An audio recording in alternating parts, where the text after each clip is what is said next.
On this Tuesday morning, it is October 29th. And as we come on the air, we begin this newscast with the very latest as it relates to the race to the White House. Take a good look at your screen, a live look there at the White House in Washington, D.C. And we know it's a swing state blitz with just over a week left before Election Day. Vice President Harris held events in Michigan, while former President Donald Trump traveled to Georgia. Fox News correspondent Connor Hansen joining us now from New York with the very latest. Either it's Donald Trump sitting in there, stewing over his enemies list, or me, with your help, working for you, checking off my to-do list. Vice President Kamala Harris made stops in Michigan, trying to highlight the differences between her and former President Trump. Harris was joined by her running mate Governor Tim Walz, and big-name surrogates rallied on her behalf in Pennsylvania. Barack Obama was joined by Bruce Springsteen and John Legend. Former President Trump held a rally in Atlanta. This election is a choice between whether we will have 4 more years of incompetence and failure, or whether or not we will begin the 4 greatest years in the history of our country. Trump's running mate, Senator J.D. Vance, campaigned in Racine. First Lady Jill Biden and Gwen Walz spoke at an event focused on educators, while Democratic lawmakers Bernie Sanders and Alexandria Ocasio-Cortez teamed up at a rally in Madison. The Trump-Vance campaign is still trying to fight off criticism over jokes a comedian made at its New York City rally, calling Puerto Rico a, quote, floating island of garbage. It's just unacceptable. The campaign says the joke was made in poor taste and doesn't reflect Trump's views. Next, Vice President Harris plans to deliver a major speech in Washington, D.C., making her campaign's closing arguments on the ellipse, the site of former President Trump's speech before the January 6th riot at the Capitol. In New York, Connor Hansen, Fox News. Connor, thank you so much. And joining us live this morning to further discuss the race to the White House is conservative commentator John Reed. John, good morning to you. Happy Tuesday. Good morning. Glad to be with you bright and early. Yeah, glad to have you this early in the morning. So look, John, we know the race is tight, depending on which poll you look at. We see it's neck and neck in many of these swing states. And can you further discuss the state of the race this election season? Yeah, it is tight. If you go state by state of the states that we're tracking in Wisconsin and Pennsylvania, it's razor thin, and it's about turnout, which sounds like the throwaway line. But if it was ever true that it's all about turnout, this is the year. So the Trump campaign has people on the ground. I know people who have been shifted from Pennsylvania to Michigan to try to make sure that they scour the landscape for everybody who might be inclined to vote for Trump. And the Harris campaign is bound to be doing the same thing, trying to identify their core base and motivate them to show up. And it's a difficult situation for Kamala Harris, I think. I don't think that there's an enthusiasm gap, I guess, for her. The crowd has not rallied to her at the end. We've still got a week now, so that could change. Something dramatic could happen. We'll see how her closing argument goes today on the ellipse. But she's got a challenge to try to make sure that the core Democrat base actually shows up for her. John, you mentioned this shift, and for many people, they're thinking that the race will come down to political strategy. What do you think it'll take for either side to come out on top? You mentioned that you don't see many people rallying behind Harris as you see with former President Trump. Well, it's not that she doesn't have full arenas. You know, core Democrat voters who are excited about beating Donald Trump. I mean, that's part of the problem here, is I think a lot of the people who are supporting Kamala Harris aren't in love with her. She is not the person they're rallying for. It is a visceral hatred for Donald Trump.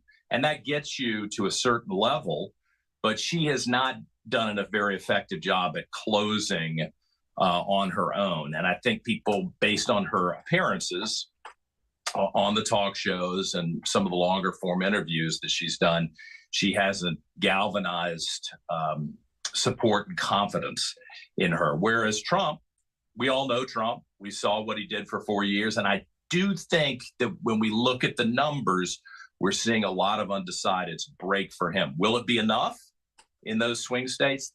That's the mystery that nobody can answer right now. Yeah, John, that's another great point, because this election season, we're literally seeing people cross party lines to make their selection for who they want to be the next commander in chief. And as you mentioned, people switching over to vote for Trump. We've noticed that the Harris campaign has kind of distanced herself from President Biden. When we first saw that, she got the Democratic endorsement, she was saying his wins were her wins. But now we're seeing that she's saying she would do things a lot differently than the Biden administration.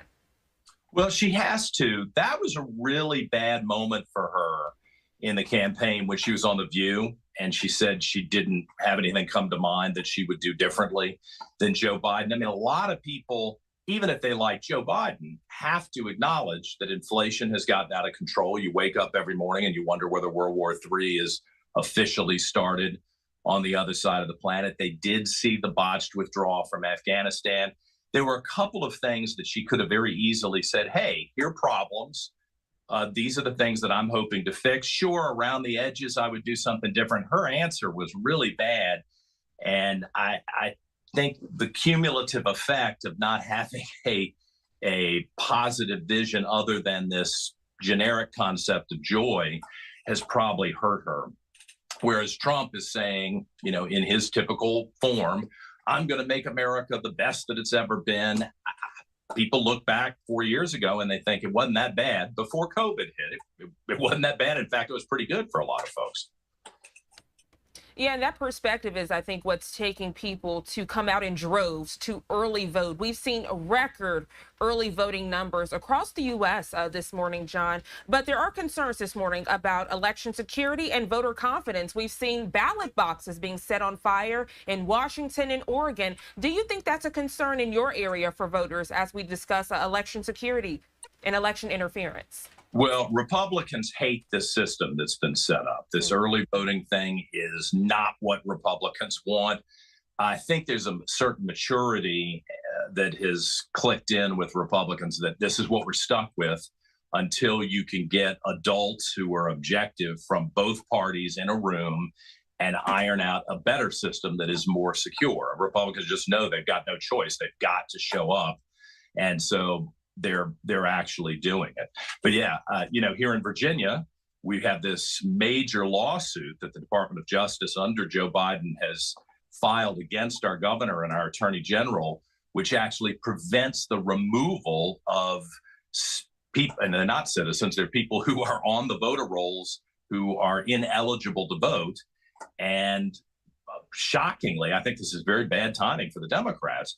Joe Biden and Kamala Harris's team are saying that that's a legitimate position to take when the governor here is saying, hey, these people have self-identified as folks who don't belong on the voter rolls. We should take them off. If you want clean rolls, if you want a fair election, of course you should remove people from the voter rolls. And at least in Virginia, that's striking people very badly. Like, hey, I thought you said you wanted fair elections. So if that's being repeated in different ways in state after state after state across the country, I guess I don't blame Democrats for trying to win, but it's not playing real well with the neutral voter who is hoping for a fair election here. I've also heard concerns, John, from voters about the ballot having people on there who have dropped out of the race. They're confused about the names on the ballot as it relates to the presidency. Yeah, the RFK question, question is significant. I mean, every state runs their own elections, so the rules for how to get on the ballot and then how to get off, barring death, are different. But it is confusing to a lot of folks who go in and they're not sure who's actually poised. I mean, the reality is, and everybody should just face the reality, Republican, Democrat, one of two people is going to wind up being in the White House.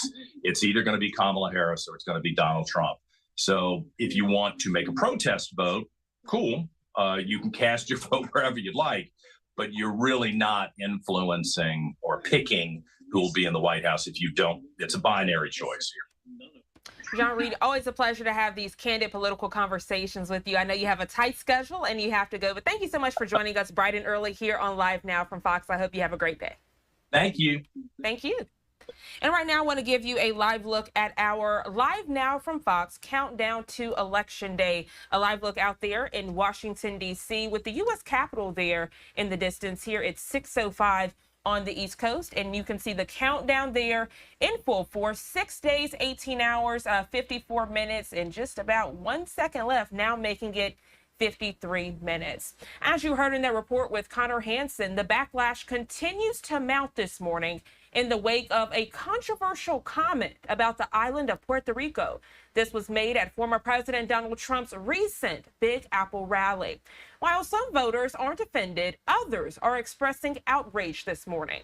The aftermath prompting both campaigns for the White House to fire back as the countdown to the presidential election ticks louder. You're seeing that countdown in real time on your screen.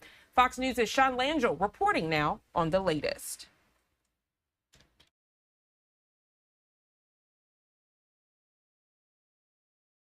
Pouring in after comedian Tony Hinchcliffe's controversial comments at former President Donald Trump's weekend rally in New York City. I don't know if you guys know this, but there's literally a floating island of garbage in the middle of the ocean right now. Yeah, I think it's called Puerto Rico. While voters say the remarks weren't issued by Trump himself, it did affect me, but the president didn't say those words. Others, especially of Puerto Rican descent, were taken by surprise. I couldn't believe it that someone would say, oh, I am joking about something so serious and disrespectful. The shock echoing across the island of Puerto Rico. Day and night, we are valuable. Whether U.S. citizens, Puerto Ricans can't vote in general elections. It's not stopping many from voicing their anger with relatives throughout the U.S. mainland. I don't think that something like that should have even happened. Government leaders are highlighting Puerto Rican voting blocks in a variety of key states. There's over 1.2 million Florida Ricans here in Florida, and also a huge number of us in Pennsylvania, North Carolina, Georgia. Trump's vice presidential pick, J.D. Vance, is calling on voters to get a sense of humor. We're not going to restore the greatness of American civilization if we get offended at every little thing. Let's have a sense of humor and let's have a little fun. But as the race for the White House nears its end, Vice President Kamala Harris, who condemned the Trump rally jokes, discussed her economic plan for Puerto Rico while recently campaigning in Philadelphia. I'm going to create basically an opportunity economy task force for Puerto Rico.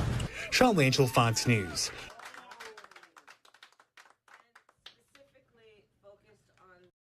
Sean, thank you so much. I want to get back to this Election Day countdown here on Live Now from Fox. Here at 6:08 on the East Coast. Again, 6 days, 18 hours, 51 minutes, and just a few seconds. And as we talk about the race to the White House, we love to hear from you this morning. We're conducting a new poll on this Tuesday asking you, are you concerned about election interference as you head to the polls? To make your selection this morning, all you have to do is scan that QR code on your screen or go to livenowfox.com/connect. 3 choices this morning, which is pretty obvious. You have yes, no, and unsure. Of course, throughout the day, we'll continue to show the responses once those responses are selected and as they come in. The time now 6:09. We are going to go to our first 2-minute commercial break of the hour. When we come back, continuing with your top political headlines.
The time now, 6:11 here on Live Now from Fox, and we already have several votes with our Tuesday morning poll as it relates to election security and election interference. Giving you a live look at this poll. If you haven't voted just yet, scan that QR code on your screen or go to livenowfox.com/connect. We're asking you this morning, are you concerned about election interference as you head to the polls? 91% of you saying yes, while 9% of you say no.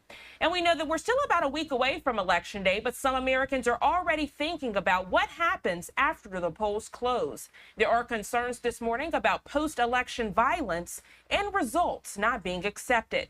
Fox News' chief Washington correspondent Mike Emanuel explains. Election Day is still 8 days away, but more than 43 million ballots have already been cast in the 2024 election. I have been dying to go cast my vote for months now. And frankly, I just want to do it and be done and say I did my duty. But there are growing concerns among Americans over how some will react to the results. A new AP NORC poll finds about 4 in 10 registered voters are very or extremely concerned about post-election violence and attempts to overturn the election.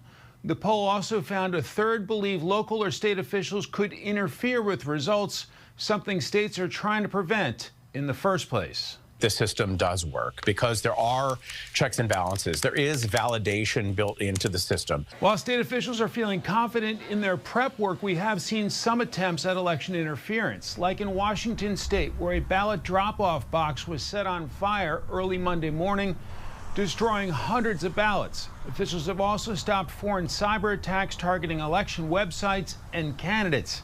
Still, former President Trump and Vice President Harris are urging supporters to vote early. You got to get out and vote. We just have to get out. Election Day is Tuesday, November 5th. Let folks know you can vote then or you can vote early. According to the AP poll, 86% of registered voters believe the loser of the presidential election has an obligation to accept the results. In Washington, Mike Emanuel, Fox News.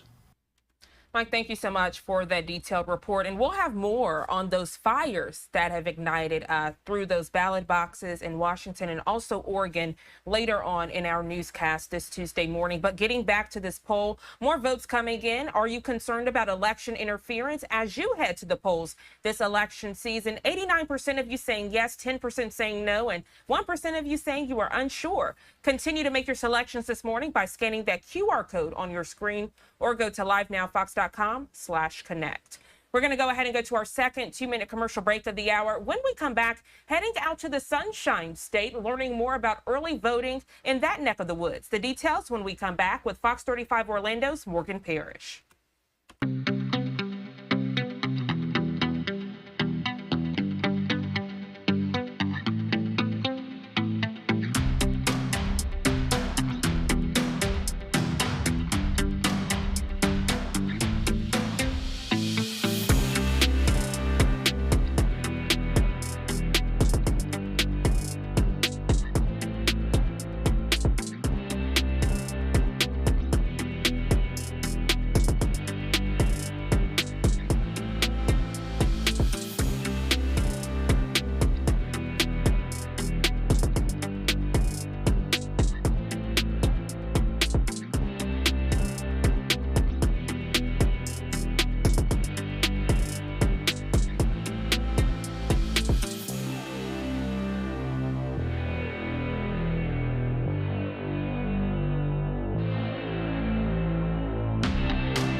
The time now 6:16 here on the East Coast and giving you a live look out in downtown Orlando, Florida this Tuesday morning.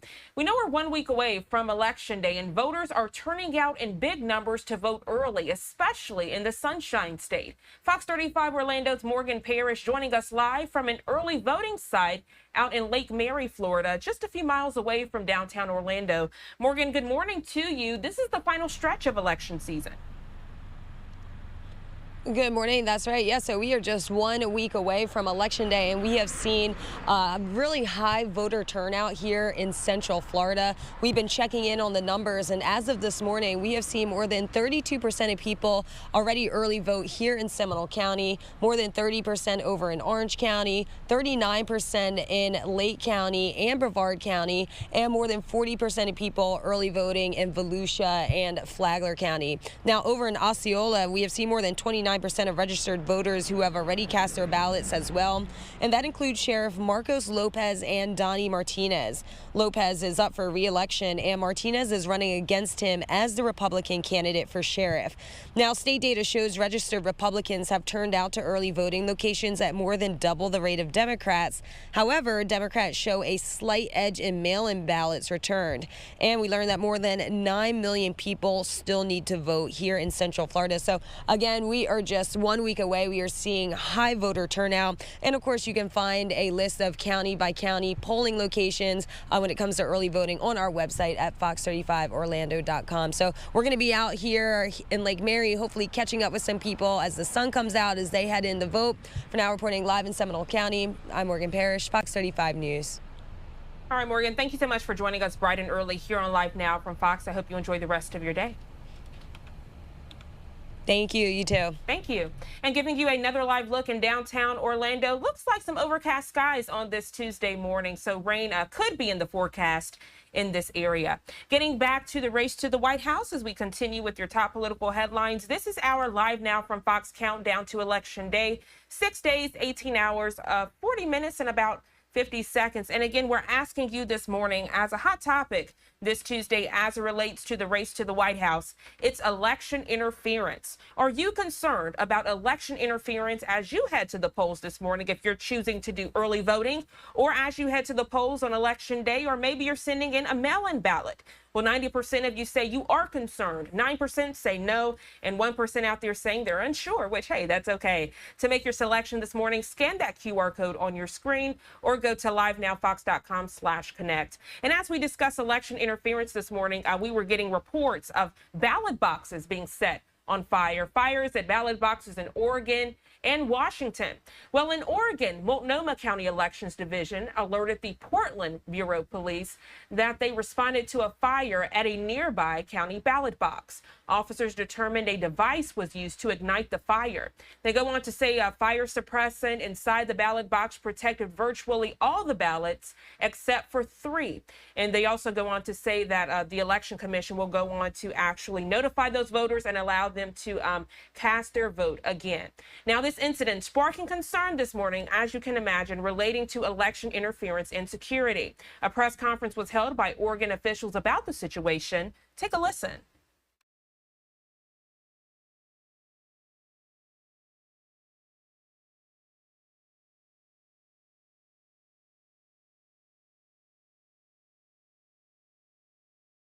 Through the Metro Explosive Disposal Unit. These incidents are similar in nature. No one was injured in any of these incidents. We're working with our partners across the river here in Portland and sharing information with our federal law enforcement partners in hopes of bringing this to a successful conclusion. Question? Thanks, Chief. We'll get through some speakers first. Amanda, introduce yourself. Good afternoon. Assistant Chief Amanda McMillan, Portland Police. Just a couple of quick comments, and then we'll take questions at the end.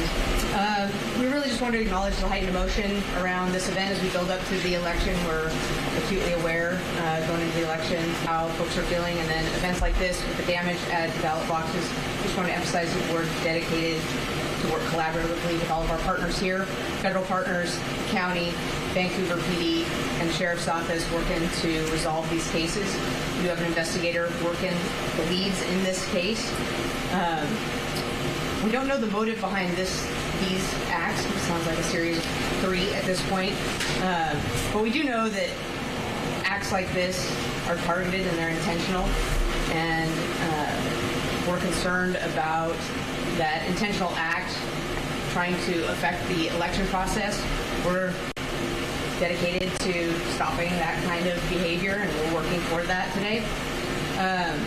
Finally, I just wanted to end with, it is an active investigation. We're following up on the leads that we developed. We're going to have additional information I think Mike's going to share with us here later today. There's a limited amount of information that we can share because it's an ongoing investigation. So I just want to say thank you all for coming out. We really appreciate you being here and sharing what we're doing to resolve this. Thank you, guys. Hello, everyone. I'm Tim Scott. I'm the Director of Elections for Multnomah County. The details have already been covered. The good news is the fire suppression devices inside the box extinguished any fire almost immediately. There were only 3 ballots that were in the box out of hundreds that had any damage whatsoever, and we were able to clearly read the voters' names on those ballots, so we will be reaching out directly to those that were impacted. Later today, we will have all the ballots processed that were in that box, except for those 3 where we'll be reaching out to those voters. And I want to make sure that voters can be assured that if they place their ballot in that box between the hours of 3:30 in the afternoon on Saturday or until about 3 a.m. this morning, that we have a dedicated line set up for anyone in that situation. That's in our press release from earlier this morning. They can call, someone will answer directly, and we can give them exact information about the status of their ballot if they have concerns. No other ballots in the drop box were damaged, and I just want to reiterate that it's important that anyone who sees any suspicious activity around a ballot drop site, please reach out, call us, let us know. I'm really grateful for the support that we receive from the Multnomah County Sheriff's Office, Portland Police, and the workplace security team. We fortunately had an officer from workplace security in the building last night, so the reaction time was very quick and we were able to limit the damage. Thank you.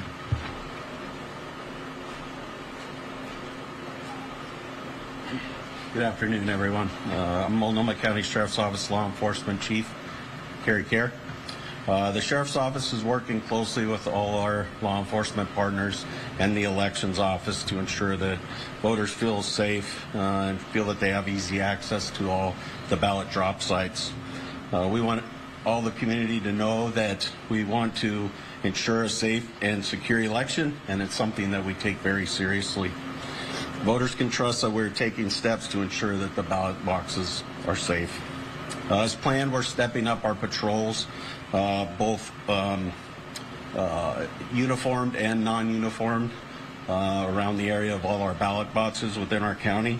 We want you to know that the Elections Office is also safer than it's ever been before. We have uniformed facility security officers here deployed at the Elections Office to provide a physical safety presence for everybody. Lastly, the community is our force multiplier. We want to remind people, if you see something, make sure that you say something. Let us know if it's imminent violence, that you call 911. Make sure you document what you saw or experienced and when it happened and where it happened. If the threat is urgent, not urgent, notify an election official at your polling place. Any form of voter intimidation, disruption, blocking of access, or vandalism at these sites will not be tolerated. We will respond swiftly, and they will be investigated to the fullest extent. I'd like to introduce Multnomah County Chair Jessica Peterson. Good morning, everyone. Multnomah County is committed to the fundamental protection of our democracy. Keeping this election free, fair, and safe is a coordinated effort that involves the many leaders here today and many more across every one of our governments and offices. I need you to know that we are working together and we are prepared for this moment. As Election Day nears and our community continues to vote, there may be moments of uncertainty, heightened emotions, or unusual events like we had this morning. Elections experts, law enforcement, and partners here in Multnomah County are ready to respond as needed. We will continue to be ready for anything that occurs in the next several weeks. I am so grateful for the essential, hardworking people who work to ensure that we have fair, accurate, and transparent elections, especially in these times where we're seeing events like this morning, along with claims of rigged elections and illegal voters used as scare and avoidance tactics. Tim Scott and his counterparts in law enforcement have decades of experience fine-tuning, scenario planning, and making improvements to our election systems to ensure voter integrity and voter and worker safety. This is absolutely critical in this election and every election. All of the preparation is paying off and will pay off. We have already replaced the damaged ballot box, and voting in Multnomah County continues. We will continue to work together to ensure voters are safe when casting ballots, voters are transparently and validly counted, and our workers feel safe and are able to fulfill their roles. Please do not let today's incidents or anything that happens between now and Election Day to keep you from expressing yourself with your vote. Our democracy depends on you, and you can depend on us to keep this process safe and secure.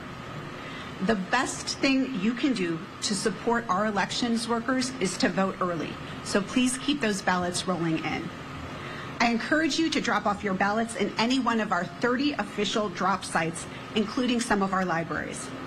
If the closest site to you is temporarily closed, you can find the closest ballot box at maltco.us/drop sites.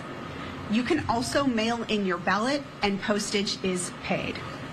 Thank you all for being here, and I want to especially thank everyone who has worked for such a quick response to this incident. I'll now pass it over for Q&A. And before we have that Q&A, I think it's important to reiterate something that was mentioned by every speaker up here, and that is the collaboration that is going into this investigation. Detectives at PPB are working very closely with our partners at Portland Fire and Rescue, Vancouver PD, the Multnomah County Sheriff's Office, Elections, and the FBI. And through that collaboration and analysis of surveillance footage, we have identified a suspect vehicle connected to this, and I will be pushing that photo out via flash news early this afternoon in time for your afternoon and evening coverage. With that, we can open it up to some Q&A. Please understand, though, again, this is an open and ongoing investigation. We don't want to say anything up here that will jeopardize that, but we'll be happy to field some questions. Why are you waiting to push that out? Just because I'm here physically right now, and I will get that out as soon as we wrap up here. That vehicle, if you'd like to see it, and you guys can zoom in, I'm more than happy to have that. This is the picture. It appears to be a Volvo. I'll try to keep it real still. This is outside the ballot box right outside the building we're in right now. And again, this will come out via flash news here within the next few minutes. Do you think these incidents are connected? We do. We believe the incident here is connected to the two incidents in Vancouver. And that explains the collaboration between all the agencies and why everyone's here today. And again, the FBI is also running a separate but parallel investigation as well. What could the suspect be charged with in a case like this? Anticipated that question coming, and I can tell you that the charges, and this is just potential, possession of a destructive device, manufacturing of a destructive device, unlawful use of a weapon, criminal mischief in the first degree, reckless burning, obstructing governmental or judicial administration, and illegal acts related to voting machines or vote tally systems. I think it's also important to note, I didn't mention it yet, but the Multnomah County District Attorney's Office is involved in this as well, so additional charges could be levied based on what they come up with when we locate this individual. Can you explain how the fire suppressant works inside the box, and is that present in all of the ballot boxes? I'm not a chemist, so I'll just say that, but they respond to heat within the ballot box. So clearly it got hot enough inside the ballot box for the fire suppressant devices to go off. We use canisters that have a powdered fire suppressant, so it limits the damage to ballots. It worked exactly as it was supposed to, and coated the entire inside of the box with that dry chemical suppressant. And yes, they are in every ballot drop box in Multnomah County. Do you know if they're in other ballot drop boxes in Oregon or the ones in Vancouver? I cannot speak to Vancouver, but the Clark County Auditor, Greg Kimsey, is here. Good afternoon. I'm Greg Kimsey, the Clark County Auditor. The question was, are these fire suppression devices installed in ballot drop boxes in Clark County? And the answer is yes. In fact, they were updated. New ones were installed. We installed these 4 years ago, and we installed brand new ones here in the past couple months. Did it not work then in this case? This doesn't appear it worked very well. Do you know exactly how many ballots? I think the last time you heard it was hundreds, but how many were destroyed? We are still in the process of coming with a closer number, but certainly was hundreds. Question for both of you. What's the plan moving forward to increase security at these boxes? Well, we're going to install, try to obtain fire suppression devices that work better. We are modifying our ballot retrieval schedule and encouraging voters to deposit their ballots before 5:30 in the evening. And we are encouraging voters to take advantage of all the options available to them. The post office, you can bring a ballot to the elections office that's directly to us. And again, you can take one of the 23 ballot drop boxes that we have. And again, we encourage people to do, if they're going to use a ballot drop box, to do that before 5:30 in the evening.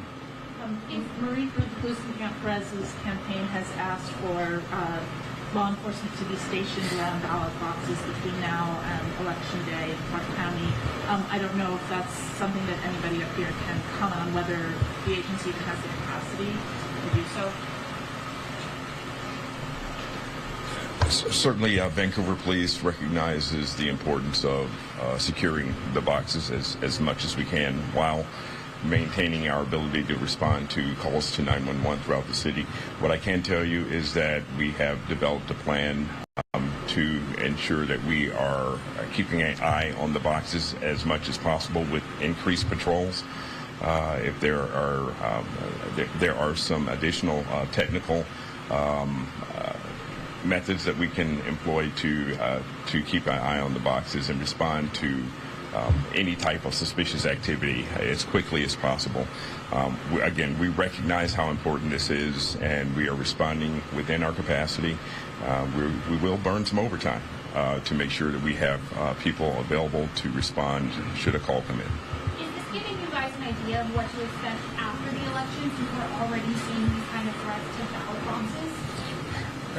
From the perspective of the Vancouver Police Department, we always are trying to stay ahead of any curves that come. So we're not going to call this a trend by any stretch of the imagination.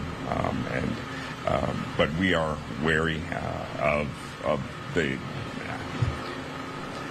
how contentious election seasons can be. And so we are going to adjust our methods to whatever we hear is going on outside. Can we hear more about what's changing here, Tim, if anything? We learned a lot from the November 2020 election cycle, and I think that that election cycle and what was going on in the world around us during that election really gave us a good starting point to imagine election security for this election. We already have monitoring of our drop sites on a rotating basis, 24 hours a day, starting the day that the ballots went out and the drop sites opened. That is through a partnership with our workplace security program and their contractor. As I mentioned, we had someone stationed in our building last night, so we were able to get, they heard the blast. They responded immediately. They had fire suppressant on the box immediately. We are already doing a lot, and we are in conversations with workplace security and the sheriff's office about what else we can do. And those plans will be developing over the next 24 hours or so. Have you ever seen this guy? I can't remember anything. I've been with Multnomah County elections for 16 years. I've been in elections for 22 years. This is the first time any incident has occurred, as far as I'm aware, at the elections building or in any position I've ever held. Is your recommendation the same? If you're worried about your ballot, drop it off in person at the elections office? I think we want to make sure that voters are confident with whatever choice they make, whether it is with mailing it through our USPS partners, whether that is putting that in their local ballot box, which might be their library, or whether it's one of our 24-hour drop sites. Our goal is to make sure people are confident in all of those options. As was mentioned earlier by the chair, the ballot box that is behind you currently is the ballot box that was affected. As soon as PPB was done with their investigation of the site, we had that ballot box replaced and back to business as usual. There are over 100 people in this building today processing ballots and moving forward so that we can make sure that democracy is preserved. I want every voter to be able to vote and to do that safely. Are there surveillance cameras at every ballot drop-off box? The incident occurred here at the elections, so the fact that those security cameras make sense. But what about other drop boxes somewhere else, more remote? There currently are not cameras on every ballot drop site in the county. However, that is the reason that we have the roving security patrols that I mentioned earlier. We've got room for just a couple more questions. Any plans to change that? Sorry, Claire. What are those roaming security patrols exactly? Security officials are putting eyes on drop sites multiple times each day on a 24-hour schedule. So Tim referenced a blast. I'd like to hear more about broken glass or something. I know maybe this is for Mike. Mike, can you offer some details on this device? He's talking about a blast, so it makes it sound like an explosion. We'd like some clarity. I thought he said, maybe he said blast. I think I heard blast also, but this is an incendiary device. So Rick Graves might be better to address what that is. It's not. My understanding is that we do not want to call this a bomb. This was not a bomb. This incendiary device, which is used to ignite fires, correct, Rick? And it was attached to the side of the box and ignited a fire. As I understand it, this device was something that creates heat, and that heat is transferred through the box, and then the attempt is to burn up all the ballots that are within the box. So it may have been perceived as a blast, but that could have also been the sound, the audible sound of the activation of the suppression system that would occur. So those will have small explosive charges that will allow the dry powder chemical to completely extinguish anything on the inside if that was occurring. So the heat, I mean, this is just like any fire sprinkler system. It is dependent upon heat. It will be activated at a certain temperature. When that occurs, the dry, inert chemicals will be spread throughout, in this case, the box. I will also say that Portland Fire and Rescue, when we respond to these, we have been directed to only utilize dry chemicals and CO2 for two reasons. One, we're unsure of what the contents of anything on the outside may be, and it may react aggressively with water. Additionally, we want to do everything we can do to suppress the flames, extinguish the flames, and allow the ballots to be preserved, to be counted, so that that doesn't work into this administrative hassle of anybody having to redo their ballot, et cetera. Last question. I'm unaware of any sort of device construction. I can't answer that. Can anybody, do we know if it was homemade or like bought, or I don't know about intermediary? Was it the same device used on the box in Gaza? Lastly, just to wrap this, there was enough evidence collected at all three scenes that lead us to believe that all three incidents are connected, and we cannot get into more detail. Thank you. Thanks, everybody. Thanks. Thanks, everybody. Thanks, everybody. Yeah. The device is on the outside of the box? Yes, they said yes. Like, one more here, please. We know that the Department of Homeland Security has been issuing warnings to agencies this summer and fall about potential threats like this. Do you have reason to believe that this can be connected to those warnings about political extremists or activity like that? I don't have any information on that other than to say our criminal intelligence unit is monitoring anything and everything related to maybe this, related to any potential civil unrest after the election. And again, we're working with our partners, but that's all we can say about that. Thanks again, everybody. Appreciate it. If you're just now tuning into Live Now from Fox, that was the very latest from Multnomah County election officials out in Oregon responding to a ballot box fire. And we know that's not the only one that's happened this election season, one also happening in the Washington area.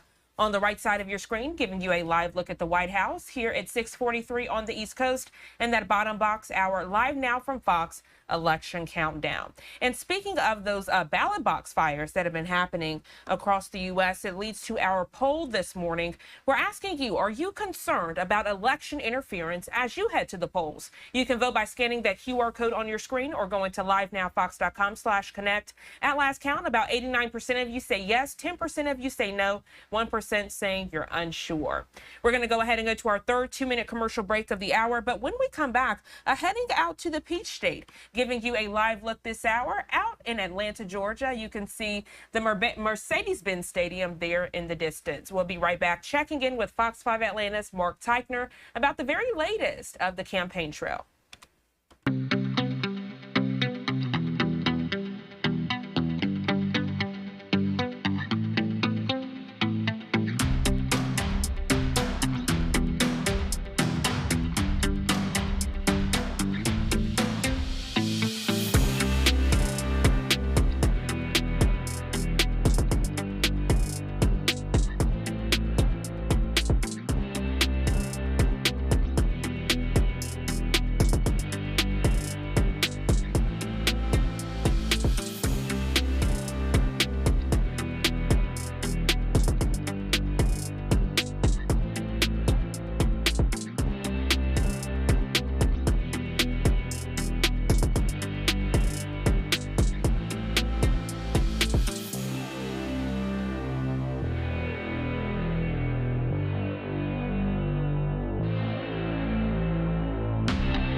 Welcome back to Live Now from Fox. Heading out to the Peach State for our next story as we continue with your top political headlines. And we know time is running out for the campaigns to win over people who plan to vote on Election Day.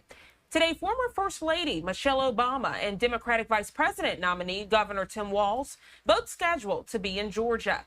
Yesterday, it was former President Donald Trump who was in the Peach State stomping for votes. Fox 5 Atlanta's Mark Teichner has the story live from Midtown Atlanta this morning. Mark, good morning to you. Yeah, good morning. You know, it's not often you hear a presidential candidate say, "I'm not a Nazi," but that's what former President Trump said last night when he was inside the arena behind us. He also called his opponent, Vice President Kamala Harris, a fascist. This after she said last week that she thought he was one. Supporters roar as former President Donald Trump begins his speech at Georgia Tech's McCamish Pavilion. This was Mr. Trump's third visit to the metro area in less than 3 weeks. We will have the strongest economy, the most secure borders. The former president hit unfamiliar themes: inflation, immigration, and tax cuts.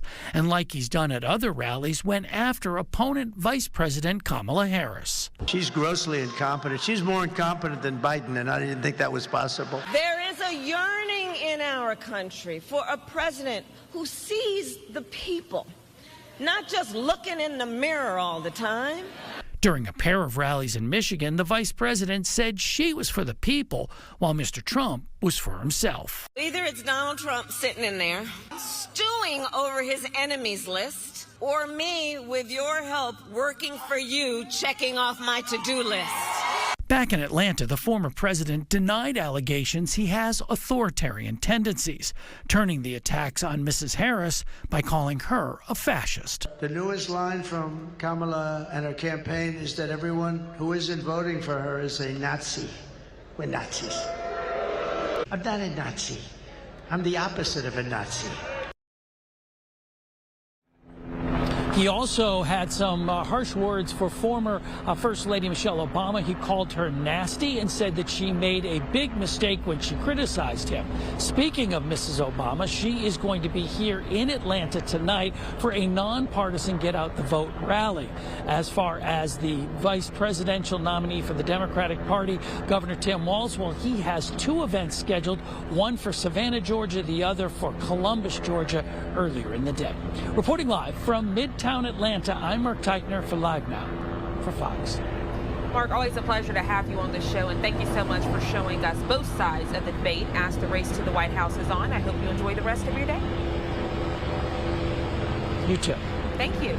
And giving you another live look out there in Atlanta, Georgia, as we continue to discuss your top political headlines this Tuesday morning. I want to give you another live look at our Live Now from Fox Countdown to Election Day tracker. It's there on your screen with the U.S. Capitol in the distance there in Washington, D.C. Right now, sitting at 6 days, 18 hours, 10 minutes, and about 20 seconds. Here at 6:49 on the East Coast, we are going to go to our final 2-minute commercial break of the hour. But when we come back, transitioning to some breaking news headlines we're following coming out of the Middle East. Right now, giving you a live look out in Khan Yunis, Gaza. When we come back from this quick break, we'll be checking in with the former advisor to the office of Israeli Prime Minister Benjamin Netanyahu, Ms. Ruthie Bloom. Also checking in with Fox Foreign Affairs correspondent Greg Palkut, who has the very latest from Haifa, Israel. The details in just 2 quick minutes.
Welcome back to Live Now from Fox. I'm Jeanne Francine. The time now 6:52 here on the East Coast. And as we inch closer to the top of our 7 o'clock hour, we are following breaking news headlines as it relates to conflict in the Middle East. We're learning from the Associated Press an Israeli strike on a 5-story building where displaced Palestinians were sheltering in the northern Gaza Strip killed at least 34 people early this Tuesday, more than half of them women and children, according to Gaza's health ministry.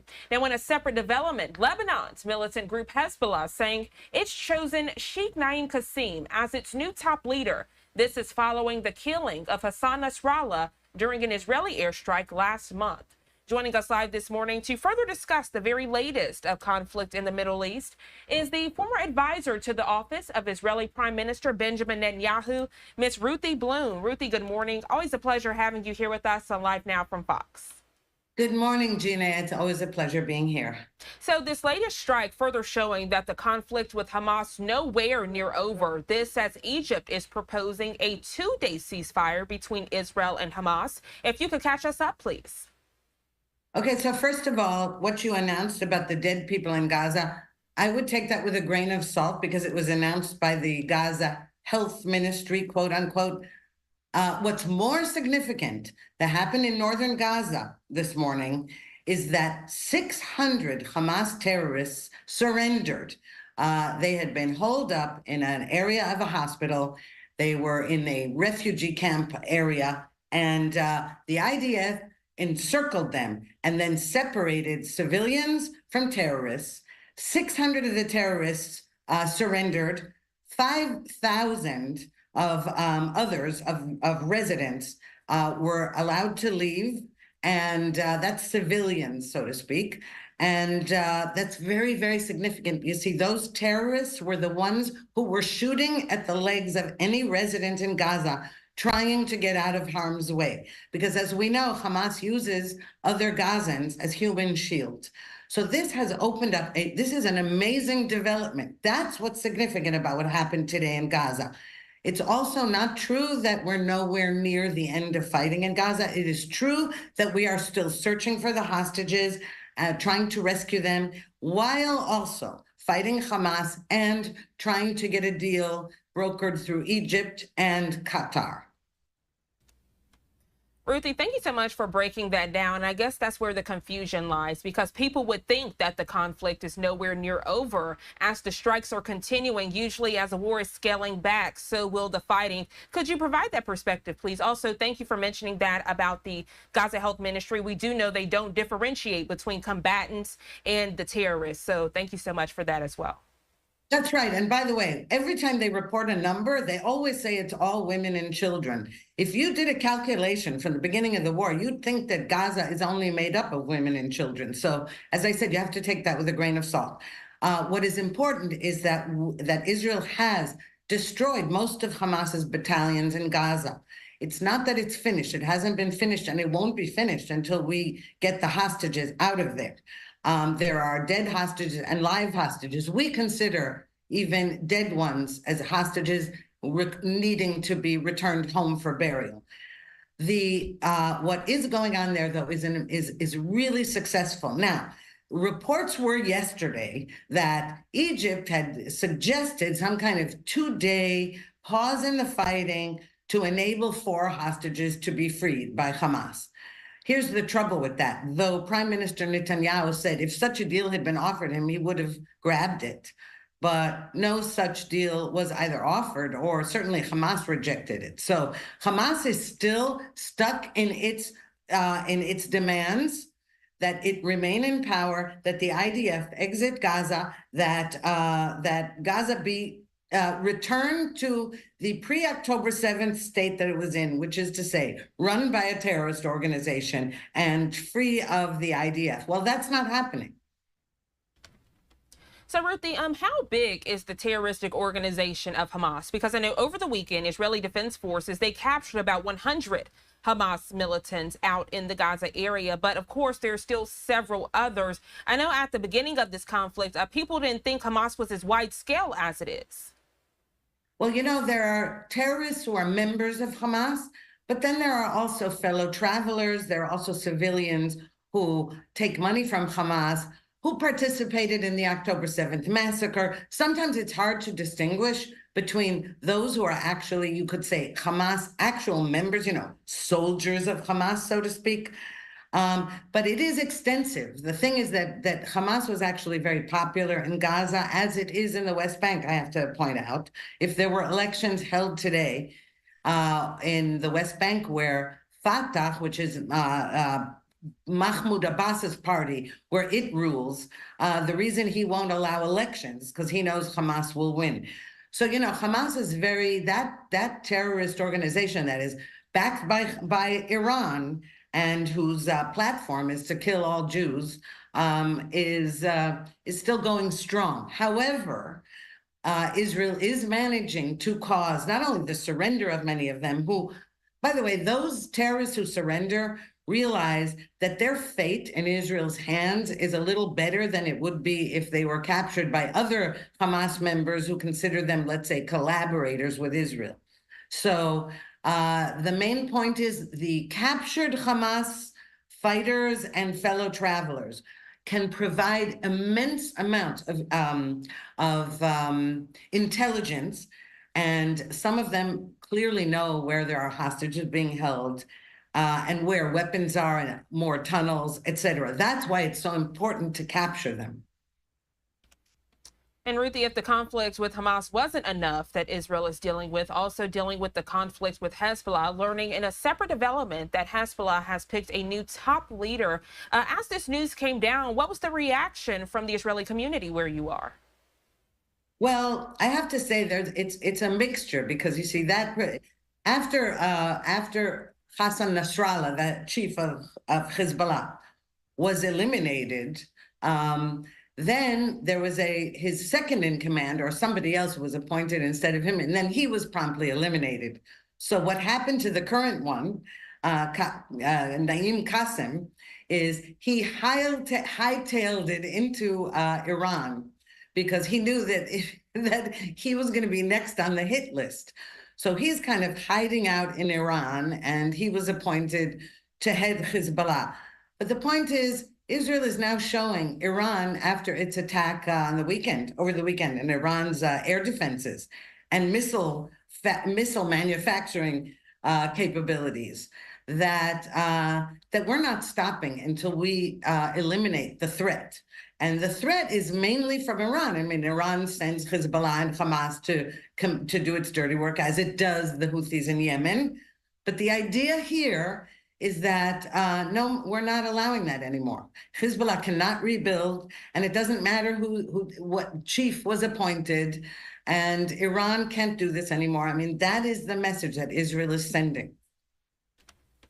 There was some confusion as far as the threat being eliminated, Ruthie, as far as if those hostages are returned. There was some type of truce deal, for lack of better words, that was given. If the hostages are returned out in the Gaza area, that, I don't know, is it charges won't be filed, or if certain people will be let free? Can you put that into perspective of what that is? I know we spoke about it briefly, but as we discuss about the elimination of Hamas, for some people it was counterintuitive to understand if they would still be let go if they did return a hostage.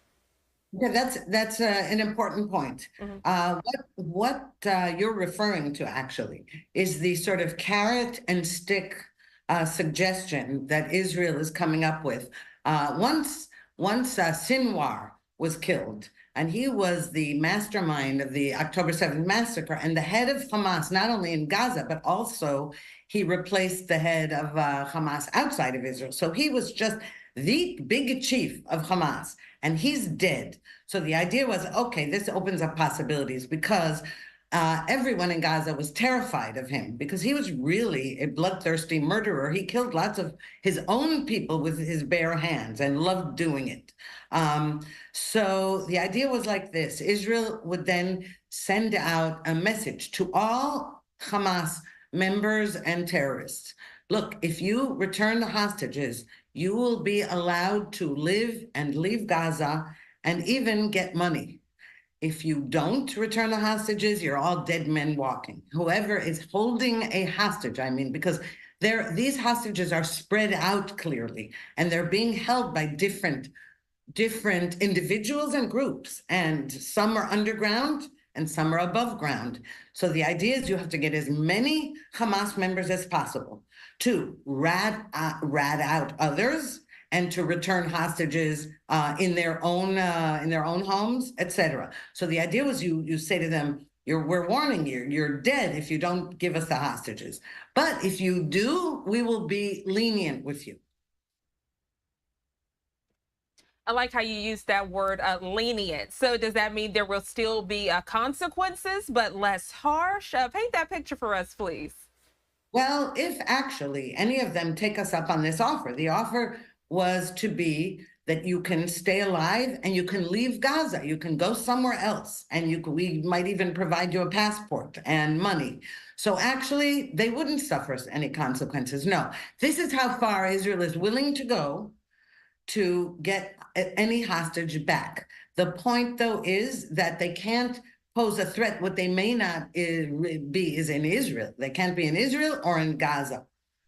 But they can go to another country, maybe Egypt. Again, that's slightly problematic because no other country wants them, as you can understand, including those countries that aided and abetted them in their terrorist actions.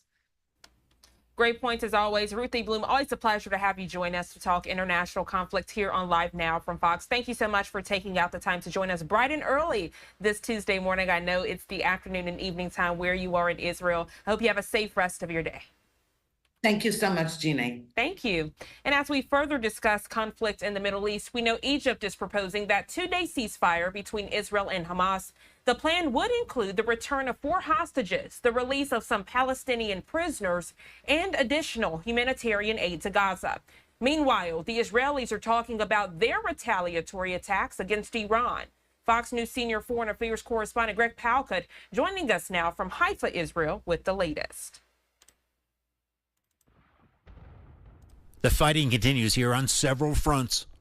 The Lebanon port city of Tyre blasted by Israel going after Hezbollah. As tough fighting continues in southern Lebanon, 5 more Israeli soldiers killed. In northern Gaza, the IDF says it's completed raids on a main hospital, claiming to capture 100 Hamas suspects there, as 100,000 civilians are said to be still trapped in that part of Gaza.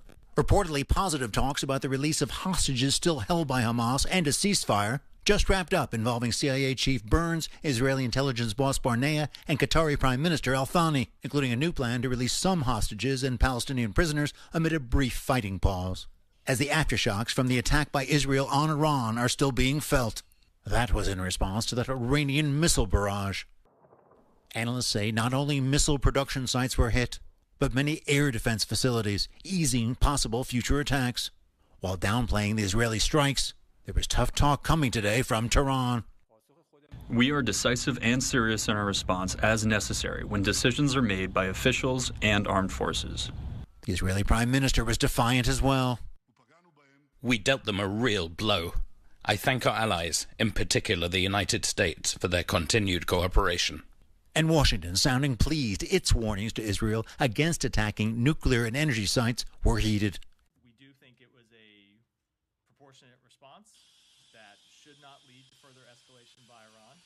Finally, another possible bad turn for the humanitarian crisis in Gaza. The Israeli parliament voting tonight to ban the UN agency helping Palestinians there to operate in Israel. Israel claims UN staffers were involved in terror activities. The UN says this move could mean the collapse of the aid process. In Haifa, Israel, Greg Palkut, Fox News. Greg, thank you so much for that detailed report. And as we discussed, the very latest of this breaking news alert, giving you a live look out in Jerusalem, Israel, here at 7:06 on the East Coast. We're going to go ahead and go to our first 2-minute commercial break of the hour. When we come back, heading out to an event in Iceland, the Ukrainian president, Volodymyr Zelenskyy, expected to address the 2024 session of the Nordic Council. We'll have that for you when we come back in just 2 quick minutes.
Welcome back to Live Now from Fox. Right now, taking you out to Iceland, where the Ukrainian president will soon take the podium to address the 2024 session of the Nordic Council. Let's listen in.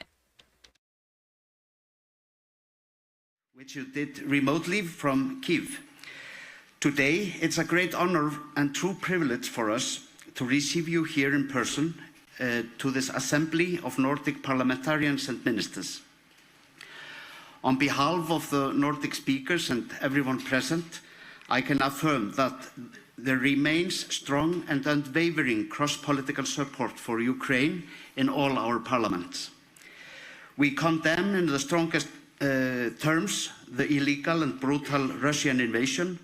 We applaud and admire the heroic resistance of the Ukrainian people. Russia has shown a blatant disregard for international law, norms, and human rights and must be driven out of Ukraine. Furthermore, Russia must be held accountable for its illegal invasion, heinous war crimes, and the destruction it has brought upon the brave people of Ukraine. This year is historic for the Nordic countries in terms of security. After Sweden joined NATO in March, all the Nordic countries are now members of the alliance. This development is a direct response to the invasion of Ukraine and a dramatic shift in Europe's security landscape. I believe that the future NATO membership for Ukraine is a key to ensuring security and peace, not only for Ukraine, but for the whole of Europe.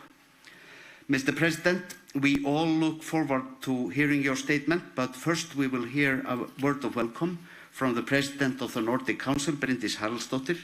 Please, take the floor, Bryndís.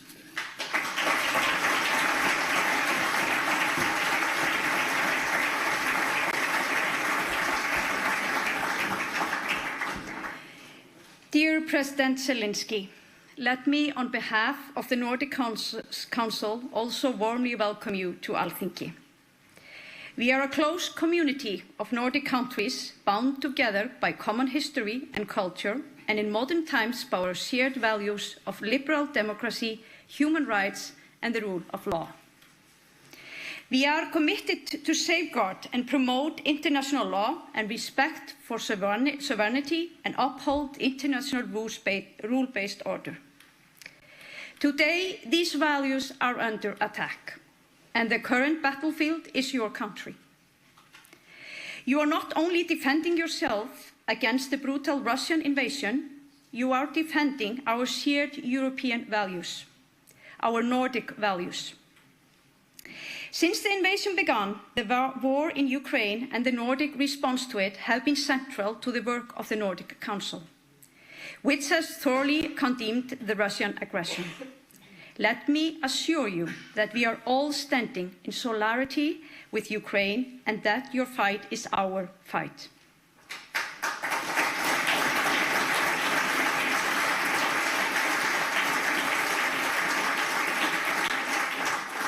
Mr. President, it is a great honor for the Nordic Council to have you as our speaker here in front of the parliamentarians and ministers from our 8 countries and other esteemed guests. Please take the floor.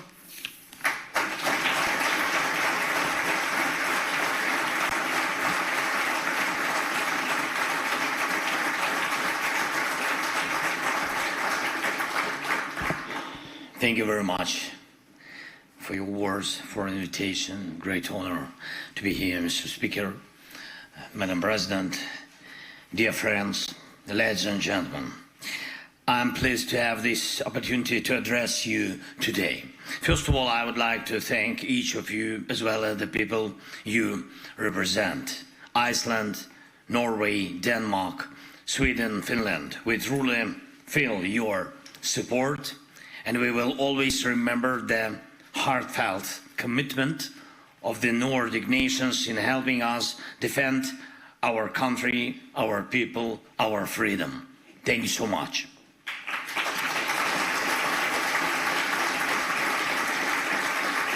Your support is one of the strongest in the world. It's true here in Iceland, and especially in this historic Alþingi, building, one can distinctly sense what it means to value time.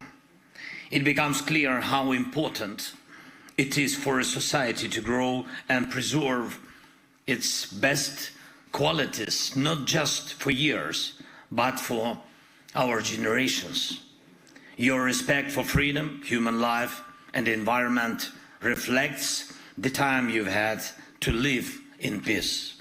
Build your culture and preserve that unique spirit found only in the Nordic countries.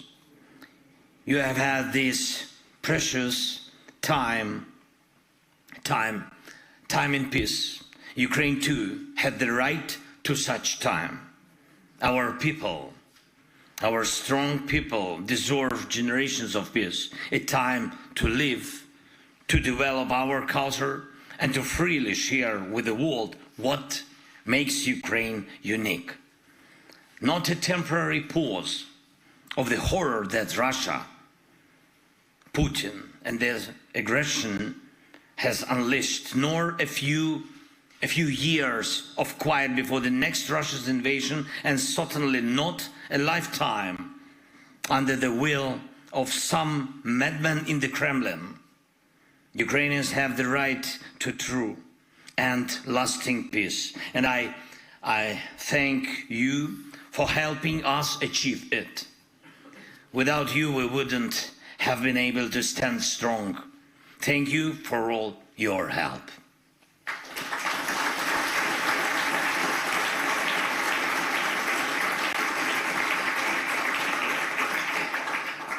Dear friends, Ukraine has not wasted a single day in its efforts to bring peace closer. Tomorrow, a special conference will begin in Canada on one of the most very sensitive issues in our peace formula. The Ukrainian team and many of our partners will work on the matter of bringing back Ukrainian children who were taken by Russia. This is one of the most painful aspects of this terrible war. And we are talking about tens of thousands of children who were abducted by Russia from Ukraine's occupied territories. For some of these children, we know where they are, what condition they are in, and the ways they are being taught to forget Ukraine. Even being lied to that they have no families, but for most of them, we don't yet know their whereabouts. These are children from orphanages in Russian-occupied areas, children who lost their parents to Russian bombs, and those separated from their families during Russia's filtration processes. They are infants, teenagers, and so many young lives that should not be scattered across Russia, taught to hate Ukraine, but instead should be with their loved ones in their own country. Forcing children from one nation into another and erasing their identities is clearly a genocidal practice. Russia has been doing this since the very beginning of the invasion. The International Criminal Court has already issued a warrant for Putin's arrest based on these actions. While we have managed to bring some of these children back, each child who spends a year or two in such conditions loses far more than just time. This is, in many ways, a loss of their own future. Wars often leave monuments to unknown soldiers, but let us at least not leave a monument to the stolen and deported futures of these Ukrainian children. This is one of the many, many reasons why this war cannot simply end with mere silence on the front lines after behind-the-scenes discussions and private agreements by a handful of politicians. We must bring back the deported and captured people to Ukraine. We must restore justice for the millions whose cities and villages were destroyed by exactly Russian bombs. We must prevent any return of Russian aggression, and this requires fully restoring the power of international law and the UN Charter. We must secure Ukraine's sovereignty and our territorial integrity, our people's safety, and our right to live freely, just like your nations, just like any other people. Real peace always has many components. It means addressing the needs of both people and security.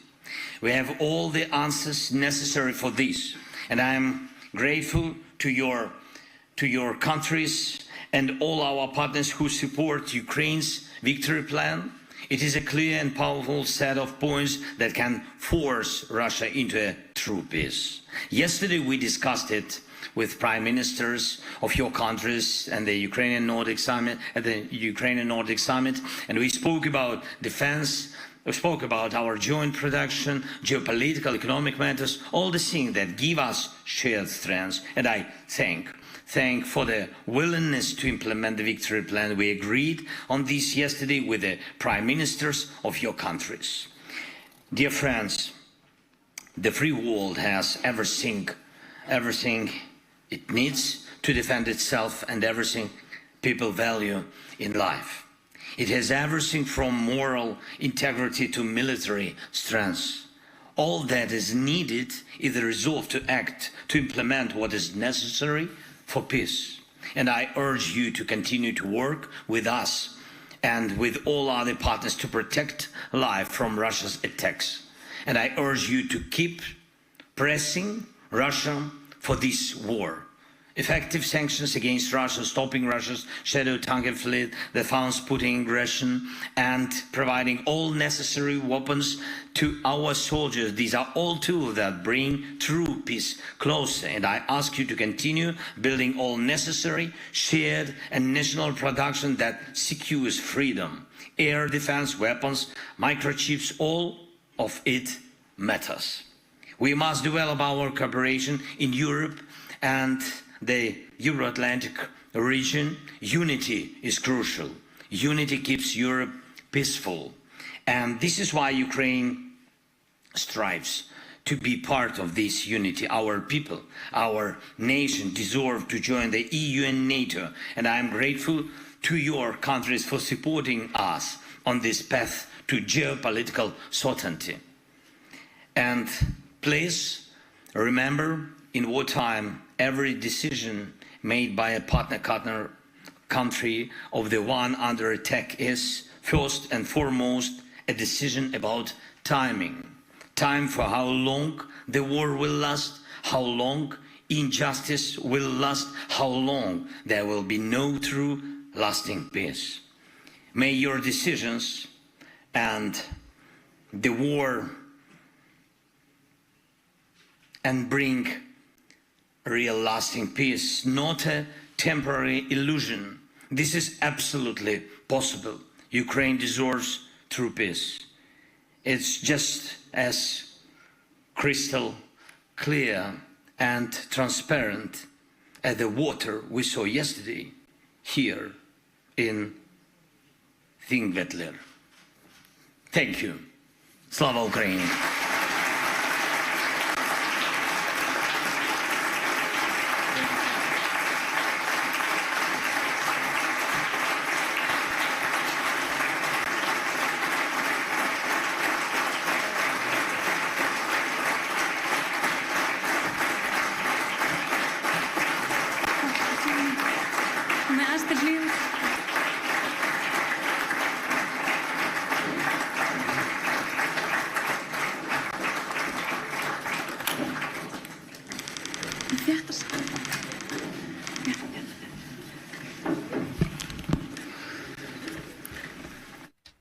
So that was Ukrainian President Volodymyr Zelenskyy addressing the 2024 session of the Nordic Council. This event happening about 15 minutes ago. Here at 7:23 on the East Coast, we're going to go to our second 2-minute commercial break of the hour. But when we come back, we have an update as it relates to the war against Ukraine, as NATO confirms thousands of North Korean troops are fighting alongside Russia's military this morning. The details with Fox News correspondent Stephanie Bennett when we come back.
Welcome back to Live Now from Fox. I'm Jeanne Francine. The time now 7:26 here on the East Coast. We appreciate you getting all of your breaking news alerts, top stories, and of course those live events of the day from us here on Live Now from Fox. And right now, I actually want to take you to a live event which does take us out to Saudi Arabia. You're taking a live look at the annual flagship investment conference gathering of the who's who of Wall Street. Let's take a listen. All over the world. Yeah. Well, Andre, I was in Brazil last week, and it was good to be there. And one thing that I did notice is that the Brazilian economy has actually also been upgraded. It's doing quite well, but then equally, there's a fiscally loose policy over there. And I do wonder, when you look at the drivers of growth the last few years, and certainly over the COVID years, fiscal spending came up a lot. But it feels now that we're getting to a point where people are getting a bit nervous about the size of public spending. Only last week, France, as credit was put on negative outlook. People are getting more concerned about the size of US deficits. Do you think that fiscal spending and the size of government's deficits are going to become an issue next year? Yes, it will be. That's my feeling. We discussed about that in Bloomberg last week in Brazil. I think it's the whole spectrum of discussion, right? We started this year thinking that Fed would cut rates in March, and 7 other Fed cuts in the yield curve priced. We arrived in March, there was no Fed cut. And gradually, in the following weeks, all the other cuts were moved out of the yield curve. By mid-year, we had a view that no more cuts, eventually cuts in 25. And then a few more weeks, and we were afraid of interest rates hike again. And then a few more weeks, we forgot this idea, and we were worried about growth. In a few more weeks, we were really worried about growth, expecting that we were very close to a recession, and we needed an emergency cut from the Fed in an intermeeting meeting, something like that. But then a few weeks, we calmed down and finally got the September 50 bips cut. And 1 week after that, many Fed speakers came and said, well, eventually we need to reduce pace, or eventually even stop a little bit to see. And too much uncertainty, in my view. And part of that caused by even central bankers. I think central bankers are over-guiding markets. And with that, we are missing a very important piece of information, which is the market price. Markets are being overguided, and we are missing the intelligence of price. Because today, the asymmetry of information from central banks and the markets are very small. And I think we need to rethink our central banking and try to use more what market is telling us. And something that market is telling us is that deficit is getting to a size that is not acceptable. What calls my attention, looking as an analyst from abroad, is the discussion about deficit in the U.S. electoral campaign, or better saying, the lack of discussion about deficit in the U.S. campaign. And even if you are the owner of the printer, there is a limit to print, right? And when you look the long-dated Fed treasuries, you see U.S.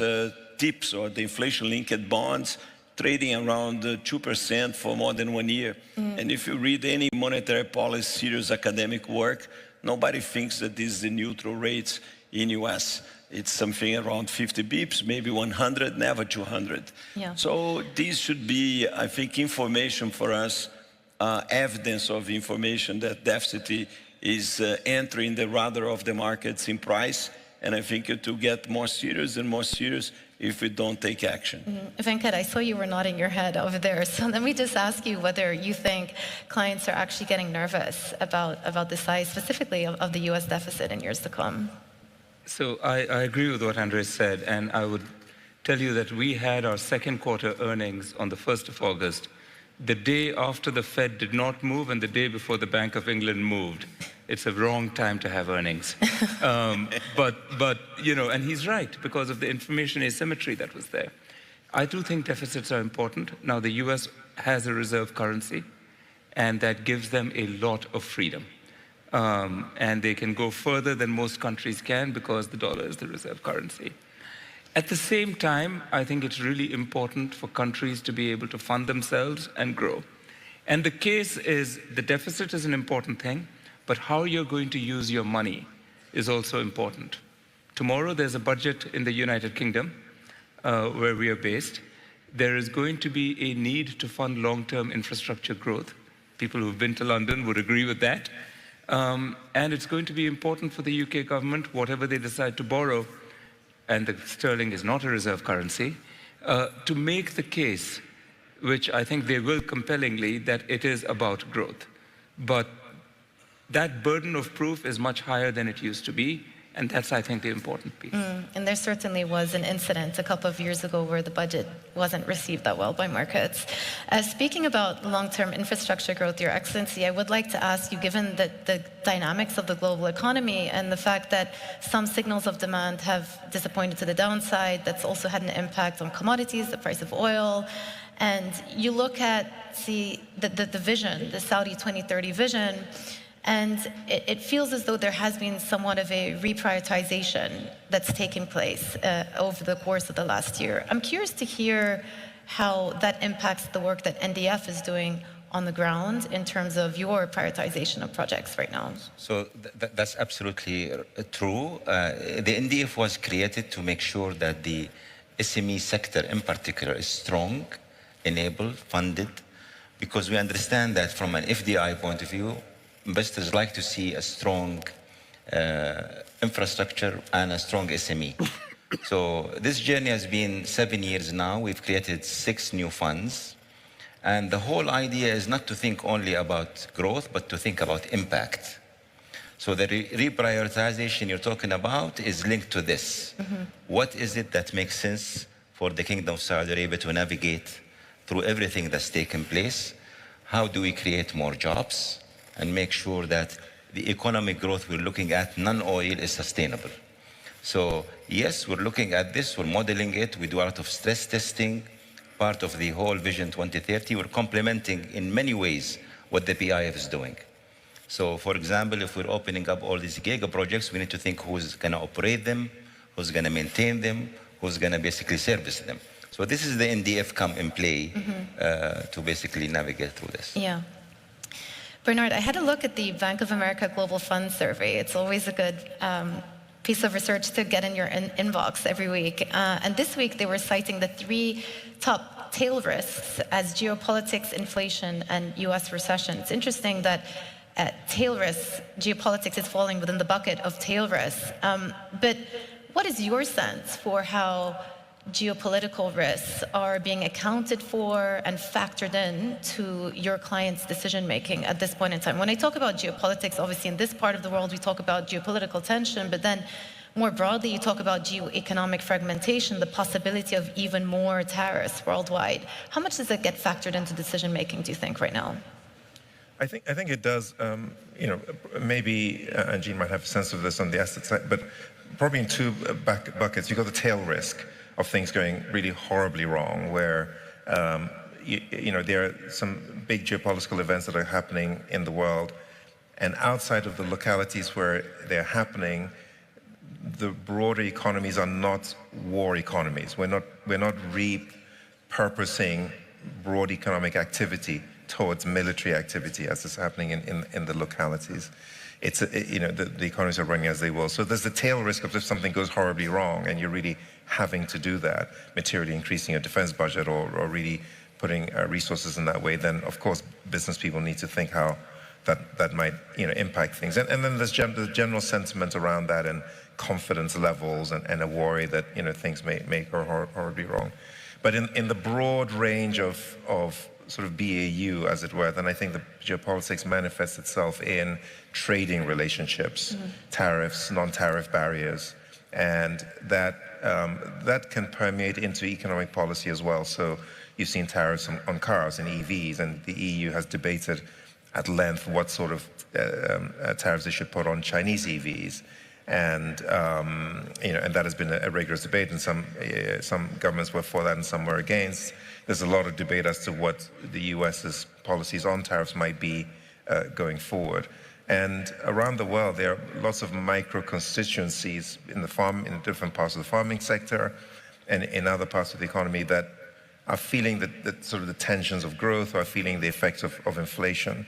And insofar as governments are not able to come to a broad agreement around, a framework for deciding these, then I think businesses are a little bit worried. I mean, I'd say very broadly, the WTO hasn't worked very well recently. And you can argue for all the reasons why that isn't a mechanism to solve trade disputes. But that is a concern at the back of it. And then I think, finally, instinctively we all recognize that perhaps some of the economies might not be in so much of a balance. If you take debt to GDP levels, the US is just a little bit over 100, France is maybe 110, 120, I don't have the exact numbers, the UK is around about that, Germany is at 60. Yeah. It's not clear that Germany should be at 60, I'm not sure France should be at 120. China probably has too high a savings rate. And so our ability to adjust for that, whether it's Plaza Accords or whether it's WTO type, those mechanisms aren't working so well. And I think that's where some of the geopolitics comes in. Fascinating. Jean, when I was talking about some of the risks for markets next year, for the global economy next year, I did mention financial market volatility. And I'm recently reminded of 2 strange events that happened in markets. I walked in one Monday and the Nikkei was down more than 10%, massive drops. And one thing that's happening with these markets is you're seeing hotspots, areas of concentration, which means money goes in quickly and money goes out quickly. To what extent do you think that is becoming a feature and also a concern for financial market participants? Well, the markets, the structural change in the financial markets over the last 20 years has been profound, like really profound, in the sense of it used to be that long-term investors priced the markets, and I think that's still true, like value still has to happen long-term, but in any short and probably multi-year period, sort of the systematic part of the market is pricing. And so I think you should expect, in my career as an investor over the last 30 plus years, we've had these moments and they seem to be happening at a greater frequency. And so for us as an asset manager, how do we adjust to that and how do we adapt to that? And so we just invest so much more in sort of risk metrics that help our investors determine where these might occur and how to address them in portfolio construction. Portfolio construction has to be so much more sophisticated than it was when I started out investing in the mid-90s. So that's just, I think it's a feature of the market. I don't think it means that we won't have well-functioning markets at all. I just think it's a feature of markets that it will be abrupt. And I think the one enduring part of investing that still probably is very, very differentiated is those that can take the longest term view. Yeah. That can really withstand that volatility. That's probably where you'll have the most differentiated returns. Well, Andre, I'm going to round up the panel with you, and I guess you're going to get the U.S. elections question because there is a big U.S. election coming up next week. What do you think the return of President Trump would mean for the global economy, given his favorite word in the dictionary, as he told our editor-in-chief, is the word tariff? Oh, maybe the best way of wrap up is commenting on the previous questions, and I will start with your geopolitical question about tensions, and I think definitively it's changing the landscape for global FDI. Absolutely. I'm not short-term pessimist with geopolitical developments. In reality, I'm a little bit contrary. I'm more constructive about what can happen in the next 12 months. I think we'll be better than the last 12 months in the world. But having said that, the tensions will continue to be there. And the tensions are enough to change the landscape of global FDI. So neutral, peaceful regions are getting much more FDI than the core of the divisive world. Because if you are a Chinese infrastructure company, it's not easy for you to make an investment in the US, in Europe, maybe in India, but probably you can do in Brazil or Latin America. So these kind of examples, I think, are spread over the world. So definitively, I see the tail risk, the existence of the tail risk changing the landscape of global FDI. Regarding US elections, I think markets are preparing for that, and I don't see a disruption in markets coming. Of course, we need to see the policies, the people, the appointees. Of course, a continuation regime is kind of a continuation. More or less, things will be similar to what they are. If we have a change in regime, we need to analyze people. But as was said here before, US, with all the challenge that it has, and we spoke about the deficit, has been an amazing economy and a huge attraction for global capital markets. So I'm not bearish with that. Excellent. Well, Your Excellency and panelists, thank you so much. That concludes our discussion. Thank you. Thank you. Thank you. Thank you very much. Yeah. If you're just now tuning into Live Now from Fox, on the left side of your screen, we are live in Saudi Arabia for the annual flagship investment conference on finance. They're discussing other topics, including AI, space, and also energy. And while we are discussing international topics, I put some boxes on the right side of your screen as well. That top right box, a live look out in Beirut, Lebanon, as Hezbollah has chosen a new top leader. That bottom box, a live look down in Khan Yunis, Gaza, as an Israeli strike early this morning has killed at least 60 people, this coming from the Gaza Health Ministry. Here at 7:42 on the East Coast, we're going to go to our third 2-minute commercial break of the hour. We'll be right back.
The time now 7:44 here on the East Coast, and this next session about to begin there at the annual flagship investment conference on finance in Saudi Arabia. We see the next commentator has the mic. Let's listen in. I'll also pop up a screen on the left side for you all keeping a close eye on the campaign trail as the race to the White House is tightening this Tuesday morning. My producer Markima providing an update of all of the campaign rallies and events to take place on this Tuesday.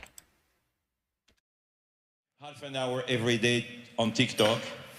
I find that it's an amazing platform what you have created, despite all the critics and the challenges you are going through, but it's not the purpose today. But I want to share with our, you know, in the Kingdom of Saudi Arabia, almost everyone is looking at TikTok, I can tell you. Huh? If they say no, they are lying, because I know that many people are forwarding me a lot of TikTok stuff. So, yes or no, guys? Be honest. You see. So, Shou is the Chief Executive Officer of TikTok, and of course he is leading the overall business and bringing the company's vision to life. So just for you to understand who is Shou, he has been part of the TikTok family since its inception. He was born and raised in Singapore, and he attended the university in London. So he holds an undergraduate degree from University College London, UCL, and an MBA from Harvard Business School. So he's a smart guy. And this is why one day he probably had this great idea of having this original spark that ignites the idea for TikTok. So what was exactly this original spark, Shou? Yeah, it's, Richard, I think it's, we have to start from the mission of the business. And it's important because ultimately, you know, we have thousands of employees and every day they're building towards something. The mission that we have is inspire creativity and bring joy. So that's sort of, you know, and I'll come back to this in a second, because if you use TikTok, it sounds like you do, every night for 30 minutes, you know, you could spend more time if you want. What you will find is a very creative experience. It's a very joyful experience. In terms of the original spark, you know, the idea was to present content to users, not based on who you followed. Because, you know, back in 2012, 2013, the social network was all in the rage. And it's all about building your social graph, meaning, you know, getting people to follow you, building out that graph. And the content that you will see is going to be based on people that you follow. And I think that's the model that many of our peers in the market still follow today. But we have brought something very new to the table. You know, we recommend content to you not based on how many people follow you, but based on interest signals. Meaning if you have a good message, if you have a funny video, if you're a small hippo in Thailand, which has gone completely viral, called Mudang. If you haven't seen it, just search it. Yeah. If you have a good message, you don't need any followers to begin with to become viral, to make sure that your message is heard by as many people around the world as possible. And I think that's the difference. You know, that's the key difference that we bring to the table. But what was the main decision you made to turn almost what was a small app to what is becoming now almost a cultural phenomenon? There are a couple of things that, you know, as in the last 10 years, first of all, machine learning and AI enable the recommendation algorithm to be as useful and as interesting as it is today. It's very accurate if you think about it. There's no human curation really that goes into the recommendation process. It is really about, you know, using machine learning and then matching your signal interest with potential signal interest that you could have. And that's really sort of the magic of the algorithm. Now, beyond that, you know, in the last 10 years, everybody has a smartphone now, you know, so, and smartphones have cameras. So we decided that the app was not only going to be based on text, it's not only going to be based on pictures, but we opened up video. And we made video the main format for the app itself. And that's another innovation that we brought to the table. And the third is, of course, you know, this idea that everybody should have the chance to publish. So it shouldn't just be in the hands of, you know, a small group of people. We allow essentially anyone with a camera, anyone with creativity to be able to create something very quickly using all the tools that we give them and be able to share their message with the world. So that's really the difference that we brought. I know you are under huge pressure and some critics, so let's make a pitch to our friends and to the millions of people who are watching us. How TikTok could be a force for good? Yeah, I think a lot of people still have this understanding, especially people who don't use the app that much, They think that the app is, for young people, is dancing, is singing. Well, that's all true. There's still a lot of dancing and singing. But it's more than that now, because we have more than 1 billion users around the world today. In many countries... How many as of today, do you know? We don't disclose the specifics, but it's definitely significantly larger than 1 billion active users around the world. And if you think about, the content that we have even in this country, I was looking at the feed. Whenever I travel, I look at the feed. And it's my 3rd time in the kingdom in just this year. There is somebody called Abdullah El-Alawi, for example. Abdullah El-Alawi. El-Alawi. Okay. He's a local creator. He shares a lot of content about local culture. For example, I learned that I'm going to say this wrong, the Schwab. Yeah, he talked about the history of the Schwab, the fishing net, and the years of the wheat, and how that original practical use is married into the culture today in the local context. It's amazing. I mean, I did not know about this. I think there is a female footballer called Farah. She plays for Etihad, I believe. She's on the platform and she's encouraging young women to learn about the sport, to pick up the sport. So it's no longer just about, entertainment, the light dancing and singing, which is still important. It is now about community. It is about education. It's about heritage. It's about culture. It's about the arts. And I think that's a significant positive change to the world. So let's continue the pitch. How TikTok could make us more creative and not just be distracted and become addicted to an app which is, forgive me to be a little bit provocative, useless, So how can it help us to be more creative? No, because I will be very honest, I find great ideas, as a creator of also platforms. I took 2-3 ideas from what I found on TikTok. So if I'm asking the question, because I am convinced of the answer, but I would like you to continue this speech on how can we be more creative, or how can you help us to be more creative? We provide tools. Well, first of all, to inspire creativity is the mission itself. We talked about the mission at the start. Inspire creativity, bring joy. So creativity and joy. And joy is important. We'll talk about joy in a second. This is your DNA. The DNA is creativity and joy. Exactly. It's built in the mission statement of the company. So what we provide is, if you open the app, you click the plus sign at the bottom, you go to effects, you're going to see thousands and thousands of effects that we bring to the table to help spark people's creativity. It's a tool that enables them to express themselves better. In terms of the content pool itself, what we are seeing is that things like Book Talk. Book Talk is a very organic movement on the platform where people talk about books that they like. It has tens of billions of views around the world today. There is something very interesting that we launched in the US about a year ago called the STEM feed. So this is if you go to settings, content preferences, turn on STEM feed, you will see a feed where it's only science and math content. And we are going to launch this in the kingdom as well, in conjunction with the Science and Technology University here as well. So we believe that this should be a platform that's not only about creativity and fun, but you could learn something as well. And we're going to take all the STEM and math content that we can find, and we're going to put it in this dedicated and specialized feed for our users in this country. So what do you think is, we spoke about the DNA, but what do you think is your responsibility or the responsibility of TikTok vis-a-vis humanity? Let's be ambitious. We tried the FI Institute to have an impact on humanity. We spoke a lot here during the past few hours about how to invest for good, how to invest for purpose.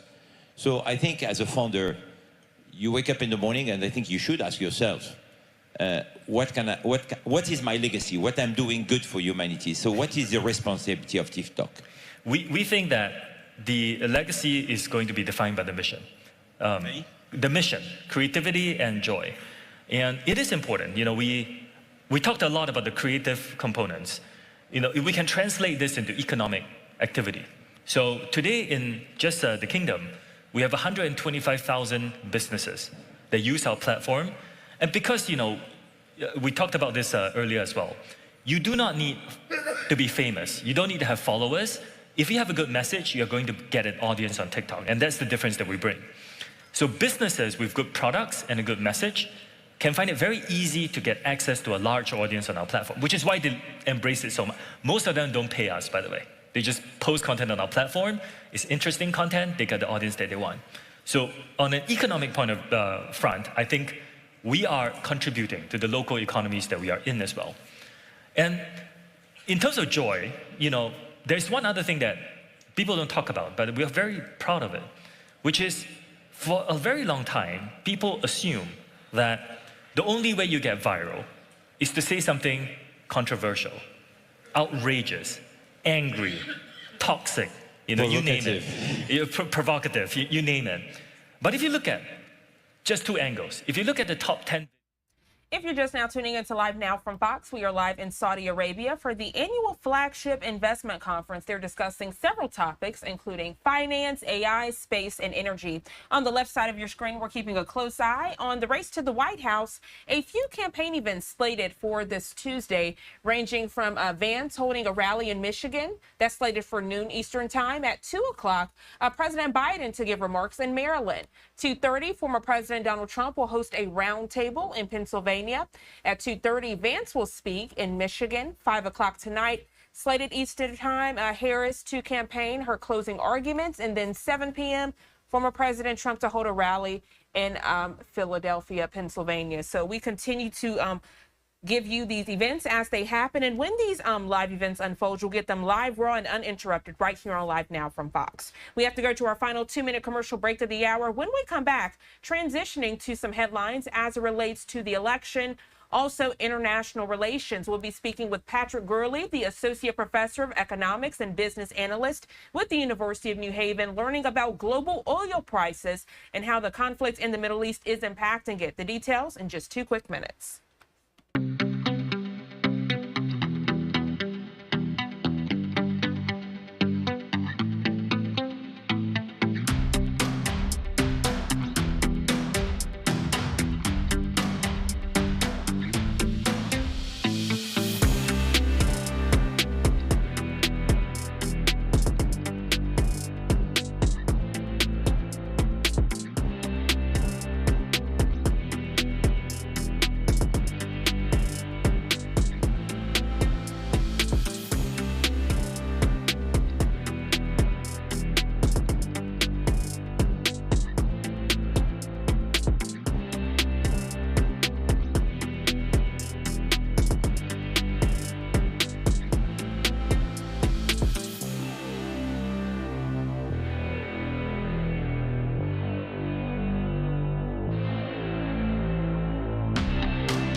$7:58 is the time, and welcome back to Live Now from Fox. I'm Jeanne Francine, a few minutes shy from the top of the 8 o'clock hour here on the East Coast. And as we continue with your top stories and headlines on this Tuesday morning, according to the Associated Press, global oil prices are falling sharply after a retaliatory strike by Israel over the weekend. It targeted Iranian military sites rather than its energy infrastructure, as had been feared. Well, prices for crude oil spiked globally on October 2nd after Iran fired nearly 200 missiles into Israel part of a series of rapidly escalating attacks between Israel and Iran and its Arab allies that threaten to push the Middle East closer to a region-wide war. Iran is the world's 7th largest oil producer, but a wider conflict in the Middle East could have an impact for some of the world's largest energy producers in the region. Joining us live this morning to further discuss this news alert is Patrick Gurley, Associate Professor of Economics and Business Analyst with the University of New Haven. Patrick, good morning. Thank you so much for joining us. Thanks for having me. So, Patrick, a lot to dissect, and if you're not into economics or business finance, you might not really understand what's going on. So can you break it down for us this Tuesday morning? Yeah, so oil is traded on a world market, right? There are hundreds of companies, dozens of countries that all produce billions and billions of barrels worth of oil, and it's all traded on one central market. So any sort of geopolitical incident that makes markets think, hey, maybe the world supply of oil will be disrupted is going to raise prices. There were some concerns with that when Iran attacked Israel. But now that Israel has had a fairly measured response that did not target Iranian oil production, now markets have kind of calmed down a bit and said, all right, at least for the time being, it looks like there aren't going to be any significant disruptions to the world oil supply. And when you talk about those markets, could you explain, is it stock markets? Because we know that there were some sell-offs and some trades. Provide that perspective, please. Yeah, it's a commodities market. So just like you can buy and sell other commodities, whether it be gold or wheat, oil is a commodities market where people can buy and sell oil from around the world. So we know that this conflict is far from over this morning, Patrick, and there is the concern that maybe with more strikes as they happen in real time between Israel and Iran, that it could eventually hit one of these oil capacities. If that happens, could you explain the best and worst scenario, if there is a best scenario? Yeah, so I guess the bad news is that, as you mentioned, Iran is one of the leading producers of oil in the world. Even more dangerous, though, and what you alluded to, is they are located near a lot of the other world-leading oil producers, and somewhere around a fifth or a quarter of the world's oil actually passes through the Strait of Hormuz, which is right by Iran. So if the conflict were to accelerate, you could see Iran maybe putting the pinch in and kind of preventing oil not only from leaving their shores, but from leaving a lot of other countries. And that could be enormously harmful and could result in a large increase in the price of oil. The good news for Americans, at least, is that the United States is now the world's largest producer of oil. You might think, oh, it's Saudi Arabia, oh, it's Russia. No, the United States produces more oil than any other country. Not only do we produce the most, but we actually produce more than we use. The U.S. is a net exporter of oil. So if something like this were to happen, where, there's a large war in the Middle East that prevents oil from being exported, that I would expect that to make prices increase, which is bad. On the good side, though, I don't foresee anything like in the 1970s where you literally couldn't find gas in the United States. The United States is today just such a powerhouse producer that would result in an increase in prices, but I don't think that there's many large-scale shortages for any significant time. Yeah, you read my mind, Patrick. I was actually just about to ask you that, because when you think about the price of oil in bulk, the viewers wanting to know, okay, at what point does that trickle down to the price at the gas pump and make prices potentially go up? Yeah, so that takes weeks, maybe around a month, depending on where the problem is on the supply line, if it's, actual exports, if it's the refining process. So you would expect it to take some time. Unfortunately, it does seem like the prices rise faster than they fall. They kind of call it the rocket versus feather analogy, with a rocket going up versus a feather slowly falling. So that could happen. Again, at least for now, though, the markets seem like they've priced in the risk and they don't foresee any difficulties in the immediate future. Well, that's some good news there, Patrick. A pleasure to have you join us here on Live Now from Fox. Before I let you go, is there anything we should be keeping a close eye on? Again, many people might not know how to properly follow the market. So could you give some tips? What should we be looking out for, as this has been a hot topic as it relates to the price of oil? Yeah, I mean, you can keep an eye on world oil prices if you want. I think overall, I don't think it's something to be significantly concerned with. Again, I just want to reiterate that the United States today is not the United States of 2004. We produce a lot of oil, and so I don't think that there's any cause for undue alarm. Patrick Gurley, truly a pleasure having you on the show this Tuesday morning. Thank you so much for joining us. I hope you have a great rest of your day. You too. Thank you. Here at 8:04 on the East Coast, I want to show you some of the many live looks we are getting into our Live Now from Fox Studios as it relates to the Middle East. Patrick, really putting it into good context. As we know, conflict in the Middle East rages on this Tuesday morning. You're getting a live look at this hour out in Khan Yunis, Gaza. We've been following breaking news out in this area, learning of an early morning Israeli strike out here that we're told 60 people were killed, most of them women and children, according to the Gaza Health Ministry, which we must note Gaza Health Ministry does not differentiate between Hamas militants and combatants, also innocent women and children. So wanted to differentiate that.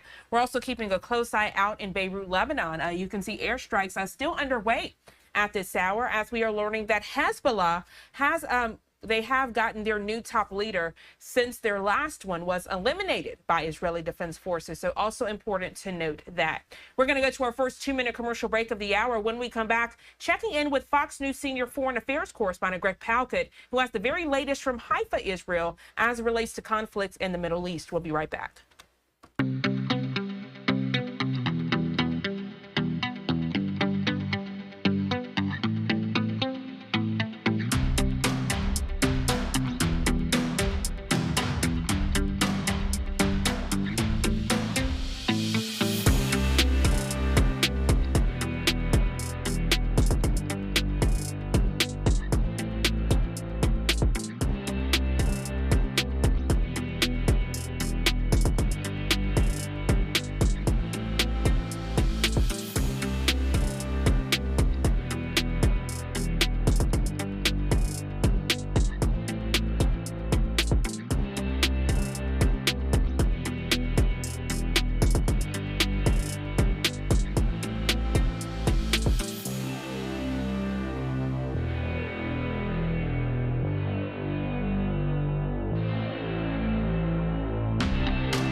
.07 is the time, and right now, turning to a breaking news headline as it relates to conflict in the Middle East. Egypt proposing a 2-day ceasefire between Israel and Hamas. The plan would include the return of 4 hostages, the release of some Palestinian prisoners, along with additional humanitarian aid to Gaza. Meanwhile, the Israelis are talking about their retaliatory attacks against Iran. Fox News senior foreign affairs correspondent Greg Palkett joining us now with the very latest from Haifa, Israel. The fighting continues here on several fronts. The Lebanon port city of Tyre blasted by Israel going after Hezbollah. As tough fighting continues in southern Lebanon, 5 more Israeli soldiers killed. In northern Gaza, the IDF says it's completed raids at a main hospital, claiming to capture 100 Hamas suspects there, as 100,000 civilians are said to be still trapped in that part of Gaza. Reportedly, positive talks about the release of hostages still held by Hamas and a ceasefire just wrapped up, involving CIA Chief Burns, Israeli intelligence boss Barnea, and Qatari Prime Minister Al-Thani, including a new plan to release some hostages and Palestinian prisoners amid a brief fighting pause, as the aftershocks from the attack by Israel on Iran are still being felt. That was in response to that Iranian missile barrage. Analysts say not only missile production sites were hit, but many air defense facilities, easing possible future attacks. While downplaying the Israeli strikes, there was tough talk coming. Dealt them a real blow. I thank our allies, in particular the United States, for their continued cooperation. And Washington sounding pleased its warnings to Israel against attacking nuclear and energy sites were heeded. We do think it was a proportionate response that should not lead to further escalation by Iran. Finally, another possible bad turn for the humanitarian crisis in Gaza. The Israeli parliament voting tonight to ban the UN agency helping Palestinians there to operate in Israel. Israel claims UN staffers were involved in terror activities. The UN says this move could mean the collapse of the aid process. In Haifa, Israel, Greg Palcott, Fox News.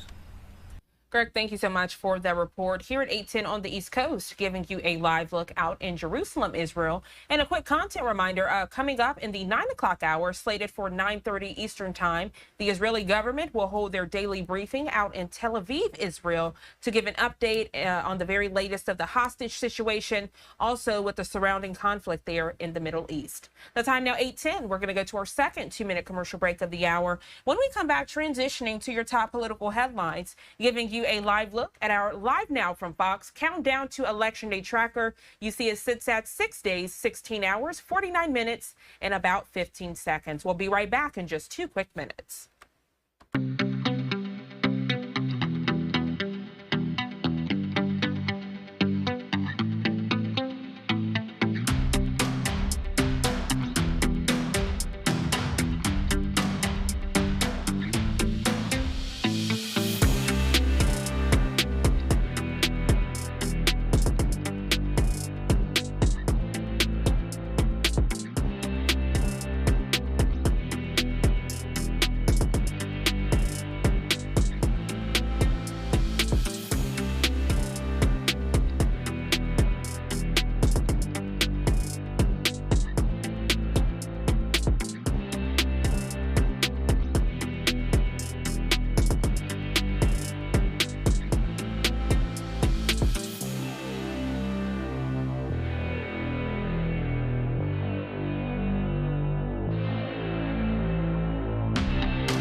Welcome back to Live Now from Fox. I'm Jeanne Francine. 8:12 is the time, and right now, as promised, we're going to switch to your top political headlines here on Live Now from Fox. Take a look at your screen, giving you another live look at our Live Now from Fox countdown to Election Day.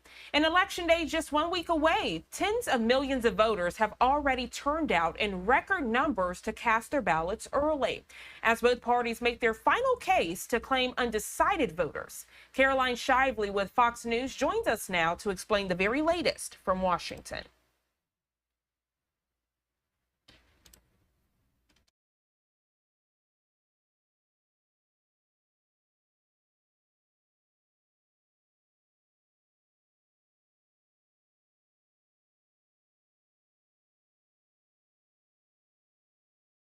More than 44 million Americans have already cast their ballots early. But in a race that is this close, it doesn't mean we'll know who won when the polls close next Tuesday night. Former President Donald Trump delivering remarks to the press at Mar-a-Lago this morning. Then tonight, Trump is holding a rally in Allentown, Pennsylvania, a city which has the second largest Latino population in the battleground state. The former president campaigned in battleground Georgia yesterday, sharing a hopeful message to voters.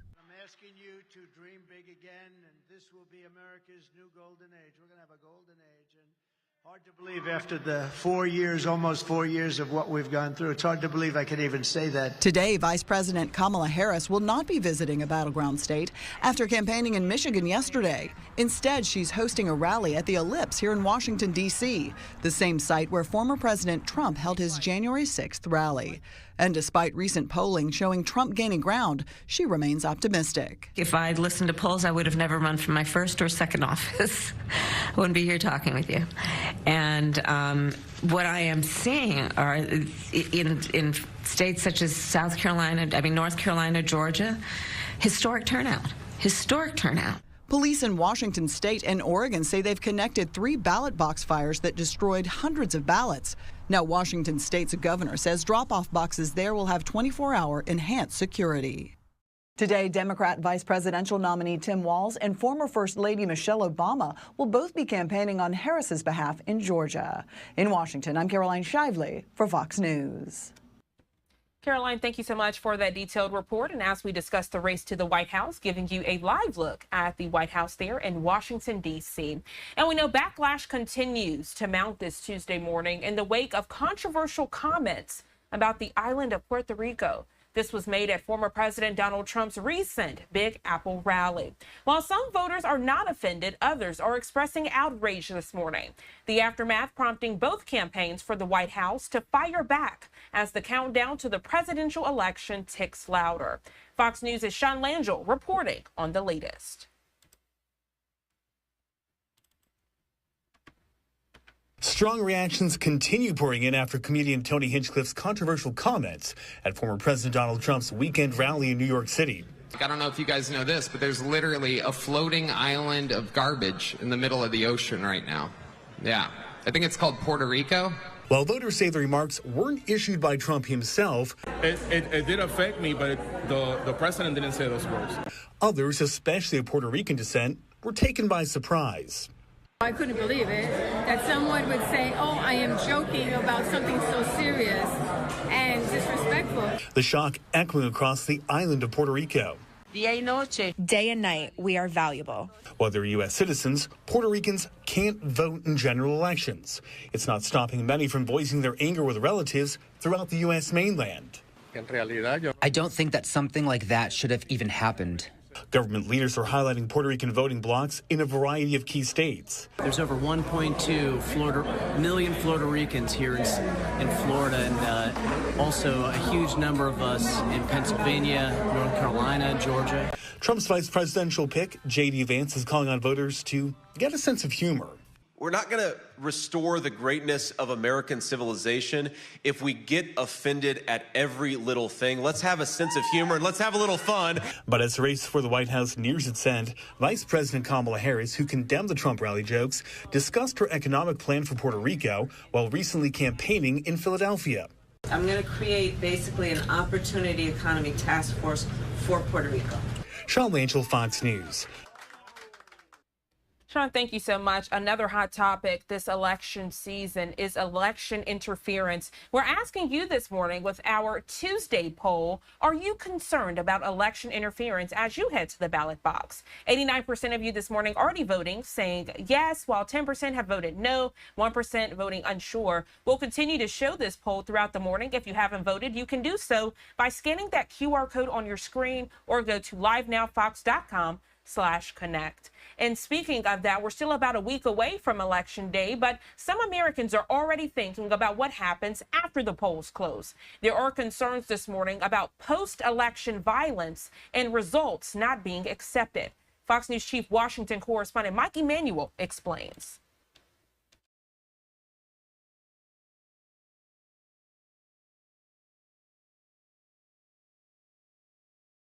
Election Day is still 8 days away, but more than 43 million ballots have already been cast in the 2024 election. I have been dying to go cast my vote for months now. And frankly, I just want to do it and be done and say I did my duty. But there are growing concerns among Americans over how some will react to the results. A new AP NORC poll finds about 4 in 10 registered voters are very or extremely concerned about post-election violence and attempts to overturn the election. The poll also found a third believe local or state officials could interfere with results, something states are trying to prevent in the first place. The system does work because there are checks and balances. There is validation built into the system. While state officials are feeling confident in their prep work, we have seen some attempts at election interference, like in Washington state, where a ballot drop-off box was set on fire early Monday morning, destroying hundreds of ballots. Officials have also stopped foreign cyber attacks targeting election websites and candidates. Still, former President Trump and Vice President Harris are urging supporters to vote early. You got to get out and vote. We just have to get out. Election day is Tuesday, November 5th. Let folks know you can vote then or you can vote early. According to the AP poll, 86% of registered voters believe the loser of the presidential election has an obligation to accept the results. In Washington, Mike Emanuel, Fox News. Mike, thank you so much. And in that report, and also with Caroline Shively's, they were showing those ballot boxes that were being set on fire, which is further adding to the concern of election interference this morning. It happening last week in Washington, D.C., also happening yesterday in Oregon. Getting back to this poll, though, are you concerned about election interference as you head to the polls? Continue to let us know what you think by scanning that QR code on your screen, or again, go to livenowfox.com/connect. More votes coming in. The yes poll now at 89%, 10% no, and still 1% unsure. At last count also, thank you, Markima, 500 people voting, more than 500 people voting on this poll. So those numbers continue to rise this Tuesday morning. All right, we're going to go ahead and go to our third 2-minute commercial break of the hour. But as we do, a cool shot coming in that we want to share with you, which takes us out to Yankee Stadium. We know many of you all are sports fans and have been keeping a close eye on this World Series game. We know right now that the Yankees have been defeated. They have not won a single game, lost all 3 at this point. But many Yankees fans are holding on to hope this Tuesday morning. If you're a Dodgers fan, you're elated this morning. We've seen a lot of bombs, a lot of walk-offs, and a lot of strikers thrown. So big things happening out for the Dodgers as they continue to try to be undefeated so far in this World Series race. All right, 8:21 here on the East Coast. We're going to go to that third 2-minute commercial break. We'll be right back.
Welcome back to Live Now from Fox. I'm Jeanne Francine. The time now 8:23 here on the East Coast. And speaking with my producer in the break, we are awaiting some election security events to unfold this morning, where we are learning of some election security concerns here in the U.S. So when those events take place, we will make sure to head to them. But we do have a live event underway. This one takes us out to Saudi Arabia. You're taking a live look at the investment conference out in that area, the annual flagship investment conference on finance. They're also discussing several other things, ranging from AI to also space and energy. Let's listen into this event. I'll also pop up some boxes on your screen of other top stories we're following this Tuesday. AI-centric chip company very soon. AI robotics, not the traditional robotics. The artificial superintelligence comes and robotics come together. That will be a tremendous, product. The fascinating thing about you is you have been there, you've done it, you've had the great success, you've had the follow-on failures, and you're doing it again. No, in between I had many mistakes, like WeWork and, Does it annoy you?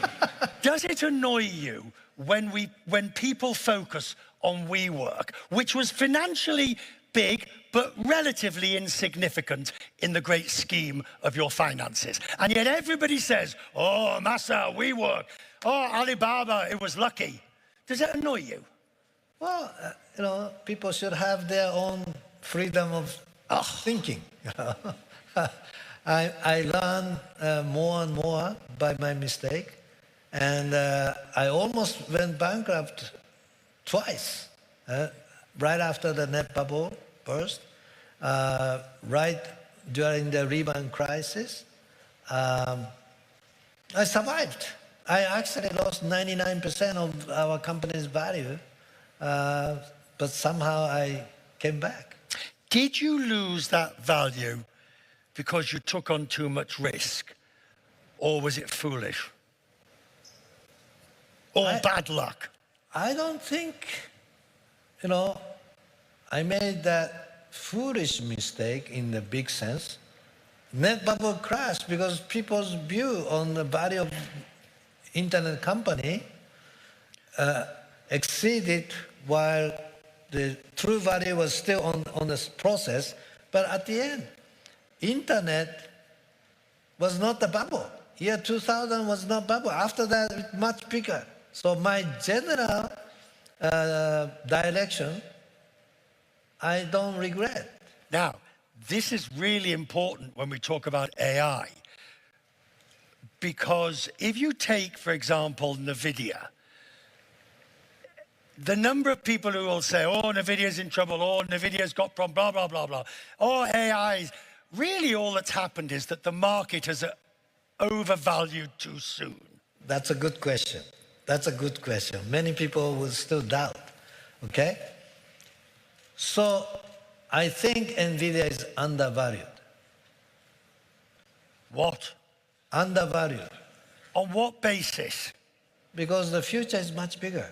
But the market's concentrating, as we heard in a panel earlier, it's quarterly reports. It's, if NVIDIA tells us that it's going to be longer and slower, we all get... Yeah. NVIDIA is just one example. Right. Okay? What about the total, Gen AI future? What is the value of the future? Is this a bubble today or not? Okay? Some critics, the most negative guy says, this AGI, ASI, in 10 years, maybe only 5% is actually useful or, replacing people's job, but 95% still the same, no change. It takes time. So I say, okay, let's accept the most negative critics' view. That is only 5% change, 95% unchanged, but what is that, ASI investment required to take? Okay, 10,000 smarter than mankind. How many gigawatts? We were talking about gigawatts just before me. Yeah. I have predicted it will take 400 gigawatts of AI data centers power. 400 gigawatts. That's bigger than total US electricity. And it will require 200 million chip. Okay? The cumulative capex, $9 trillion. $9 trillion. How do you recoup? How do you recoup? It's too much investment for many people's view. I say it's still very reasonable capex. $9 trillion is not too big. Maybe too small. You like to think big. Yeah. So let me say, what is $9 trillion cumulative? But if the 5% of GDP in 10 years from today replaced by ASI, what is the number? Right. 5% of global GDP is $9 trillion. $9 trillion per year. If the ASI produce you $9 trillion per year, cumulative investment of $9 trillion, small money. All right. Small money. You recoup in 1 year for the total cumulative. So that means $9 trillion capex investment you can depreciate. 1 year revenue, that means like 50% profit. 50% profit. It is going to be $4 trillion net income per year. $4 trillion net income shared by new GAFA. 4 companies will take $1 trillion profit. And you want to be one of them? Of course. Right. Of course. Before we finish, I just want to ask, let's ask our AI friend here. The question I posed to our AI friend is Masa Son a guru when it comes to investing? I asked this question. Can we have the answer, please? Masayoshi Son is definitely recognized as a guru of investment. His early $20 million investment in Alibaba grew to $75 billion by 2014, contributing significantly to SoftBank's success. However, for some other investments, there have been mixed results. Thank you. Quiet, I've got a minute left. I want to ask you, after both difficult times, you went into a period of reflection and contemplation. You disappeared. You thought. You went up a mountain, whatever. What did you learn about yourself? Well, I say it's a good experience. Good experience that I get defeated, I get laughed, I get criticized. That make me think harder. That make me think I have to be stronger. And that's all good. I learn more, I think more. And before I go sleep, I have lots of concern. When I wake up with a big smile. Ladies and gentlemen, Masa, thank you very much. Thank you very much.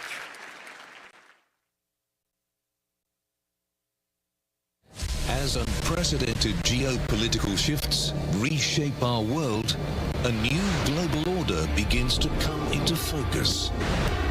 Welcome to the rise of the Global South.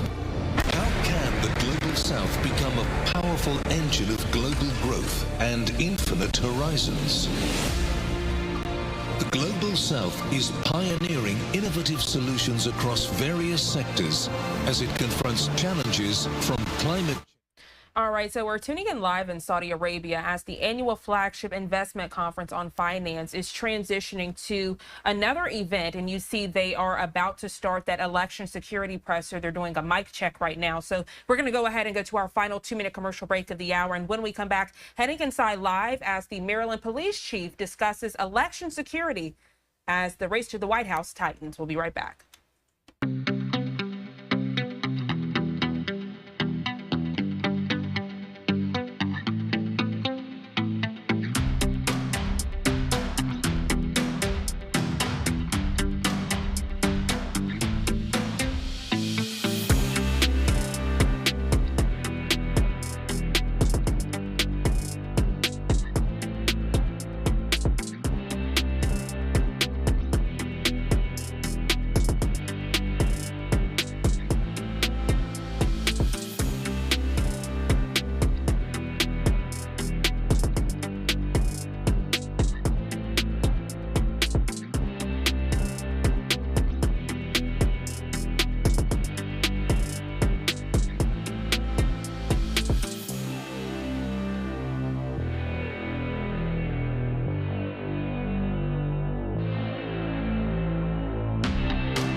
The time now 8:35 here on the East Coast. I'm Jeanne Francine. Right now, we're about to head out to Maryland, where the police chief is holding a press conference on election security. Let's listen in. Oh, he's going to count down. Good morning, everyone.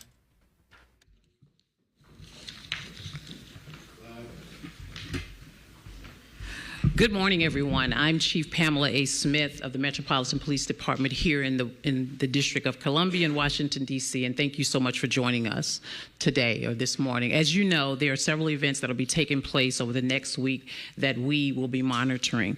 Tonight, we'll have the 37th Annual High Heel Race, which is roughly around the 1600 block of 17th Street Northwest, and we'll also be monitoring the Vice President's campaign event at the Ellipse. And as you know, Thursday night is Halloween, and we'll be out in force ensuring everyone's celebration occurs safely. And then we'll head into Election Day, and we will be working closely with all of our partners to monitor events on election night and the days that follow. I want to assure you that the Metropolitan Police Department and all of the D.C. government agencies continue to prepare for these events. Partnership is key, and coordination continues to be the backbone of our approach to this busy time in our city.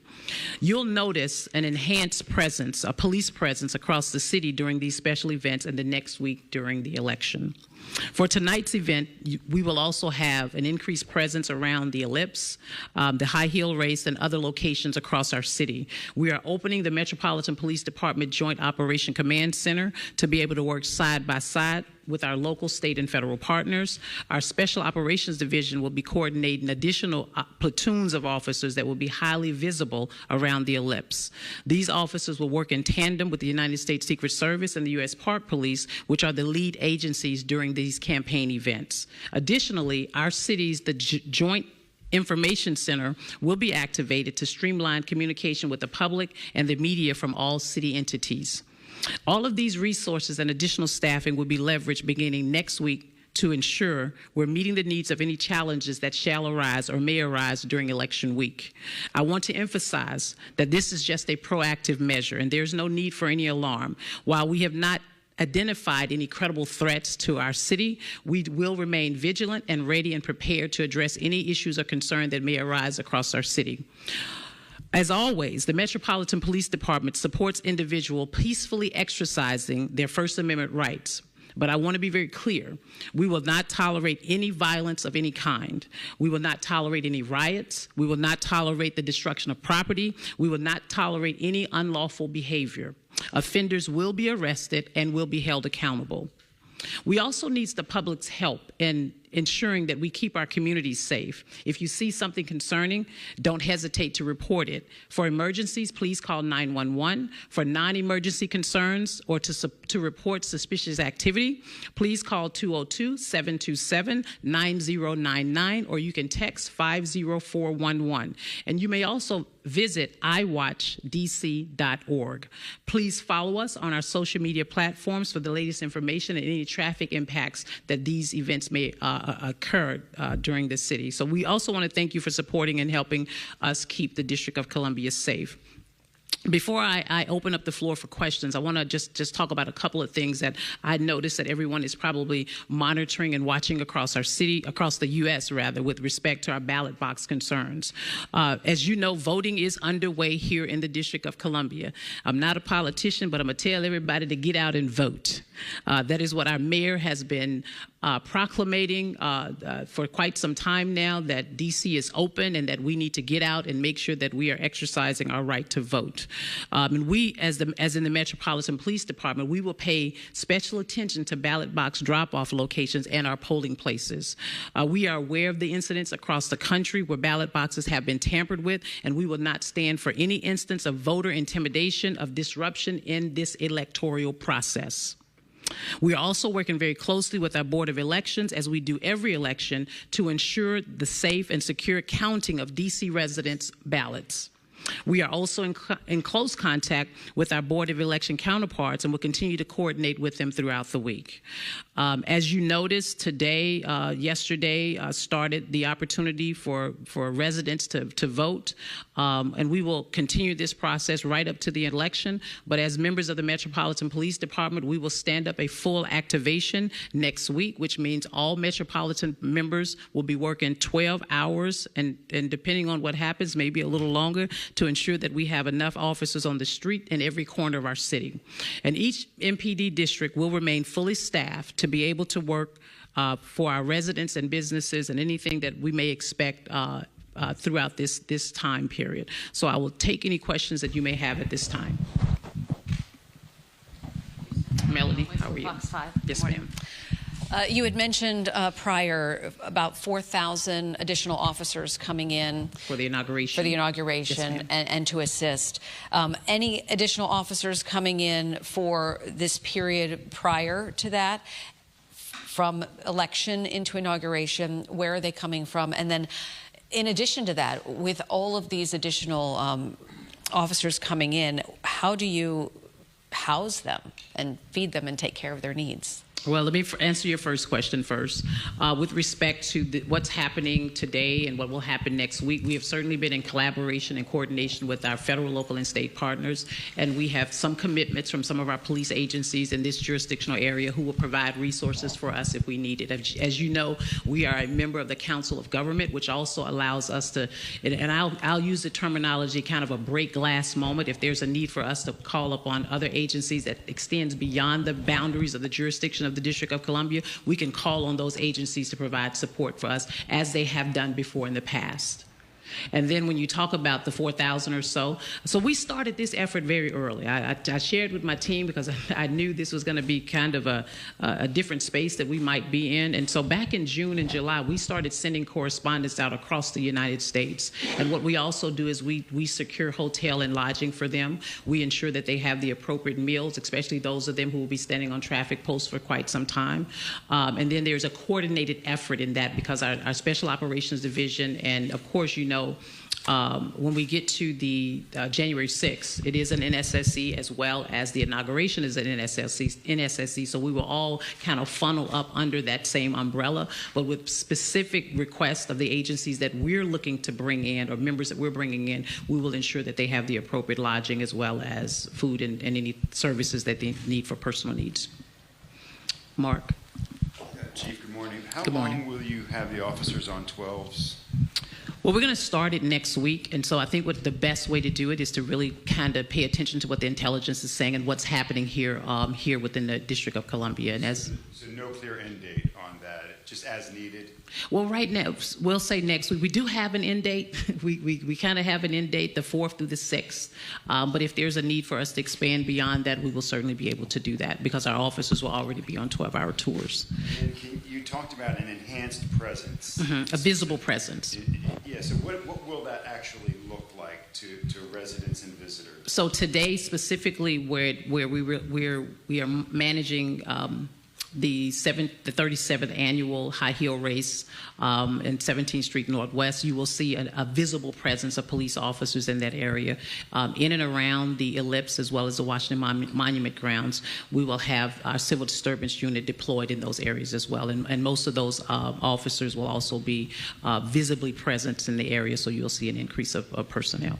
And can you tell us, has there been any change? Last time we spoke with you and the mayor, she had not requested the National Guard for anything, but talked about maybe preliminarily laying the groundwork. Has that posture changed at all in any way?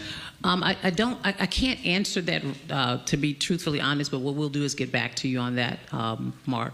Good question, but I think I'll let the mayor and her team respond to that. We'll get back to you, if that's okay. Yes, ma'am.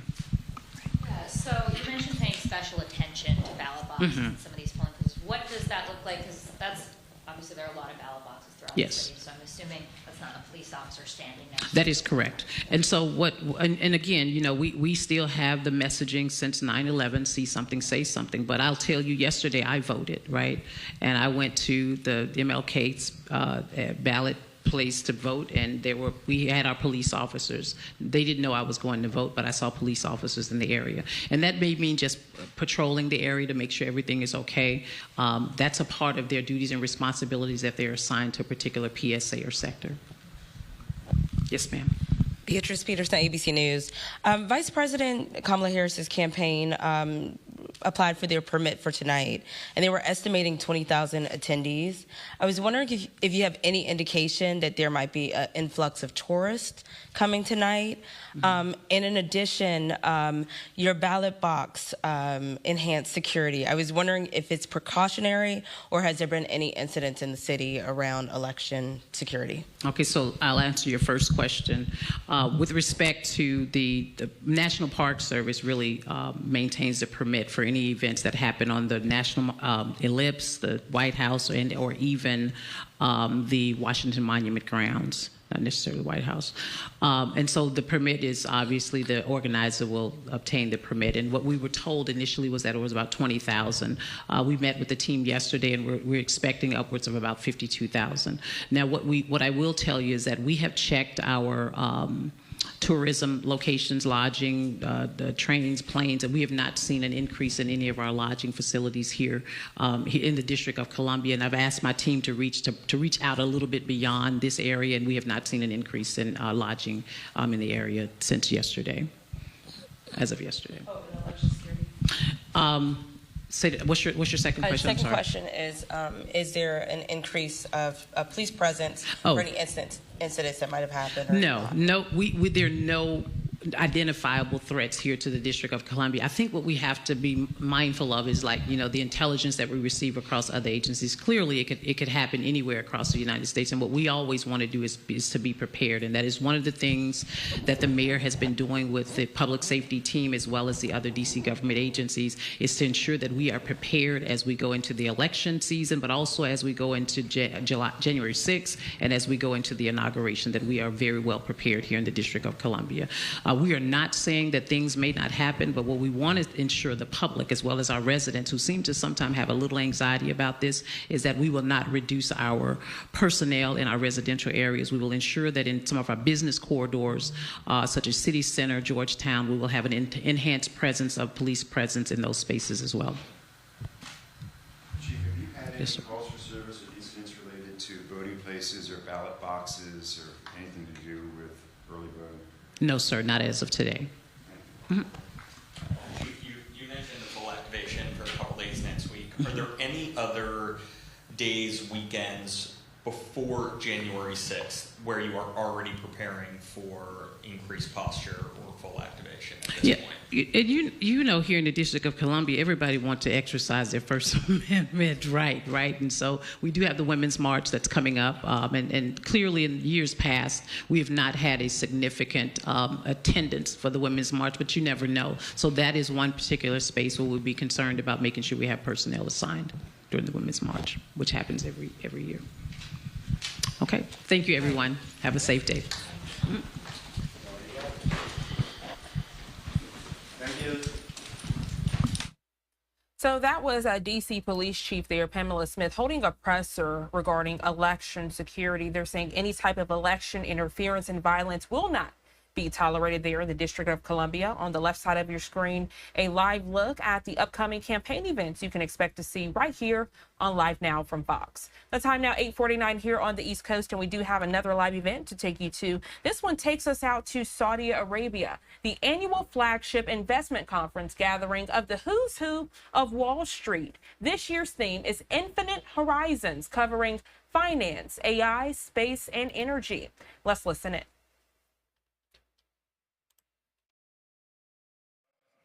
Lots of natural resources that are critical to energy security. Digitization, we had Massa talk about AGI and ASI. The cheapest sources of energy are in the global south, okay? So that creates an advantage for countries who want to take advantage of it, to build data centers, to power this artificial intelligence and the language models. So I think tremendous opportunities. So let me Why ask wouldn't you you this. be excited? Let me ask you this. You've spoken about where you're investing, which sectors. Where are you not investing? And I want you to talk about jurisdictions. Which countries in the global south will you not touch? Well, there's some that are obvious. Yeah? You're not going to invest in North Korea, right? We're not investors in, clearly we've never invested in Russia. We're not investors in Russia. We're not investors in Africa, but not because we don't think there are countries that are in Africa that are attractive. The reason we're not is when we invest, we're looking to deploy $1 billion, $2 billion of equity in each investment we make. And so there are not that many large opportunities in Africa. If there were, we would look for opportunities. By the way, in Africa. infrastructure deficits every single year in Africa is over $100 billion. Yep. I'm sure you'll find some projects there. Well, I'm rooting for Africa. Yeah, exactly, yeah. I have my own agenda. Sanjeev, I want you to jump in here. Let's talk about agriculture. We'll come to you. I want to talk about agriculture, and we know in the future we need arable land, we need food security, we need water, we need to stay warm and cool, obviously, in certain markets. There are certain things that are absolutely fundamental. How important is investment in agriculture and how the Global South can play that role?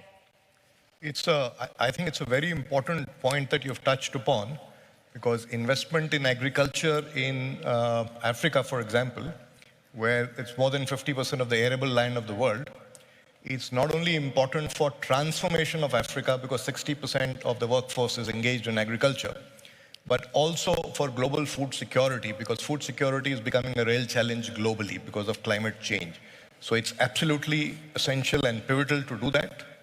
And I think that the good news is that, there are challenges doing it because, first of all, the basics as connectivity, physical infrastructure is minimal, is not there. So you cannot really access and reach the produce to the right places unless physical infrastructure is there. The second is, it's also possible, of course, they have the usual challenges of fragmented land holdings. They have this challenge of the wrong work practices, and soil conditions being very poor, water being inadequate, although there is water available under the ground. So multitude of challenges. So how do you deal with that? I think fortunately, there's a technology leapfrogging that's possible if you take a leaf out of what's happening in India with the public digital infrastructure, the agri-stack and the application layers that businesses are putting in place. I think that's a way to reach the farmers easily. And the other, I think, lesson that we can take out of India is that India also has fragmented land holdings. So how do you kind of organize the farmers in terms of farmer-producer organizations? You get some aggregation to be able to access them. But all these, of course, require investments in physical infrastructure, digital infrastructure, capacity building. So, and in some of the most challenged countries, these issues are the resources are not there. And there are also debt issues. So I think, it's during the last G20, India's presidency, I think two important things happened there. One is that European Union was incorporated within G20. I think getting a seat at the table hopefully will enable engagement to find creative solutions to some of these issues. You mean African Union? Sorry? The African Union. African Union. African Union. I'm sorry. Yeah. Sorry. Apologize for that. Yeah, but it's really important because having the AU, by the way, look how long it took for the AU to have a seat at the table. Yeah, and the other important development was that there was this whole agenda about reforming multilateral development institutions. Yeah. Both in terms of balance sheets and also how they would lend from things like blended financing and particularly in some of the economies that are under stress right now, how do you kind of create instruments to de-risk investments? Because ultimately, private capital will go where risks and rewards are commensurate. Otherwise, it's not going to go. Yeah. And private capital does need to go. All right, I'm cognizant of time, so let's keep it short and sweet so we can get through another round of questions.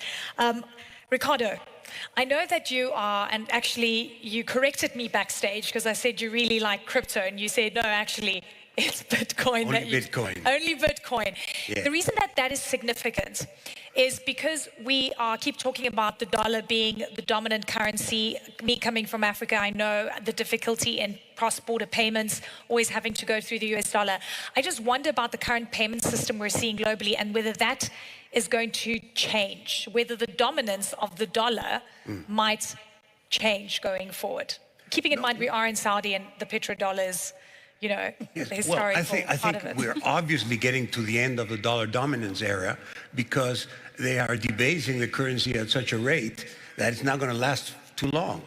And that's why people like me who look at Bitcoin as a solid unit of value, of a store of value, is so important for us. Also, it's a system that is not subject to retaliatory measures that will leave you with nothing if you step on the wrong toes, you know.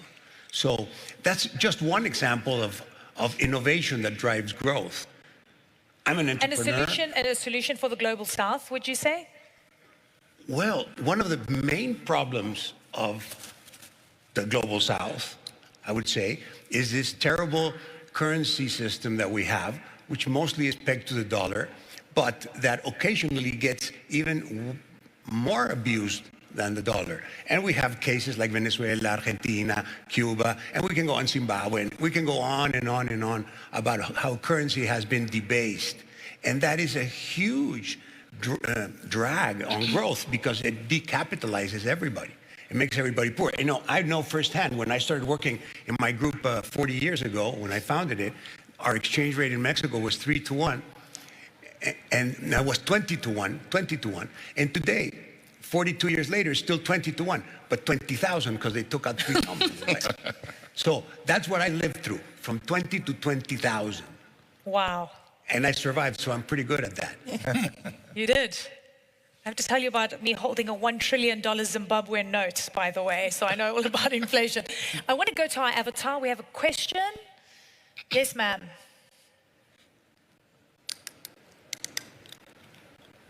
Despite its dominance, the US dollar's share of global currency reserves has declined from 70% in 2000 to 58% in 2022, suggesting a gradual erosion of its hegemony in international finance. Do the panelists think this trend will continue? Ahmed. I think there'll be more collaboration. Yeah. I think, people should not take it against the people who want to be part of BRICS. I think it's just another group. I think they will collaborate with other people. The dollar has a chance. I think other currencies should have a chance. Bitcoin should have a chance.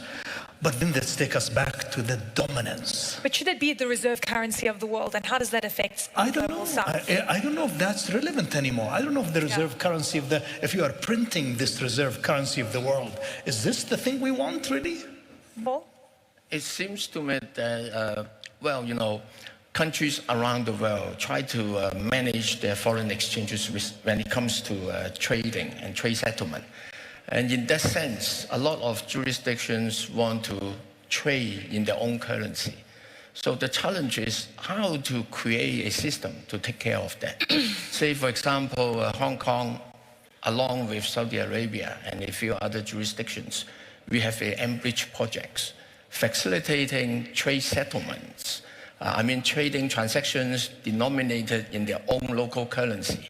And through digitalization, this can be settled by using their own currency. And this is gaining increasing confidence and increasing interest. And this is a project, I think, worth pushing forward for the good of everybody. If I may, I want to go back a little to the earlier question. I think the question you earlier asked, which jurisdiction one may exclude from investing, may not be the best question to ask, because it is always a question of risk and return. So it is very much depending also on the focus of investments of the fund or the appetite or focus of the specific investor. So the more relevant question perhaps should be which particular theme of investment in the coming decade and which are the geographic areas or jurisdictions one would be more interested to cast their investments. And I would argue that digitalization and green must be the theme for the coming years, particularly climate-related investments. There are tremendous gaps, and this would be very rewarding investments for global investors. The question is how to make sure those investments are going to the right projects and including green transition rather than facilitating greenwashing. So I think international understanding and cooperation on the proper green standards, proper reporting standards are important. And we in Hong Kong are contributing on that. And aside from that must be digitalization. Fintech, for example, in financial services. The Enbridge project I mentioned is just one example. There are a lot that can be done to make financial services more accessible, more inclusive, so that everyone can enjoy the benefit of the advance in financial services. I think that is the next question that we have to address, particularly to the relatively developing countries.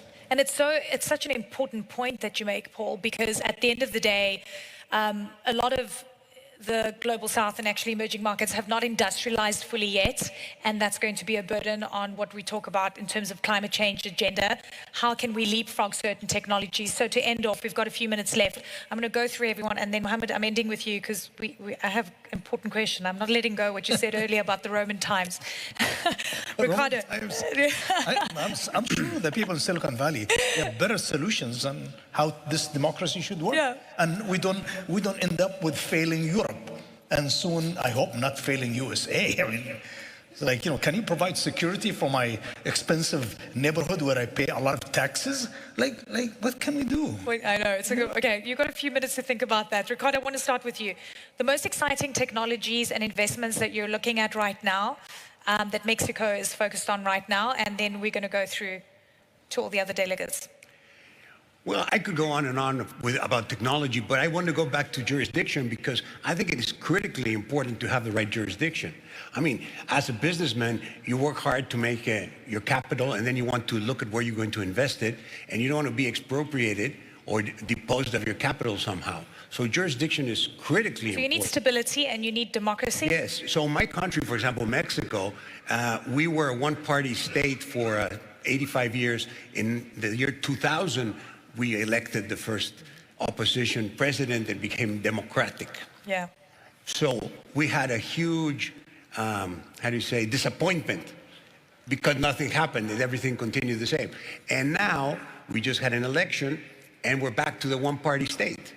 There you have it. It's interesting, yes. And now it's even worse because now it's a democratic tyranny where the majority dictates on top of the minority. You know what I've learned is actually for the Global South to really propel and reach its ambitions and its targets is that policy continuity and stability is needed. It doesn't matter under which, what you name the politics, frankly. And I think that's important. Very quickly, Sanjeev, let me know what you're thinking.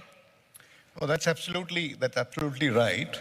And if we look at the examples of where investments and progress has been good, it's been on account of good policies and stability in policies for sure. But I just also want to make a comment on this whole business about where to invest on technology. I think from a global south perspective, so particularly countries that have not progressed enough, I think investment on public digital infrastructure is what is fundamental. If we look at the UPI system in India, and that's also being used for cross-border movements now, the transactions are more than the rest of the world together. That's how deep it has gone. And it's very economical. I think those are the kind of investments are very, very pivotal for Global South. Adebayo, 30 seconds. Look, what else do you expect me to say about infrastructure? Look at the major trends: digitization, energy security, decarbonization, supply chain rearrangement. All are going to require huge amounts of capital investment.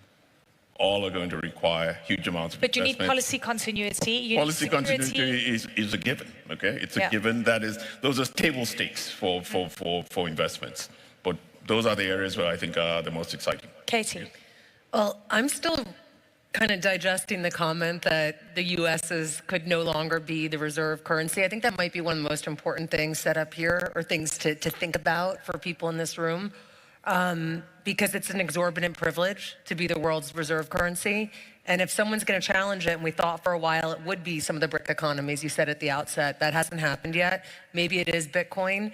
But I have to tell you, as someone who manages a lot of treasuries, that's, it's making me reflect on that being quite dislocating.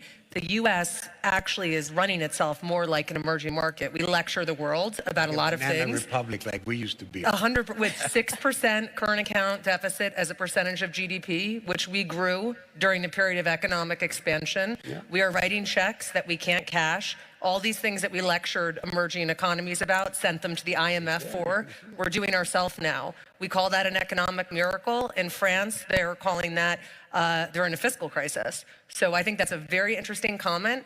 I don't know how it will play out in the bond market, but maybe that's why Treasury yields are rising now, despite the Fed cutting rates, because that is a possibility that people think that could be threatened and the deficit's not sustainable. You see that timer? Before I could go over, but now we've got an avatar that's going to stop me. So I'm going to steal 1 minute, Sophie. I hope you don't mind. Okay, Paul. Yeah, quickly. thank you. Yeah, I'm kind of principle-based when it comes to decision-making. So in the choice of jurisdiction, I gather that what we are really looking at is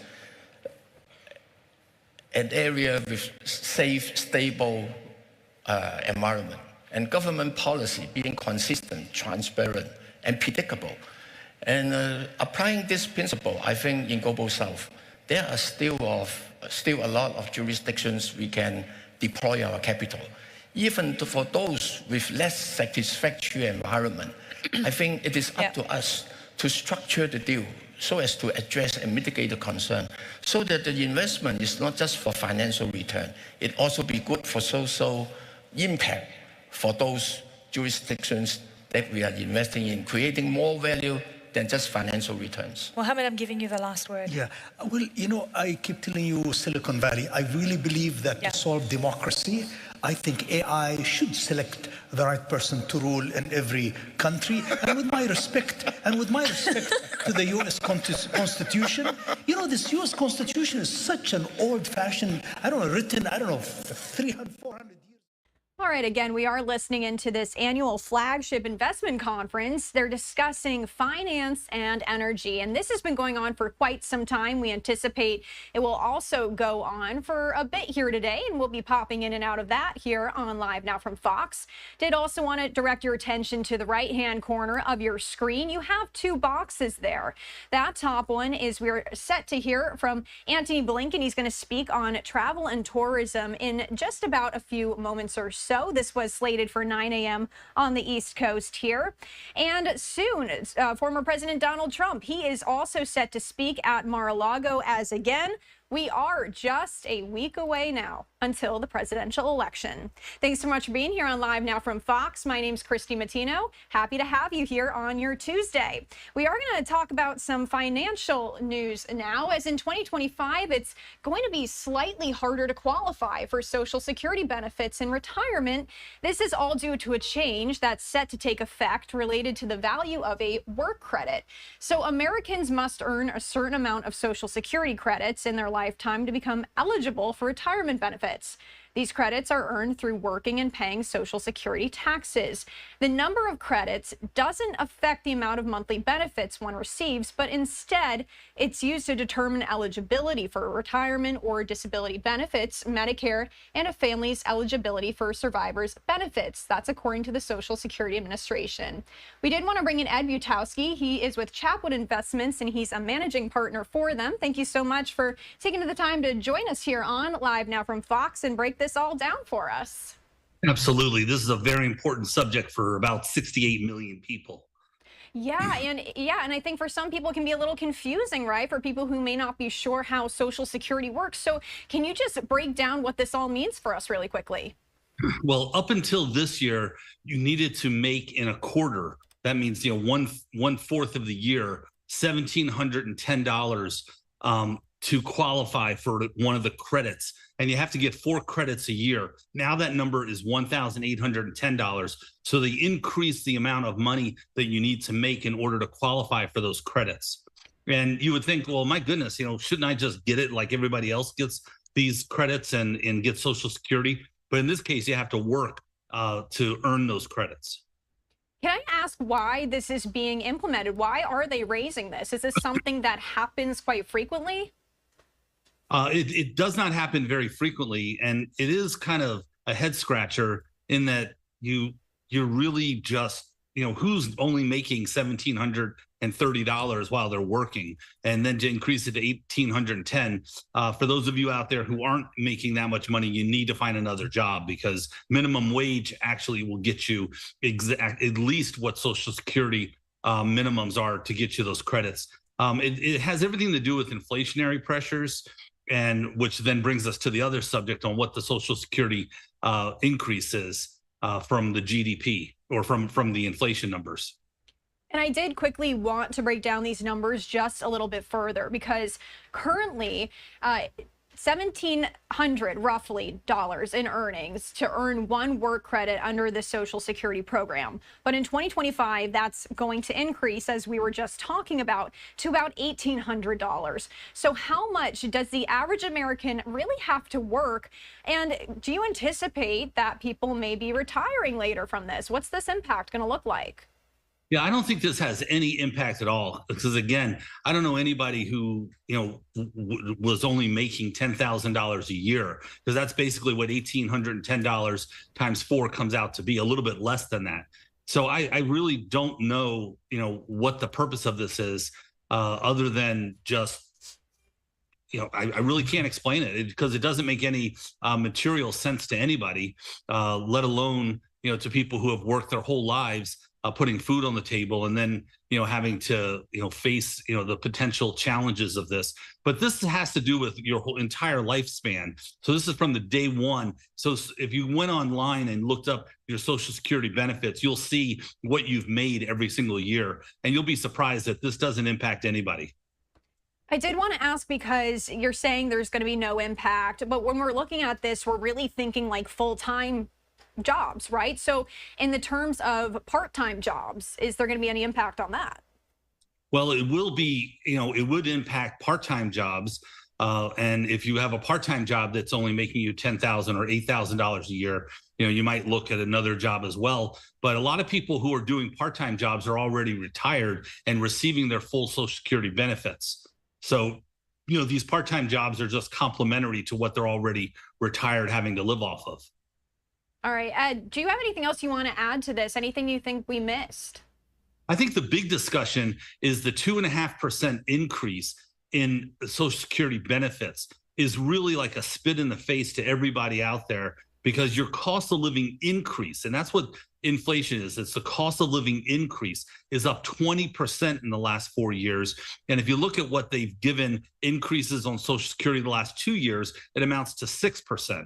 So your cost of living or your quality of life got about 14% worse with these increases.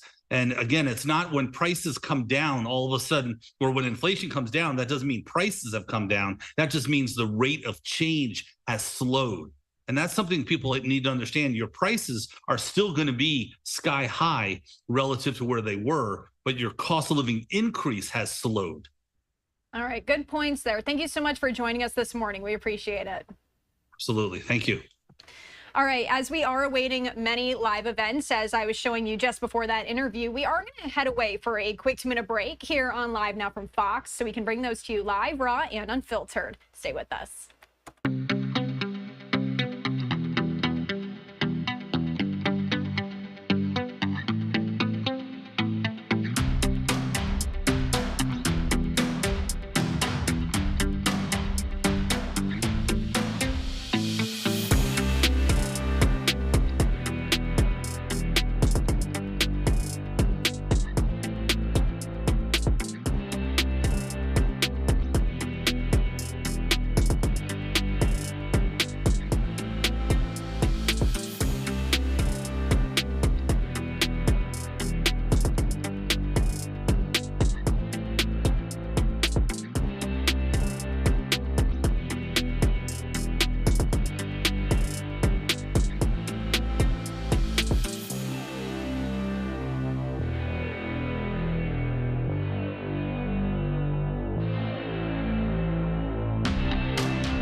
Welcome back to Live Now from Fox. Your time now is about 9:15 here on the East Coast, 6:15 on the West Coast. And we do like to bring you live events, and we have a lot of them on the docket for today. This one that I showed you before the break, Secretary of State Antony Blinken is set to speak on tourism and travel in just about a few moments here. And we're going to keep an eye on that for you. When he does pop up, we'll take it to you.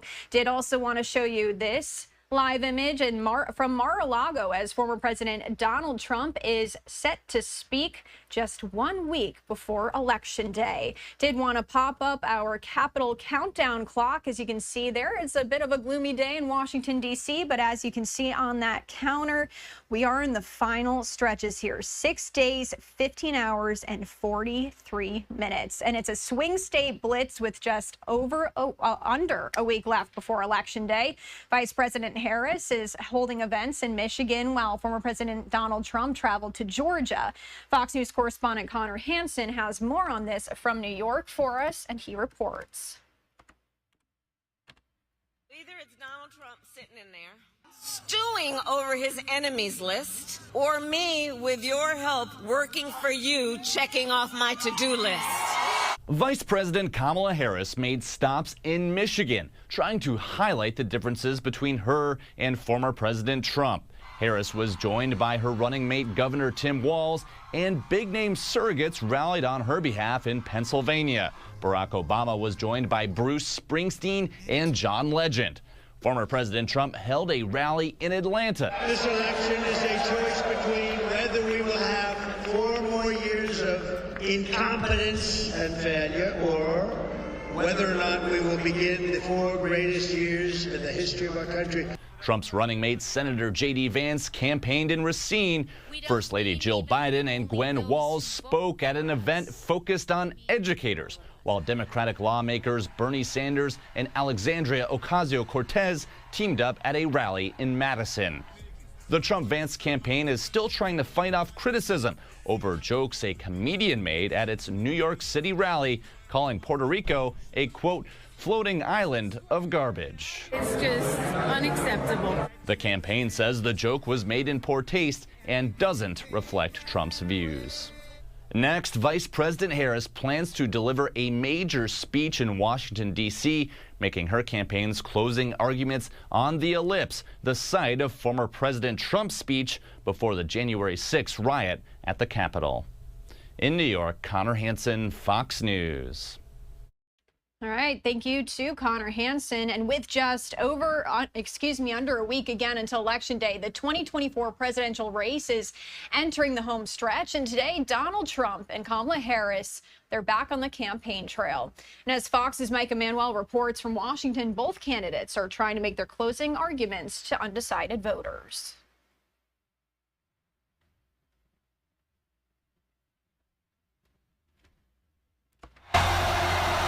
Supporters roar as former President Donald Trump begins his speech at Georgia Tech's McCamish Pavilion. This was Mr. Trump's 3rd visit to the metro area in less than 3 weeks. We will have the strongest economy, the most secure borders. The former president hit unfamiliar themes: inflation, immigration, and tax cuts. And like he's done at other rallies, went after opponent Vice President Kamala Harris. She's grossly incompetent. She's more incompetent than Biden, and I didn't think that was possible. There is a yearning in our country for a president who sees the people, not just looking in the mirror all the time. During a pair of rallies in Michigan, the vice president said she was for the people, while Mr. Trump was for himself. Either it's Donald Trump sitting in there stewing over his enemies list, or me, with your help, working for you, checking off my to-do list. Back in Atlanta, the former president denied allegations he has authoritarian tendencies, turning the attacks on Mrs. Harris by calling her a fascist. The newest line from Kamala and her campaign is that everyone who isn't voting for her is a Nazi. We're Nazis. I'm not a Nazi. I'm the opposite of a Nazi.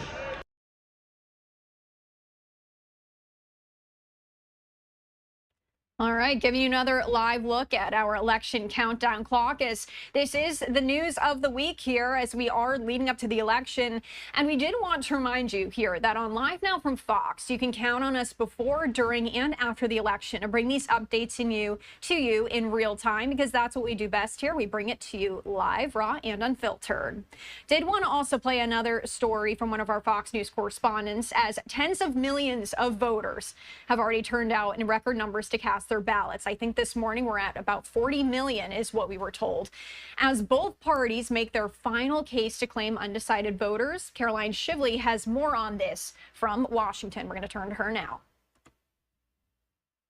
More than 44 million Americans have already cast their ballots early.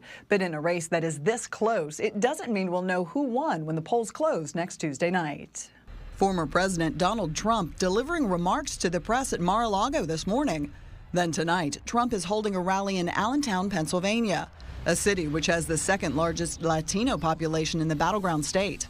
The former president campaigned in battleground Georgia yesterday, sharing a hopeful message to voters. I'm asking you to dream big again, and this will be America's new golden age. We're going to have a golden age, and hard to believe after the 4 years, almost 4 years of what we've gone through. It's hard to believe I could even say that. Today, Vice President Kamala Harris will not be visiting a battleground state after campaigning in Michigan yesterday. Instead, she's hosting a rally at the Ellipse here in Washington, D.C., the same site where former President Trump held his January 6th rally.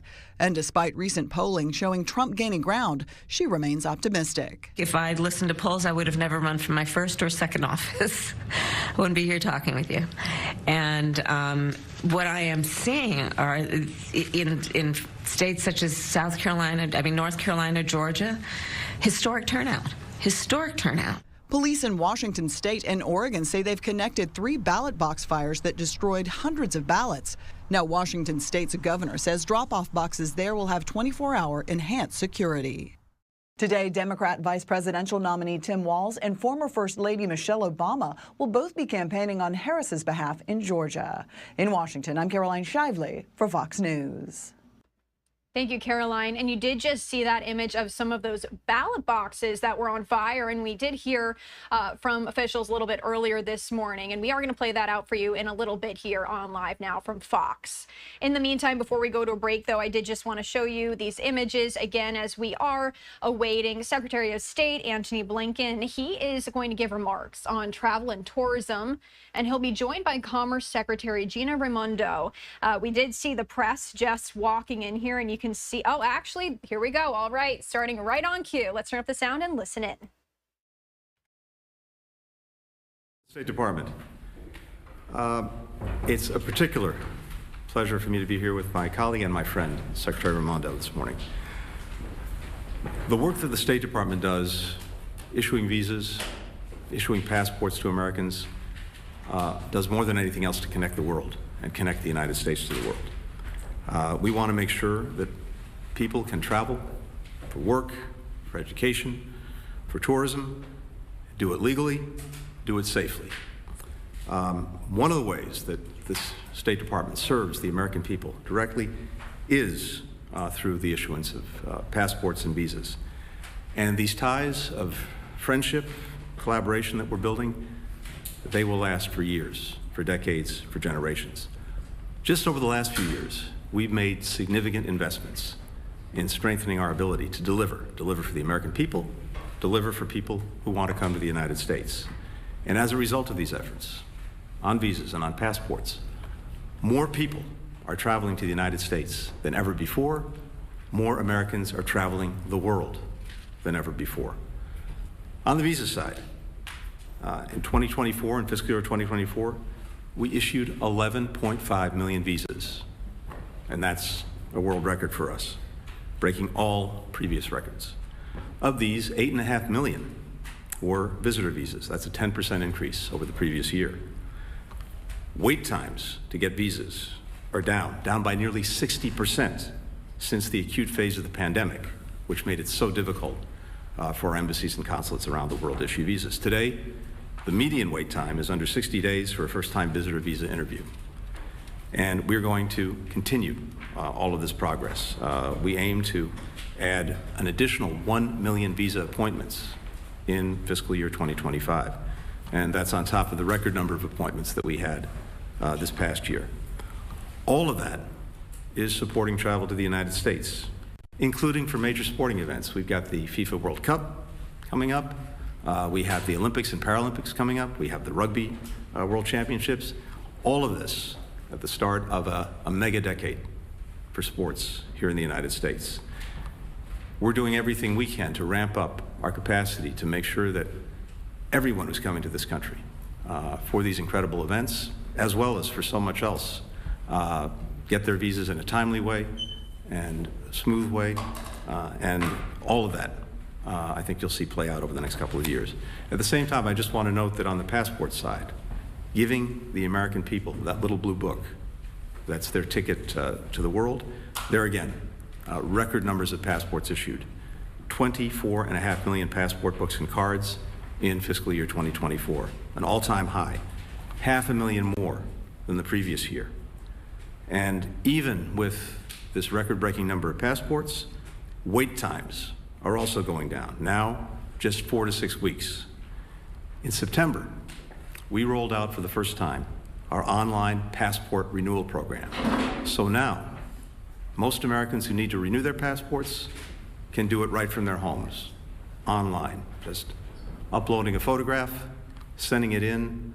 The turnaround time has gone down from a month to a week for those passports. We're modernizing, we're making sure that we're delivering for the American people. Already, more than 1 million Americans have taken advantage of online passport renewal. All of this work is being done by an extraordinary team here at the department, our consular team. And as I said before, we had really challenging times during COVID, but the work that the consular team has done has been extraordinary in not only building back, but getting us to the best place we've ever been in issuing visas and issuing passports. And what we know is this is a matter for real people, real lives, enabling families to get together, enabling businesses to work together, enabling investors to do the work that's helping to grow our economies around the world, and bringing people together for the most joyous things that unite us: sports, arts, culture, science and technology. So for us, this is at the heart of what we do here at the State Department, and I'm so gratified that we do it in the closest collaboration with our friends and colleagues from the Commerce Department. The two of us are united in making sure that, again, more people can come to this country, more Americans can travel the world. That's good for America. It's good for the world. And now it's a pleasure to hand it over to my colleague, Gina Raimondo. Gina. Thank you.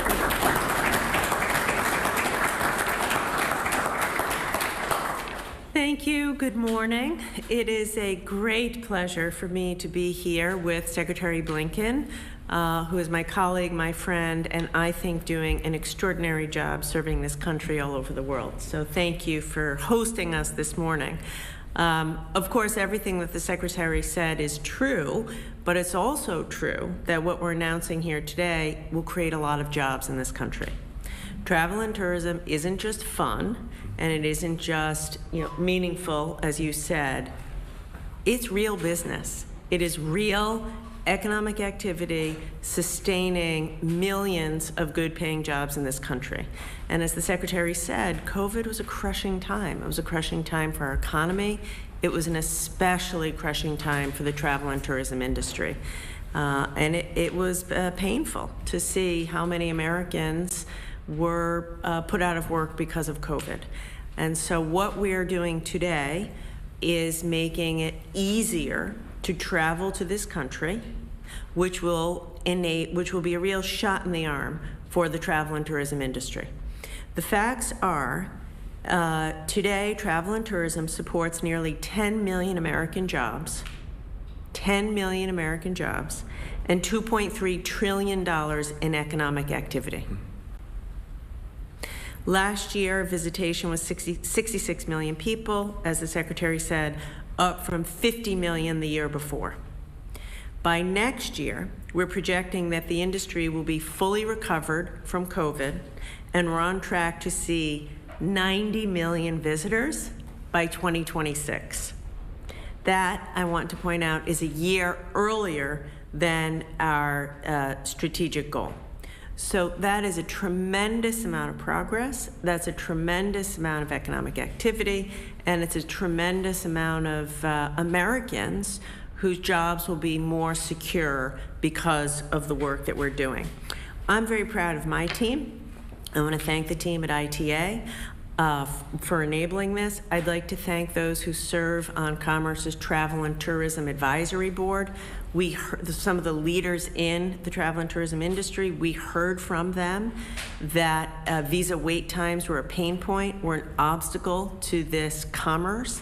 And that's why we got together with the State Department to make sure that it would be easier, faster, more streamlined to get your visas and come to the United States.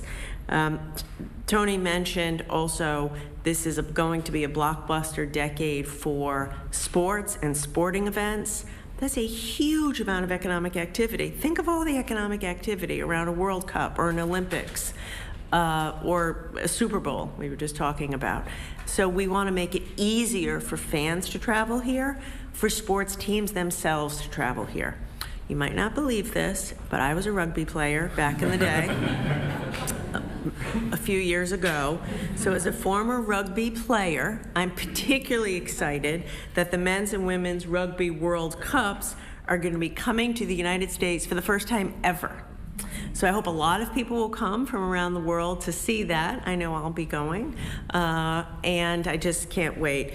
Final thing I'll say is this is a moment of great collaboration, right? People are often saying, what is the government doing for me? This is an example of the State Department working with the Commerce Department, hand in glove, fixing something, right? Maybe it isn't glamorous, but the work that our teams did is making a difference in the lives of Americans and improving our economy by just making it easier, working through the plumbing and the red tape to get it out of the way, to streamline the visa and travel process. So it's exciting. I'm grateful to Secretary Blinken, his leadership. He has a lot on his plate right now. A lot on his plate right now. And this shows you, kind of leader he is, paying attention to the details to make this operation work better for the American people. So thank you. No one to better be in the scrum with.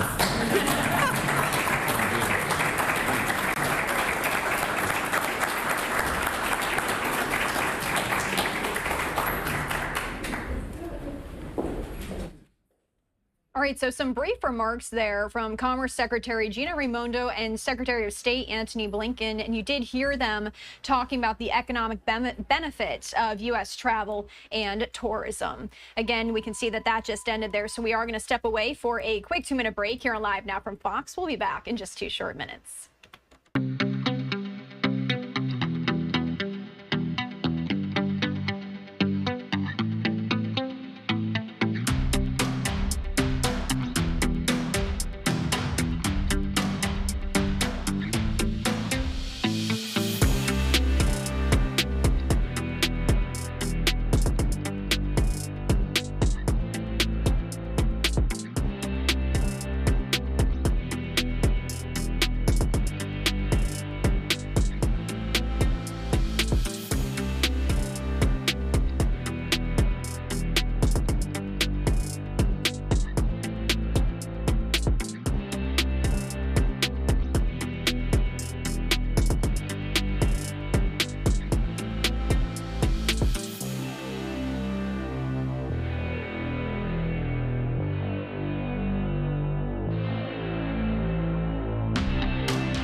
Welcome back to Live Now from Fox. In a matter of moments, we're expected to hear from the Israeli government. Spokesperson David Mencer, they do these briefings almost daily here, and it is set to start momentarily. However, we do see it has not yet. So until that does happen, I do want to give you a look at the skyline right now in Lebanon as an Israeli airstrike on a 5-story building where displaced Palestinians were sheltering in the northern Gaza Strip killed at least 60 people early Tuesday. More than half of them were women and children. This is all according to Gaza's health ministry. In a separate development, Lebanon's militant group Hezbollah said it has chosen a new leader to succeed Nasrallah, who was killed in an Israeli airstrike last month. Hezbollah vowed to continue with Nasrallah's policies until victory is achieved. Of course, lots of developments here as we do see every day something new, and this is the latest. Israel is also facing backlash from aid groups after its parliament passed legislation that could severely restrict the ability of the UN agency for Palestinian refugees to operate in the Palestinian territories. The agency is known as UNRWA, and it's the largest aid provider in Gaza. Israel has long accused it of militant ties, which are allegations that have been denied by the agency. Again, a lot going on here, and Egypt is proposing a 2-day ceasefire between Israel and Hamas. Amidst all of this going on, the plan would increase the return of 4 hostages and release of some Palestinian prisoners and additional humanitarian aid to Gaza. It does look like that press briefing with Israeli government spokesperson David Mencer has begun. Let's turn up the sound and listen in.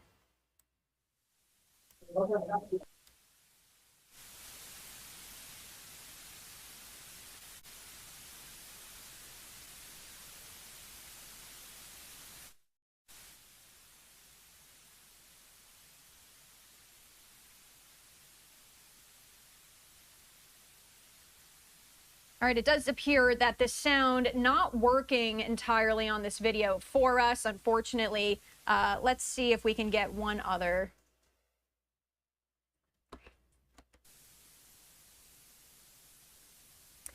All right, yep, that sound is not working for us. So we are going to dip over to one of our Fox News correspondents as he has the latest on this for us until we can get that sound working for you. Let's dip over there and listen in.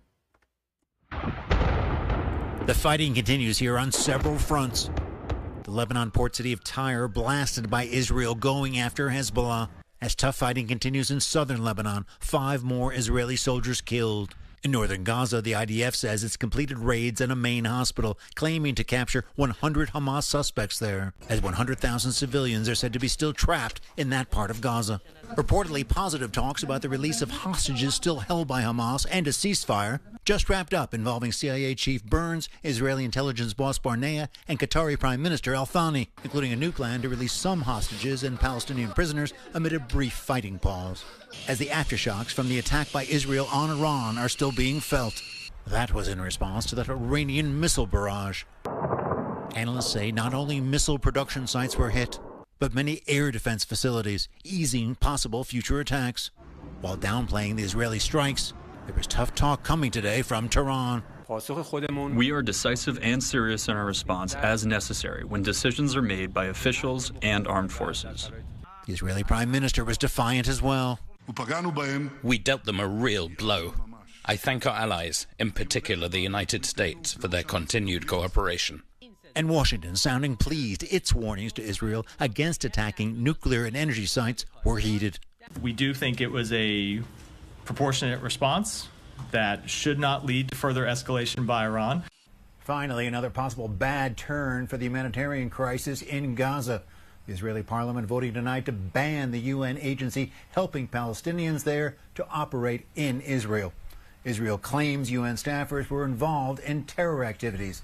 The UN says this move could mean the collapse of the aid process. In Haifa, Israel, Greg Palcott, Fox News.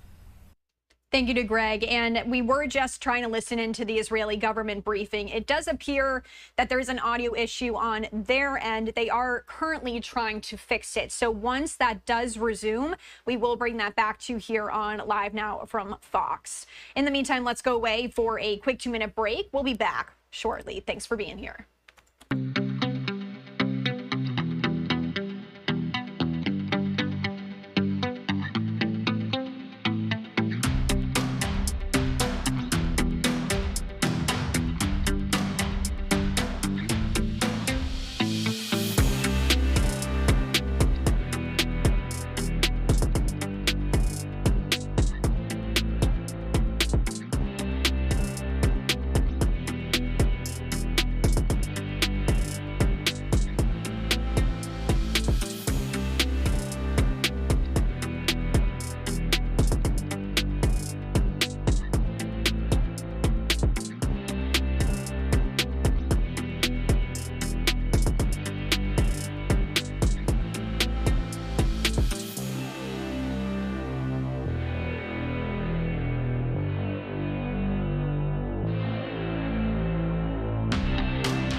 Welcome back to Live Now from Fox. I did just want to remind you that we are awaiting former President Donald Trump to step up to the podium shortly, and we will bring that to you live, raw, and unfiltered. In the meantime, did want to just give you another live look at our election clock, and we do have some reactions from a Trump rally as the candidates are in full swing on the road. Let's turn over to our Fox News correspondent.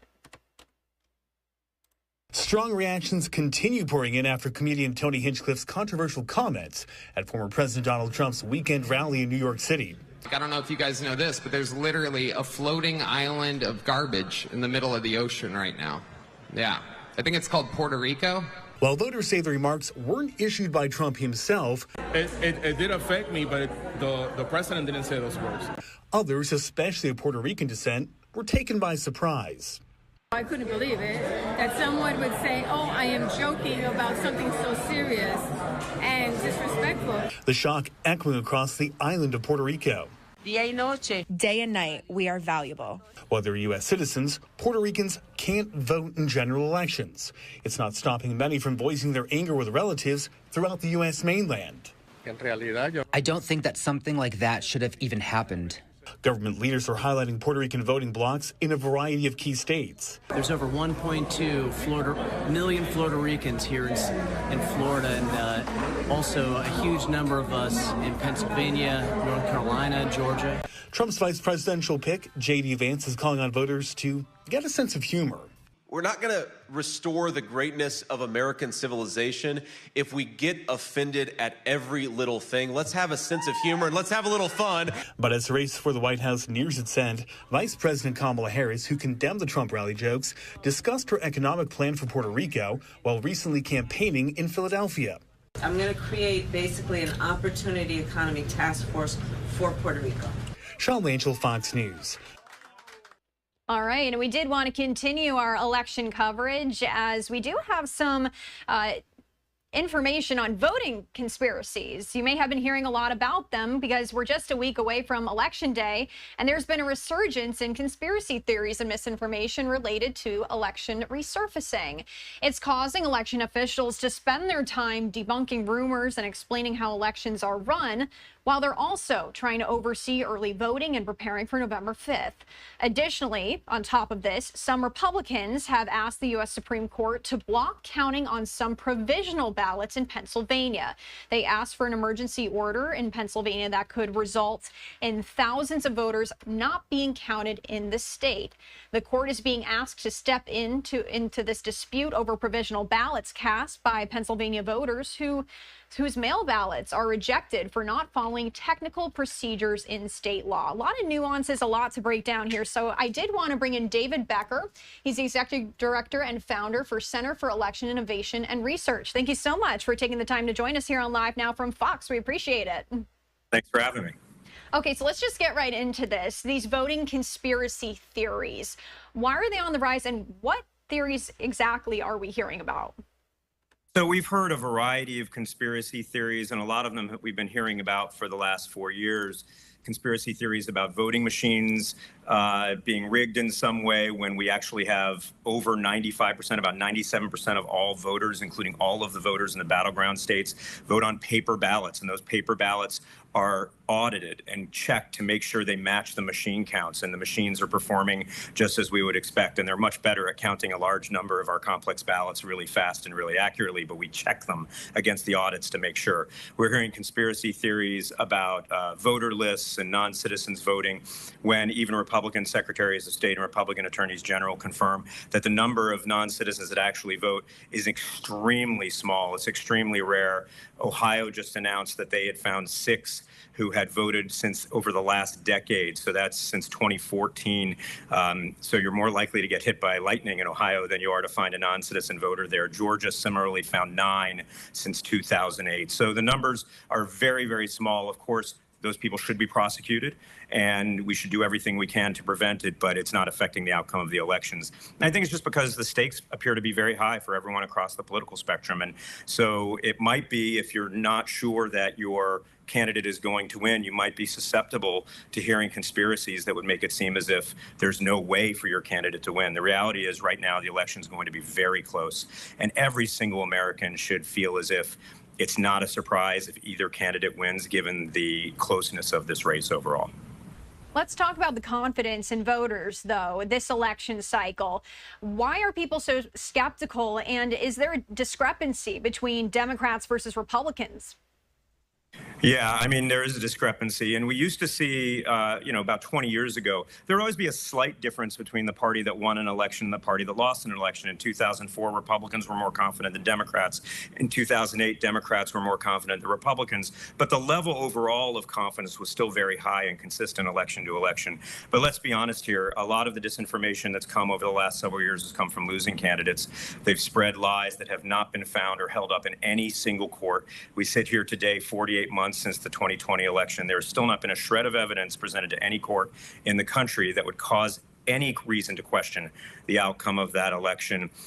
Despite what people might more easily say on social media, they can't prove it in court. And in fact, in some cases, they've run away from it. So it's created this environment where people who are sincerely disappointed in the outcome of the 2020 election, understandably so. I mean, there's no American that hasn't experienced the disappointment of having their candidate lose a presidential election. But what's not okay is having that sincere disappointment being targeted, being leveraged by losing candidates to raise money and incite anger at your fellow Americans. And yeah, you're saying there's no merit to this, right? But have we seen any maybe issues so far with the early voting? So remarkably, we've seen very, very few. I should say, there's no election that's perfect. It's something that, 160 million Americans that do every 4 years. They're not used to doing. It's a process run in 10,000 different election jurisdictions by 100,000 election workers, hundreds of thousands of election workers, and millions of volunteers.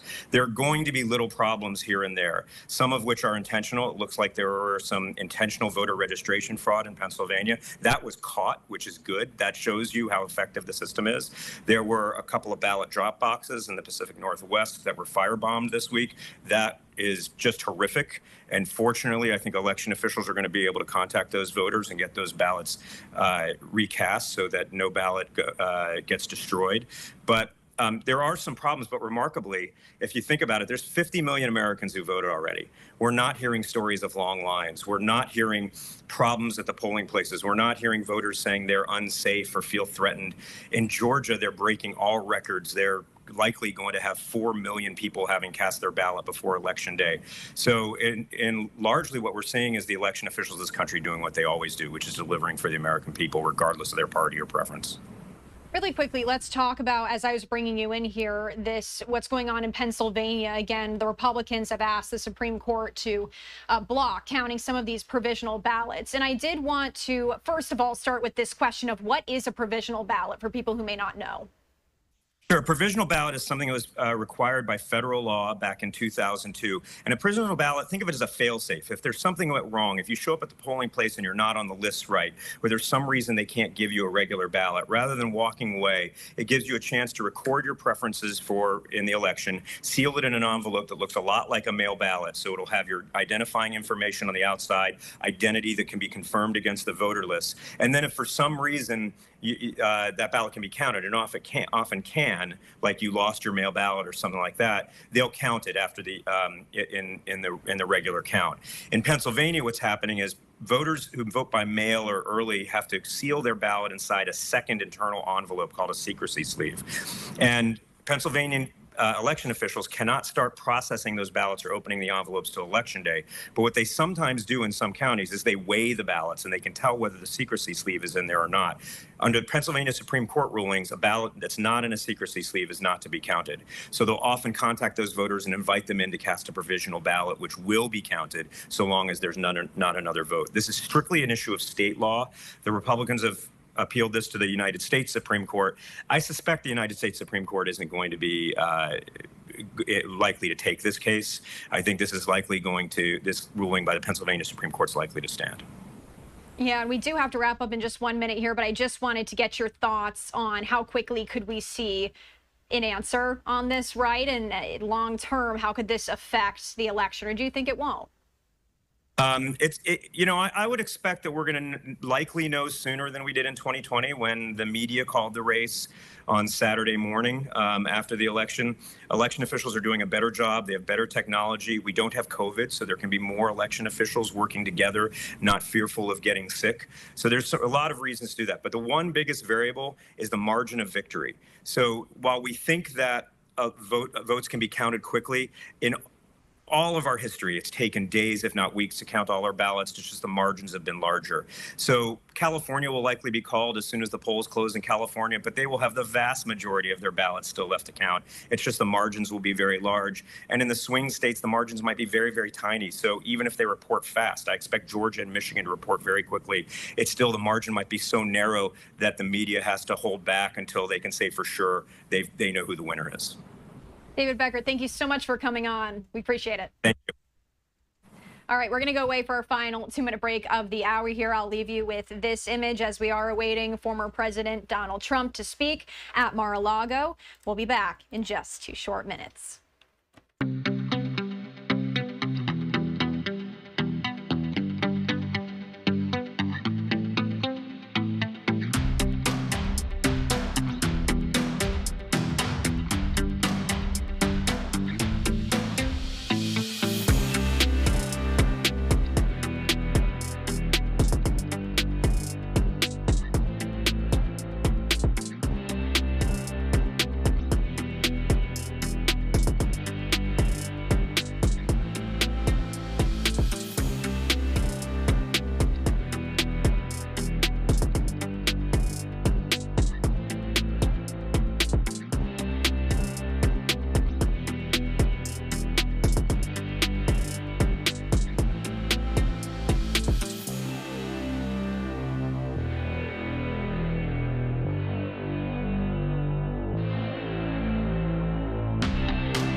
Welcome back to Live Now from Fox. I did want to give you this live look at the Israel-Lebanon border. If you remember, about maybe 15 minutes or so ago, we were trying to bring you the Israeli government spokesperson briefing, and they were having a bit of audio issues, but it does appear that those have resided, and we can now pivot back over as David Mencer, the Israeli government spokesperson, is speaking on all the latest developments in the Middle East. Let's pivot over there.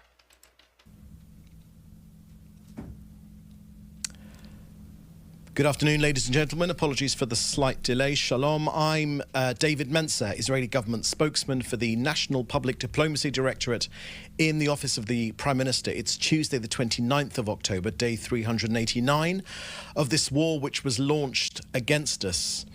Firstly, on the tragic fallen amongst Israel's armed forces, it is with regret that I share with you that since the start of this war, Israel's fallen soldiers have unfortunately risen to 776. Major Guy Yaakov Nezri was 25 years old and from Atalit. Major Nezri was severely wounded 10 days ago in a battle against Hamas in northern Gaza, but yesterday succumbed to his wounds. First Sergeant Naor Chaimov was 22 years old and from Rosh Ha'ayin. First Sergeant Aviv Gilboa was 21 and from Neve Tzuf. First Sergeant Nissim Meital was 20 and from Chadera. And Captain Yonatan Keren was 22 years old and from Moledet. All these boys died fighting Hamas terrorists in northern Gaza. As the Prime Minister said this week, speaking, I think, for the entire nation, we stand in awe of the heroism of the fallen, the heroism of their families put through indescribable suffering, grief and pain that cannot be described. We are in the midst of an existential war, and a difficult war, and a war that exacts painful prices from all of us. May our fallen be blessed and be remembered in our hearts always.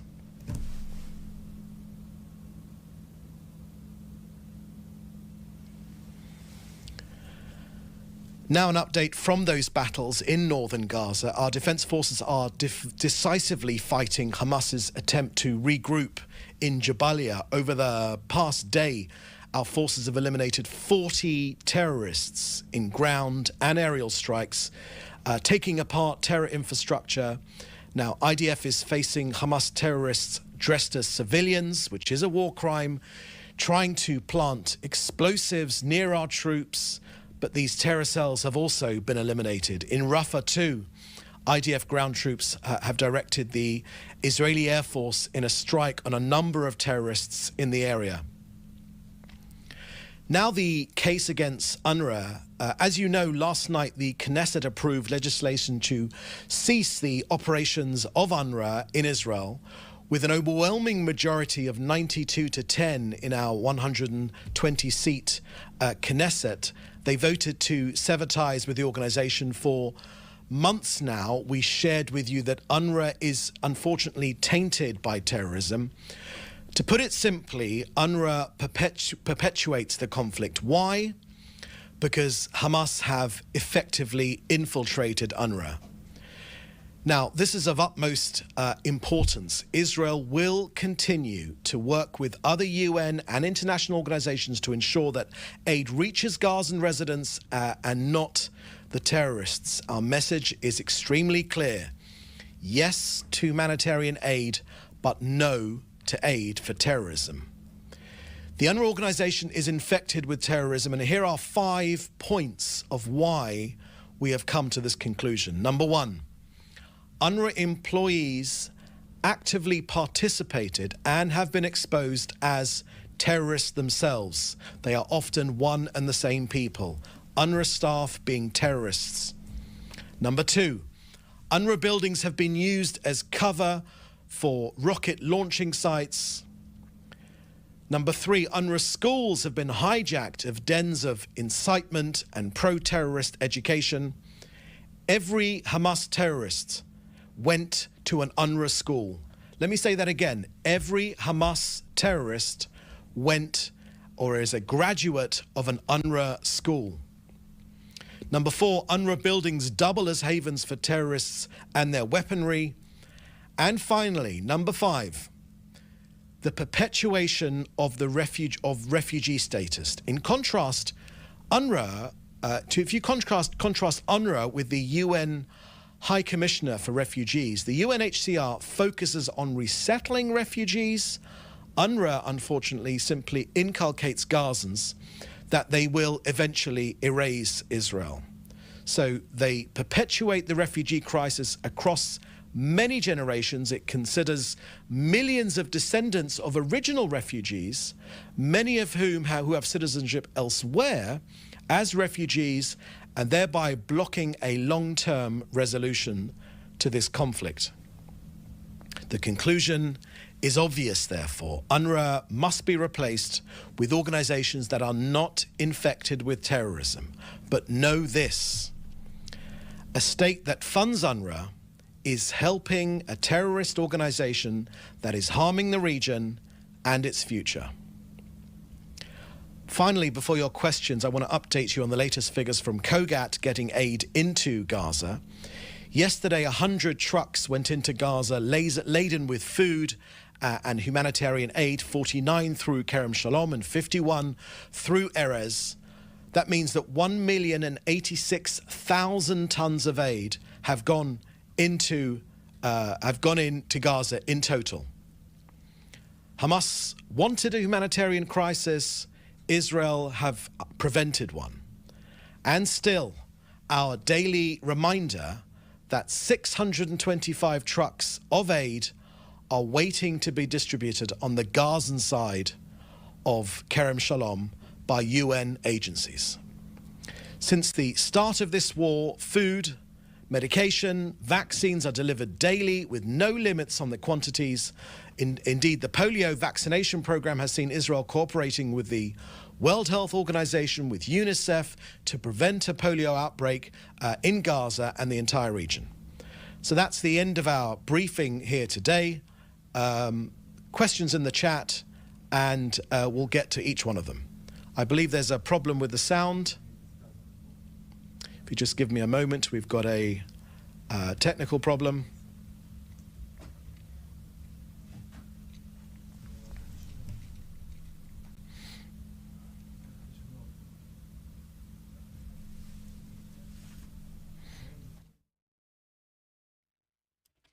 Again, as we're waiting for them to fix this tech issue, we are listening to Israeli government spokesperson David Mencer.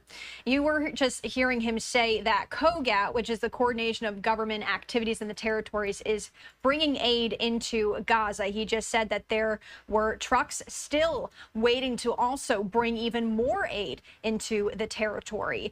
Again, if you are just joining us, we are waiting for this tech issue to resolve. This was happening a little bit ago when we tried to bring this to you, but it does look like it should get resolved here momentarily. Let's see right now if he's speaking again.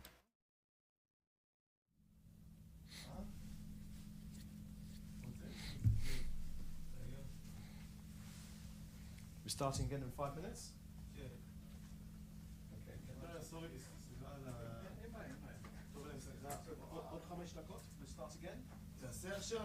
All right, it does look like there is a tech issue today, but we do get these briefings daily. So what we're going to do right now is I'm just going to pivot back to this image of the Israel-Gaza border. As again, this is the latest development here in Israel. We're always learning of these new developments, but the biggest one here, and there's actually a few updates that I did want to give you on this. The first one being is an Israeli strike on a 5-story building where displaced Palestinians were sheltering in the northern Gaza Strip. Killed at least 60 people early today. More than half of them were women and children. And this is all according to Gaza's health ministry. And this is one of those developments. The second development I wanted to tell you about is Lebanon's militant group Hezbollah said it has chosen a new leader to succeed longtime leader Hassan Nasrallah. If you remember, we told you here on Live Now from Fox, he was killed in an Israeli airstrike last month. Hezbollah vowed to continue with Nasrallah's policies until victory is achieved. Again, sorry about those tech issues there, but we did want to pivot to another image as we are awaiting more live events here today.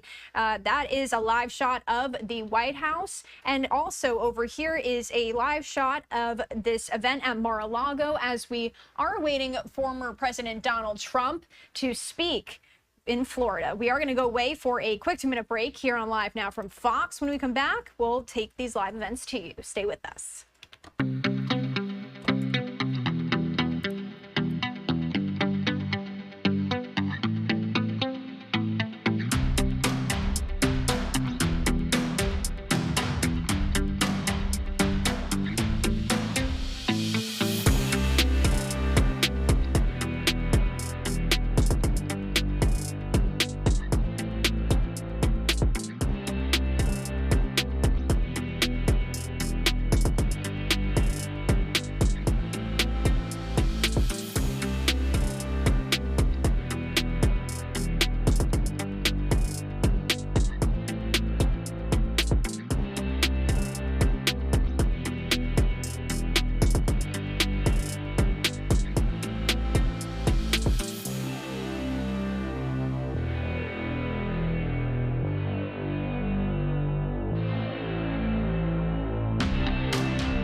Welcome back to Live Now from Fox. We are awaiting former President Donald Trump to speak in Mar-a-Lago, but until then, we're going to take you out to the United Nations Security Council as they're discussing the situation in the Middle East. And we did just hear from Israeli spokesperson David Mencer. They were having a little bit of an audio issue, but let's turn over here and listen in. And if we get more live events, of course, we'll bring them to you. You're watching Live Now from Fox. Mr. President, members of the Security Council, Excellency, we have now entered the second year of this horrific conflict, and the region is on the verge of yet another serious escalation. The violence in the occupied Palestinian territory and wider regions shows no signs of abating. Just yesterday in Gaza, Israeli forces struck a building in Beit Lahia, leaving at least 60 Palestinians killed, including at least 25 children, according to preliminary figures provided by Gaza Ministry of Health. This strike is yet another in a deadly series of recent mass casualty incidents in the northern part of the Gaza Strip. We are witnessing not only a horrific humanitarian nightmare, but a rapidly accelerating and unraveling of the prospects for a sustainable resolution to this conflict. Last week, I was again in Gaza Strip, and what I witnessed defies imagination. In the southern part of the Strip, I saw the sheer magnitude of the devastation this war has inflicted on the population. I saw immense destruction of residential buildings, roads, hospitals, and schools.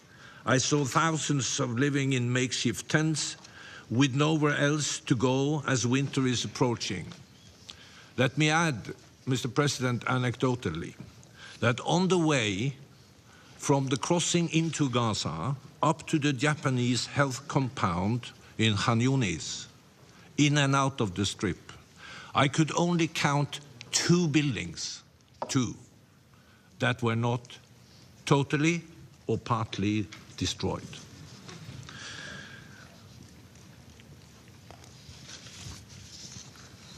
I spoke with our UN colleagues and their humanitarian partners who face increasing challenges in their tireless efforts to deliver vital assistance. They described the dire humanitarian situation in northern Gaza, which was received virtually no humanitarian assistance since the start of October. I heard also from Palestinian NGOs whose demands were very clear. The war must end. Civilians must be protected and they must be able to access assistance to meet their basic needs. And even in the face of just trying to survive, they recognize that there must be a kind of political solution here for the conflict to end, the occupation. In Israel, I've also heard, and repeatedly, the cries of victims.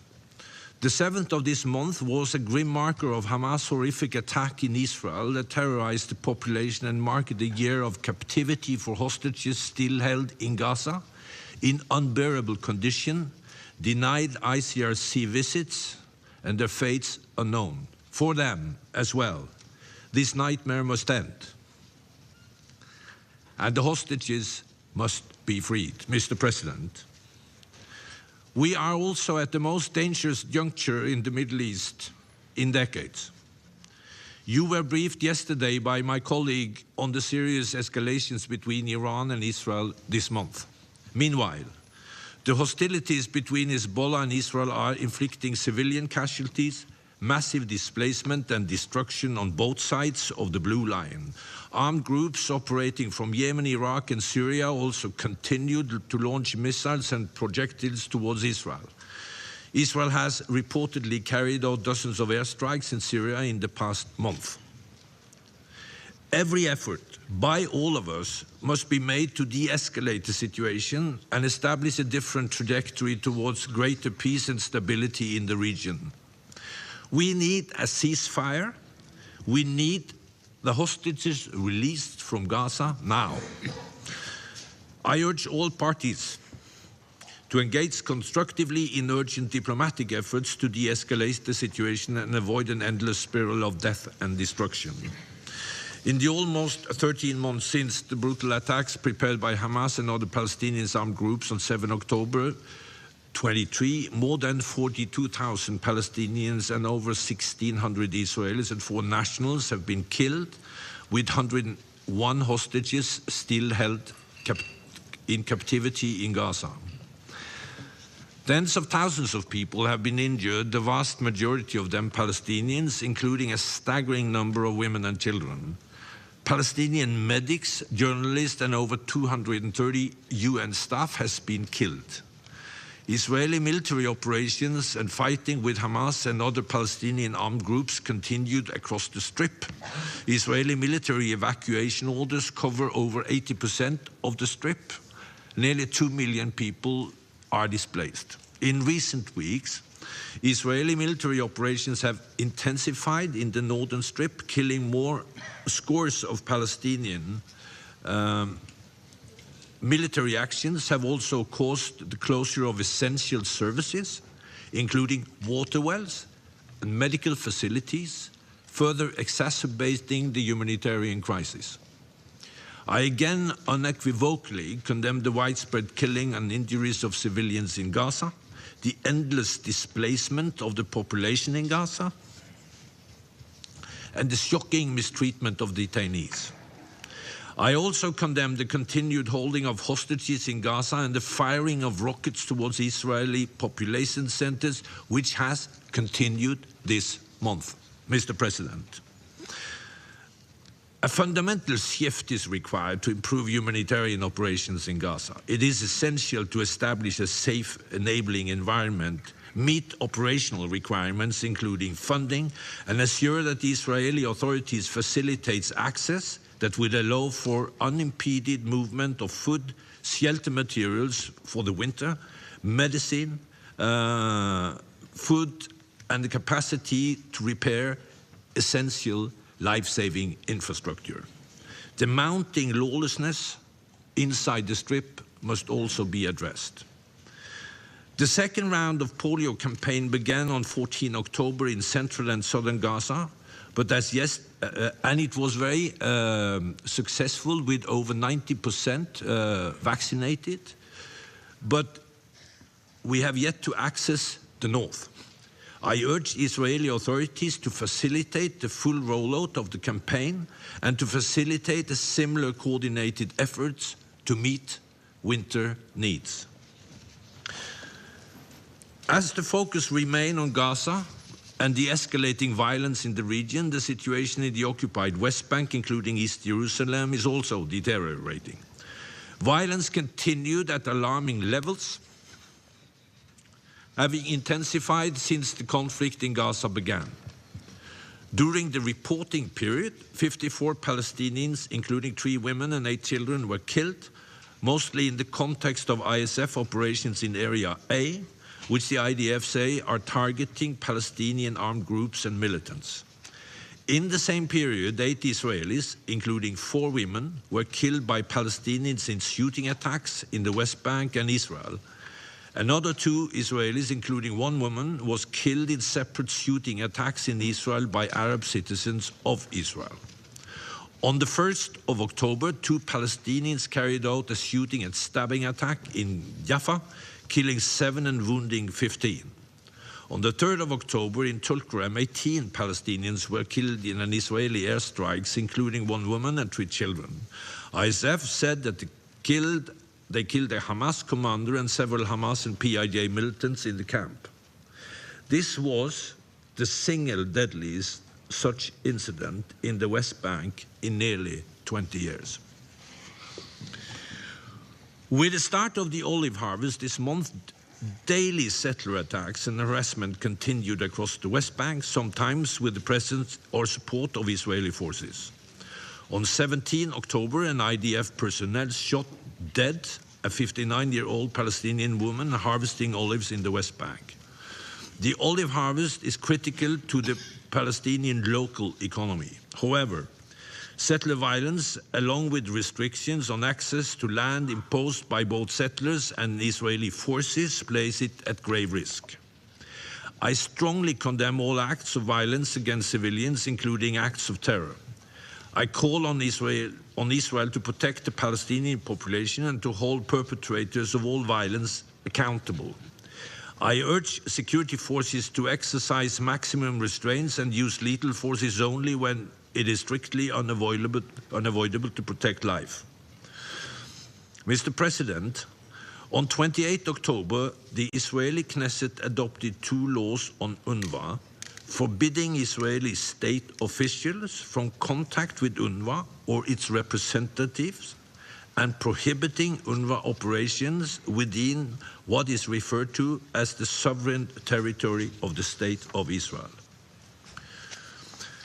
These developments risk the collapse of UNRWA's operational across the occupied Palestinian territory and severely undermine humanitarian operations in Gaza, which rely on UNRWA.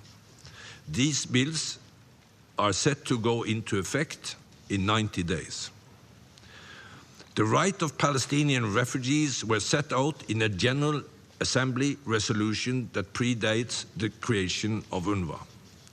Unilateral steps, such as legislation, which seeks to not only undermine UN mandate work, but threaten to further set back a political resolution to the conflict on the basis of UN resolutions and international law, must be avoided. Mr. President, the confluence of challenges across the region requires us to act with urgency to cease hostilities and de-escalate. We must have a ceasefire now. We must have release of hostages in Gaza now. Without a ceasefire, the fundamental shift required to scale up humanitarian assistance that can meet the current catastrophe in Gaza and to improve the situation for the humanitarian deliveries. We must also concretely advance a political resolution to the Israeli-Palestinian conflict, including by seizing irreversible and unilateral steps on the ground that undermine two-state solution. We urgently need a set of understandings to establish a political and security framework in Gaza in line with the principles I've outlined repeatedly to this Council. This framework must facilitate a Palestinian government structure that can reunify Gaza and the occupied West Bank, including East Jerusalem, politically, economically, and administratively, with no reductions in its territory, with no displacement of Palestinians from the Strip. All efforts to these ends must be prioritized. I'm very concerned that facts on the ground are being established that will undermine these core principles for years to come. This includes the attempt by Israel to dismantle UNRWA. I have repeatedly said there can be no long-term solution in Gaza that is not political. There must be a path to the end of the occupation and achieve a two-state solution. Mr. President, finally, Israelis and Palestinians don't deserve this unrelenting conflict that has ruined countless lives. They deserve a better future, one without open-ended conflict, occupation, and a regional war. We must do everything in our power to chart a course towards a just and lasting peace that will enable two-state solution and on the basis of UN resolution, previous agreements, and international law, with Jerusalem as the capital of both states. The UN stands ready to support all these efforts. I thank you. Je remercie M. Tom Wensland de son exposé. Et je donne maintenant la parole à l'observateur permanent de l'État observateur de Palestine.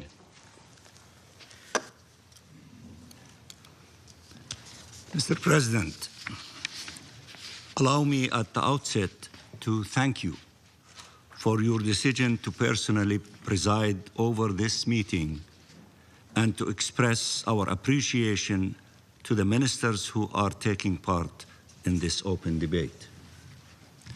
Allow me also to thank the briefer, Mr. Tor Wensland, and through him, the United Nations, as our organization continues trying to uphold its sacred mandate despite repeated Israeli attacks against the UN, its Secretary General, and its personnel.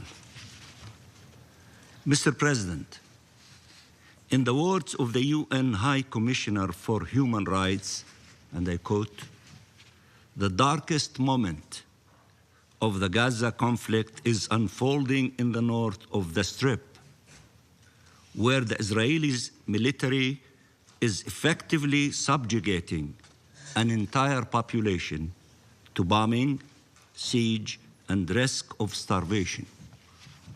The Israeli government's policies and practices in northern Gaza risk emptying the area of all Palestinians. We are facing what could amount to atrocity, crimes, including potentially extending to crimes against humanity," end of quotation. The acting Undersecretary General for Humanitarian Affairs concluded on her part in the Security Council recently, and I quote, "The entire population of North Gaza is at risk of dying," end of quotation. Take a moment to grasp what that means. The entire population of North Gaza is at risk of dying.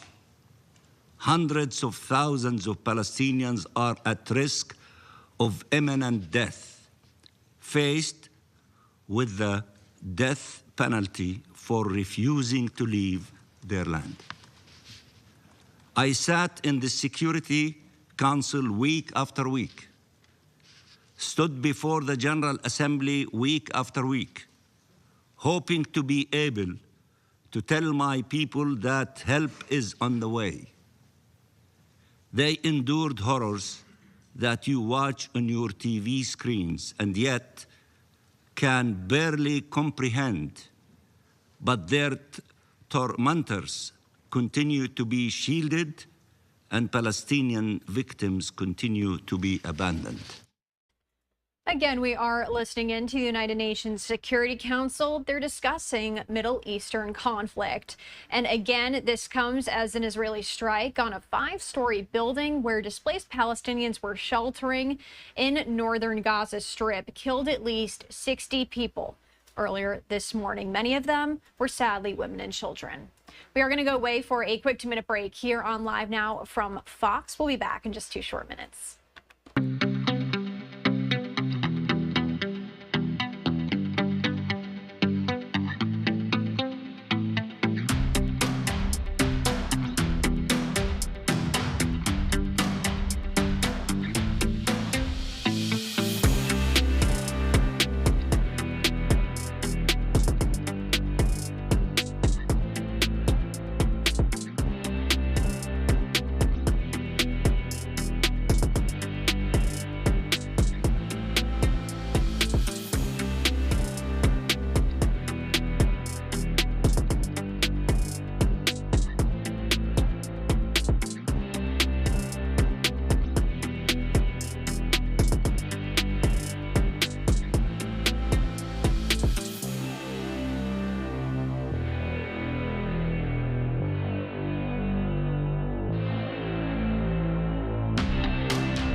to dehumanize us further as part.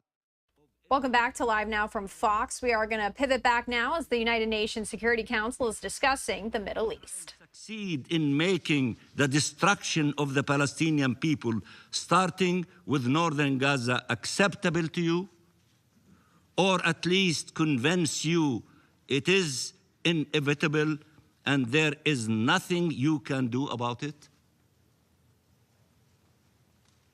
There is a lot you can do. The Palestinian people did not surrender, neither should you. I said that more than one time. I repeat it, neither you. Mr. President, the ICJ delivered provisional orders considering that there is a real and imminent risk that irreparable prejudice will be caused to the rights found by the court to be plausible, including the right of the Palestinians in Gaza to be protected from acts of genocide and related prohibited acts identified in Article 3 of the Genocide Convention. Instead of abiding by these orders, Israel did not only breach them, it obliterated them, doubling down on its genocide. What was a real and imminent risk 10 months ago has become an undeniable reality today. Are states willing now to finally denounce this genocide, especially given Israeli crimes in northern Gaza? Are they willing to act accordingly? If not now, when? Once there are no more lives to save? Mr. President, Israel understands that to be able to pursue its genocidal and colonial campaign, it needs to dismantle the international law-based order or to carve an Israeli exception within it. It understands that the UN, its representatives and agencies, as well as the ICJ, the ICC, the humanitarian community, the journalists, are all obstacles on the way. It is no coincidence that this is the conflict with the most UN staff, humanitarians, and journalists killed. It is no coincidence that Israel has made outrageous accusations and led unprecedented attacks against the UN, the courts, the humanitarian and media organization in an attempt to intimidate and silence them. To better besiege the Palestinians, it needs to neutralize those who may provide them with help, those who could shed a light over the crimes against them, and those who may hold accountable those responsible. Israel is thus currently at war with the UN, with you all, declaring the Secretary General persona non grata, killing and maiming and detaining and torturing UN staff in the hundreds, attacking UN peacekeepers, including this morning in southern Lebanon, and striving to dismantle a UN agency, UNRWA. The legislation passed yesterday to destroy UNRWA's ability to serve Palestine refugees, but also its ability to help the Palestinian civilian population in Gaza survive, constitutes a new level in this war against the UN and an integral part of the all-out assault on the Palestinian people and their presence in their land, in their homeland. The entire world rose to the defense of UNRWA. The coalition to defend UNRWA at the UN is beyond 124 or 25 member states in the last few months, recognizing its vital role in providing life-saving assistance to generations of Palestinian refugees, insisting it is the backbone of the humanitarian response in Gaza, and emphasizing its role as a pillar of regional stability and a lifeline of hope. Yesterday, countries around the world responded to the Israelis' legislation with statements of condemnation and outrage. And yet, Israel still sits among us and utilizes its seat to incite against the UN here. And an incitement that translates in attacks and killing and maiming of UN personnel and the bombing of UN shelters and facilities there. When will the condemnations lead to action and accountability? When? Israel is waiting to see the international response to its actions, and in the absence of deterrence, Israel will move on to the next chapter of its crimes. All right, again, that was the UN Security Council discussing all those developments in the Middle East. And of course, we did want to remind you that we are keeping an eye on this event as former President Donald Trump set to speak in Mar-a-Lago. This was supposed to start at about 10 a.m. Eastern time. As you can see, former president is a little delayed, but either way, we will bring that to you. In the meantime, How dare you? I did want to pop up this event. Sorry about the audio there. This is a Harris Walls rally, and we are going to turn to this as we await former President Donald Trump to step up there. But what's significant about this rally right now is that former President Bill Clinton is also going to be delivering remarks, along with Senator John Fetterman and Joe Walsh. Let's turn up the sound here and listen in. Well, I want to say a little bit about what I learned at the foot of my father. And I see a couple of gray hairs in the audience, so you probably remember him as our governor from 1979 to 1987. He was a great public servant. He was a man of intelligence, compassion, integrity, and a deep, deep respect for the rule of law and the Constitution of the United States. Sadly, he died almost 3 years ago. But I think we all know that our parents never leave us. They never leave us. They're always there for us if we need a little sidebar conversation trying to figure out what to do in a particularly challenging situation. So I had a little conversation with him a little while ago about this presidential race. And I put aside the choice of parties and personalities and so forth. I just said my dad was a guy who took decisions seriously, and he would get out his yellow legal pad and list the pluses and minuses of two choices or two candidates, and that's sort of what I constructed with this. I said, okay, Dad, here's the story. Candidate A, let's just call him the ex-president. By the way, an ex-president who is one who doesn't leave on his own volition. If you're a former president, you just, bow out and retire. An ex-president, so the people said, no, that's enough. That's fine, thanks. Whether or not you believe it or not. So, first thing to know, Dad, here's a convicted felon. And I have to tell you, I think that would be the end of the conversation right there. My dad, U.S. Attorney General, former federal prosecutor, there was no way on God's earth that he would be supporting a convicted felon.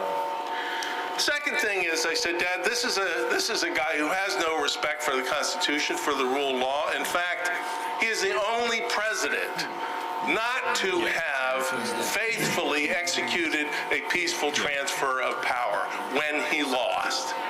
And we all know January 6th. It was about a week after my dad died, and I watched it in tears.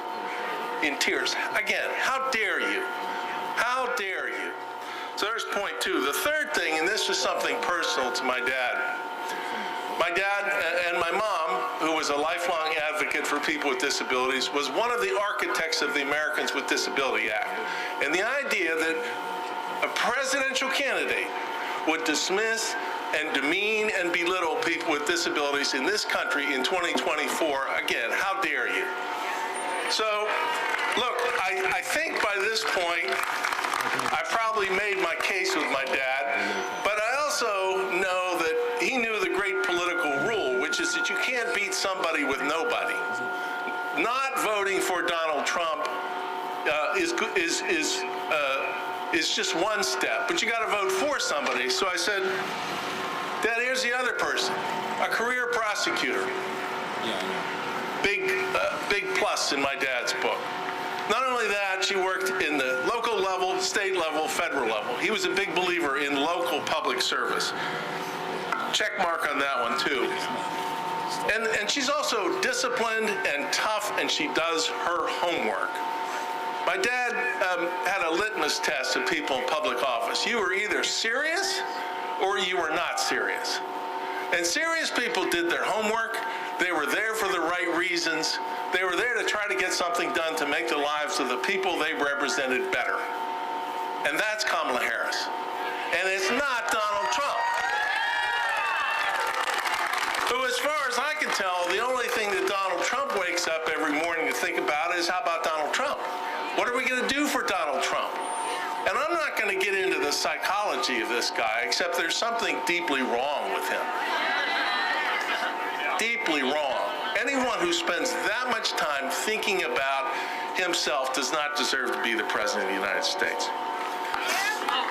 So let me say one thing, and one final thing, and this is, again, a lesson that I learned from my father's experience, and that's the importance of character and values and integrity in public service.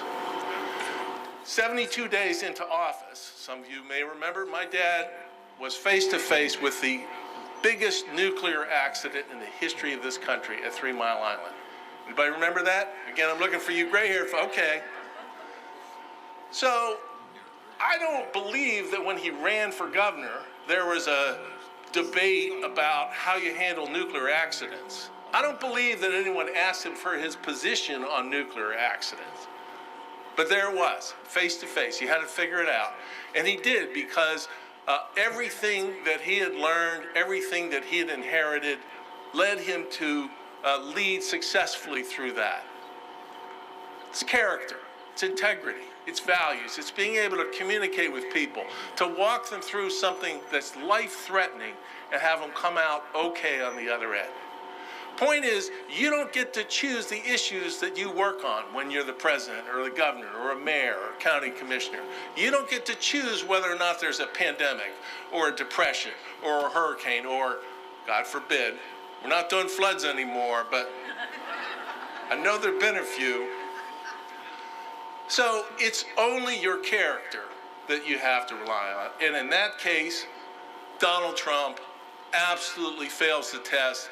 And Kamala Harris is a woman of integrity, compassion, thoughtfulness, and seriousness, and she ought to be our next president of the United States. So look, we got other folks to hear from today. We're a week out. You all know there's an awful lot of work to be done, but we can do it. And the job, again, is to elect Kamala Harris the next president of the United States. Thank you very much.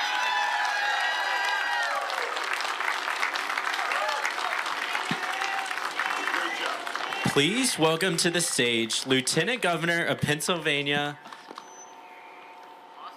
Austin Davis.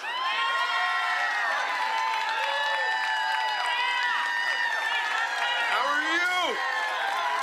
Hello, Cambria County. Are you fired up? Are you ready to elect Kamala Harris as our next president? Are you ready to send Bob Casey back to the United States Senate? And are you ready to re-elect my friend Frank Burns and send him back to the State House? It is so great to be back here in Cambria County, and it's even better to be here with my friend, former President Bill Clinton. Look, we're here this morning as Democrats, Republicans, Independents, because we are all united behind one fact. We want a country that we can move forward, and we don't want Donald Trump as our next president. Folks, take it from the people that know him best. General John Kelly, a decorated general, his former chief of staff, longest serving chief of staff in the White House, recently revealed that Trump expressed admiration for the kind of generals that Hitler had. Think about that. This is unacceptable for someone who's running for the highest office in our country. In a democracy, we will always disagree on how to solve complex problems, but we can never allow someone who consistently tries to undermine our democratic institutions to serve as the President of the United States. For Vice President Harris, on the other hand, the question she asks is, what is best for the American people? Vice President Harris believes that working across the aisle to get things done. Look, Governor Shapiro and I know a little bit about getting stuff done here in the Commonwealth of Pennsylvania. I'm in Cambria, I can say it. We know something about getting shit done for the good people in Pennsylvania.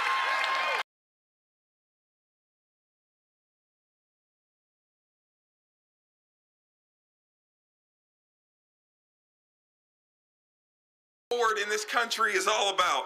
Kamala believes in the rule of law and in the promise of America. She will always defend our Constitution and our values, which is why we need to make her the next President of the United States. Look, the choice we're going to make in just 1 week will decide the kind of country we want to live in. On one side, we have Kamala Harris, who will propel us into a future, making sure that everyone has a chance to not just get by, but to get ahead. On the other hand, we have Donald Trump, who will drag us into the past and rip away our fundamental rights and our fundamental freedoms. Look, this choice is so clear for me. This election is different for me. Many of you may know a year ago, I became a dad for the first time to a baby girl named Harper. And I want my daughter to have the same fundamental rights and freedoms that her mother has had and that her grandmother fought for. I want her to have the same opportunities as your sons and the freedom to live the American dream, whatever that looks like for her. And that's what I want for all of your children and all of the young people in our country. I want them to have a nation that they can be proud of, a nation that we leave them that's in better hands than which they found it. That's on all of us to decide the type of future we want to have here in America. And so, over the next 7 days, are you ready to work for it? Are you ready to vote like our democracy is on the line? Are you ready to make sure that we're protecting our fundamental rights and freedoms because it's on the line? All of that is on the ballot on Election Day, from a woman's right to choose, to workers' rights to organize and join a union. Look, I know you see me as the lieutenant governor standing before you today, but let's be clear. I'm the proud son of a union bus driver and a hairdresser. I come from a working class family, and I know the decisions that working class families have to make every day to get by, to make sure that my sister and I could become first-generation college graduates. That's not easy. I want leaders who understand what working class families have to go through. Kamala Harris understands that because she comes from a working class family. Again, we are listening into this Harris Walls rally. This is in Johnstown, Pennsylvania, and we are expecting to hear from former President Bill Clinton, set to speak in just a little bit. You can also see we have that box up on the bottom right-hand corner of your screen, as we are still awaiting former President Donald Trump to speak at Mar-a-Lago. We are going to sneak in a quick 2-minute break here on Live Now from Fox. When we come back, we'll continue our coverage.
Welcome back to Live Now from Fox. If you are just joining us, my name is Christy Mattino. Thanks for being here with us for the past several hours or so, if you have been watching.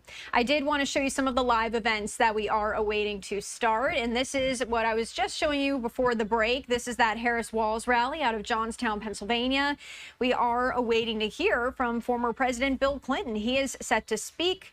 In addition to that, though, what we've been waiting on all morning here that we've been bringing you is former President Donald Trump set to speak at Mar-a-Lago in Palm Beach, Florida.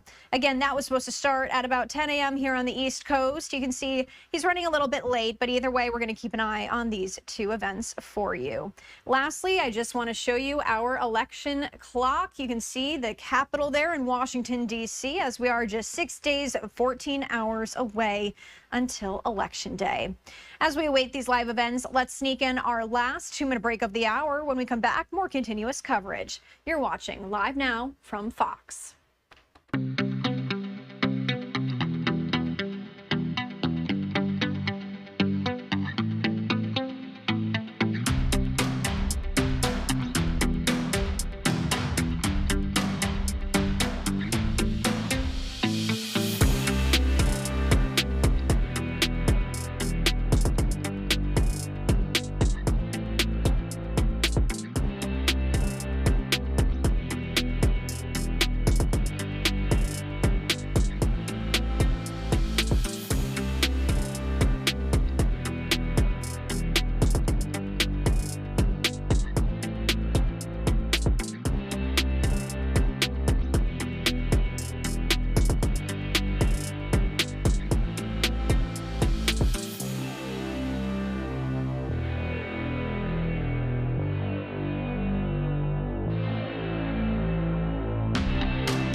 Welcome back to Live Now from Fox. I am going to take you back out to Jonestown, Pennsylvania, as we are awaiting former President Bill Clinton to speak. It looks like this Harris Walls rally has restarted. So let's turn up the sound and listen in. And then I'll get to our special guest.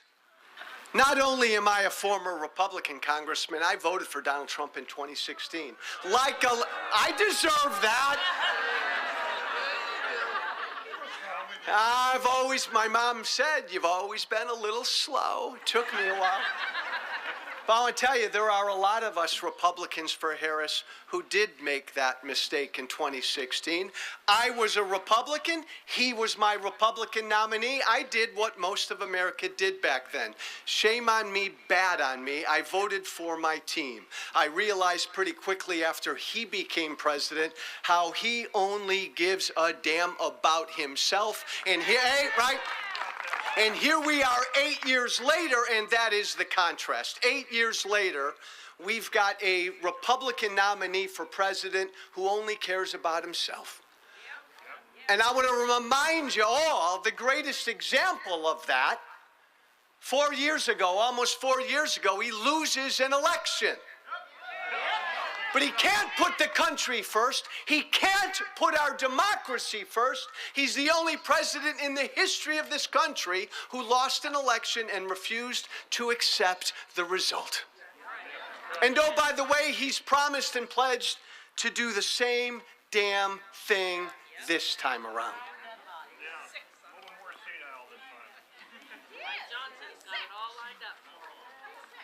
We all here should really have great hope. I have spent every day the past 2 months traveling to every battleground state. We've been in Pennsylvania now about 9, 10 times. I love it here, by the way, great state. And in every state I go into, in every single state I go into, I get Republicans and independents who come up to me and tug me by the arm and say, Joe, I'm with her. I'm going to vote for her. I can't say anything publicly. And they get an embrace. They get a high five. There's something going on around the country right now that man. Country first. There's something going on around the country this year that the experts and the pollsters are not picking up. There is a silent movement of people that are going to do the right thing in 1 week, and they're going to put their country first. I am here primarily not to give a speech, but to introduce someone who knows a thing or two about what it takes to lead the country. President Clinton set an example his entire presidency by reaching across the aisle and finding compromises to get things done for the American people. I may have disagreed with him a bit back in the day, but Bill Clinton never cared about whether you were a Republican or a Democrat or an independent. He wanted to get stuff done. He understood, as Kamala Harris understands, Bill Clinton understood he was the president for all Americans. And we know that Vice President Harris shares that understanding. Vice President Harris, like President Clinton, has promised to be the president for all Americans, and she will always put our country and the Constitution first. This is why so many of us, Republicans and independents, have stepped forward in the public square and said we're with her and we're supporting her. We understand.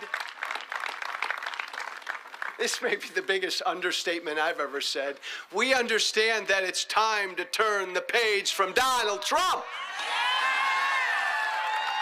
Hey, and put our country first and move forward. Our special guest, a man who needs no introduction, he has spent his long career in public service, always working to make life better for every doggone American. Hey! Please give the warmest welcome you've got to the 42nd President of the United States, Bill Clinton.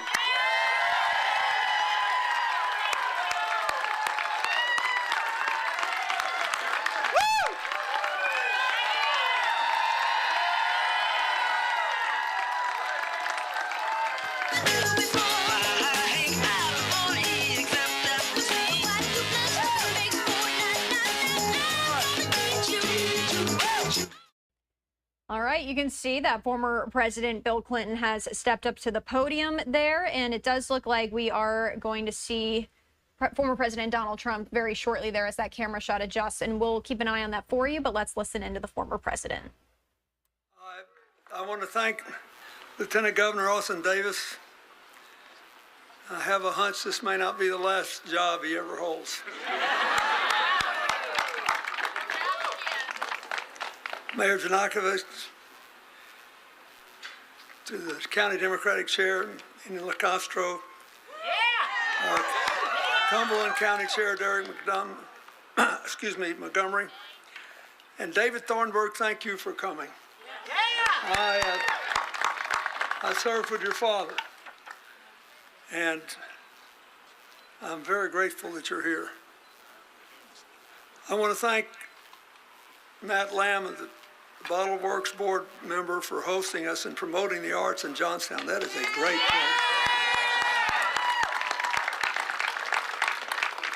John Yerger, thank you for being here. And I thought that I would forget and miss the introduction because I wanted to buy something for everybody in my family.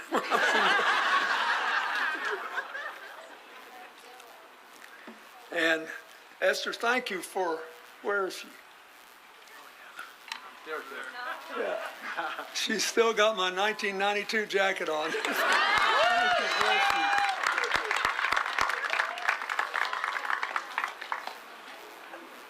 I first learned about Johnstown when I was in college, and a woman that I went out with for 2.5 years is still a very good friend of mine, and her kids are.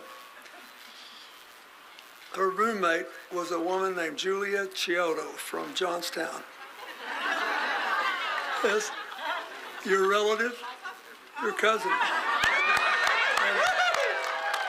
And I thought there was something in the water here. I always go to my reunions if I can. And when she was 70, she still looked 40. And I thought, besides being resentful, I thought there must be something in the water here. Look, I'm now 78. I'm almost as old as Donald Trump.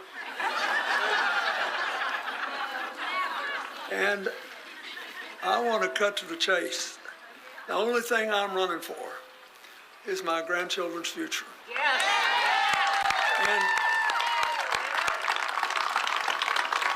But I remember when I first came to Pennsylvania, I just loved it. And a lot of the rural parts of this state looked an awful lot like Arkansas, where I grew up. And I ask everybody to vote for me. Democrats, Republicans, Independents. And I tried, when president, to treat everybody with respect. It matters, I think. So the first thing I want to say is I have to make some mention of what happened last night in Madison Square Garden, which you've all read about. And one of the great honors of being president is being the commander-in-chief of our armed forces.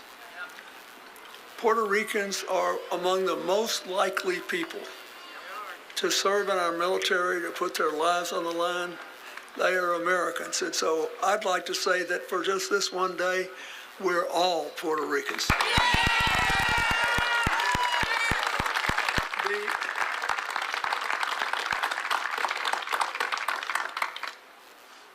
And at the heart of all this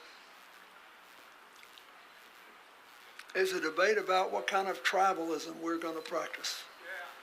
Look, we're all tribal, right? There probably aren't very many Ohio State supporters in this crowd.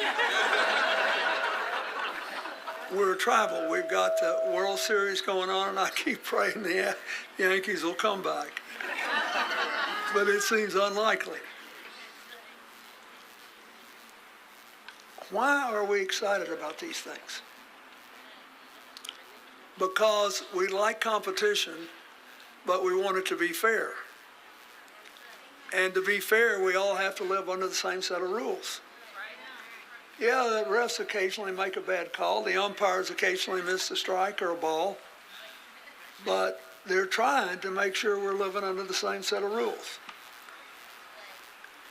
I have a brother-in-law still living in Florida, and my late father-in-law both played football for Penn State. So I always cheer for them. But that's not what Trump believes. He believes there's one set of rules for him and his crowd and another set for everybody else. He believes that if you say yes, master, to everything he says, you're really straight and on the level. And if you disagree with him one time, you belong in the garbage heap of history. And this is a big deal.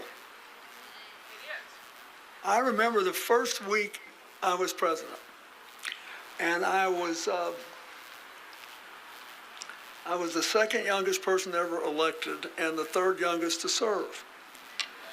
So I had a lot of young staff members, and they were brilliant and earnest, and they meant well, but there's some things you just have to live a while to know. And I got them all in the Oval Office. I packed them in. They could hardly move. And I said, look, if any of you ever comes in here and tells me what you think I want to hear when we're discussing something important, I might as well run this place with a computer. Because diverse groups with diverse attitudes and different experiences make better decisions than homogenous groups of lone geniuses. And that goes way beyond, it's not about race or gender or anything else, it's the way your brain works and the way you live and the way you absorb experiences that relate to all kinds of things about our identity. And I told him, I said, now look, if you tell me what you think and I wind up not agreeing, nobody will ever be iced out. Nobody will ever be fired. Nobody will ever be shamed. And if you can't live with the decision I make, the honorable thing to do is to resign. And if you do, I will praise you and give you the best recommendation you could ever get. Because nobody's right all the time, and a broken clock is right twice a day. And all of us people who are on the level, we spend every day trying to get as far away from being right only twice. No one will ever be right all the time. And when we accept all that, we build the greatest country in the history of the world.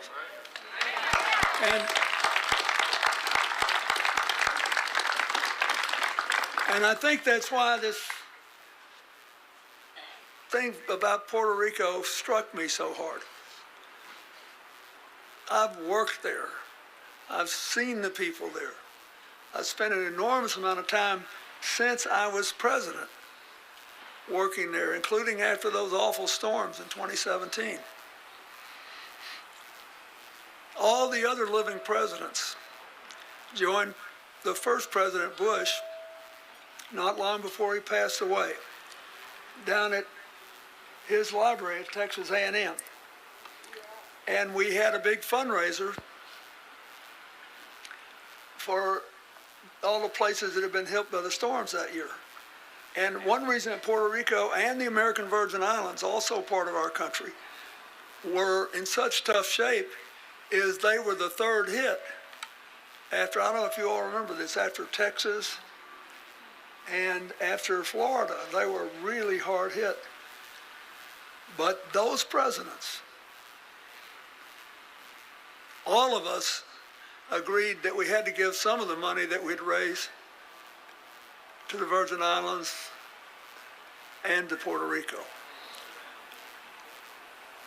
And I was already down there working. I'm telling you, if you could see these people, these older people still wearing their military uniforms and their caps, and the stories they had of being wounded, losing friends, and how proud they were that they got to serve. We got to stop this. We have got to stop this.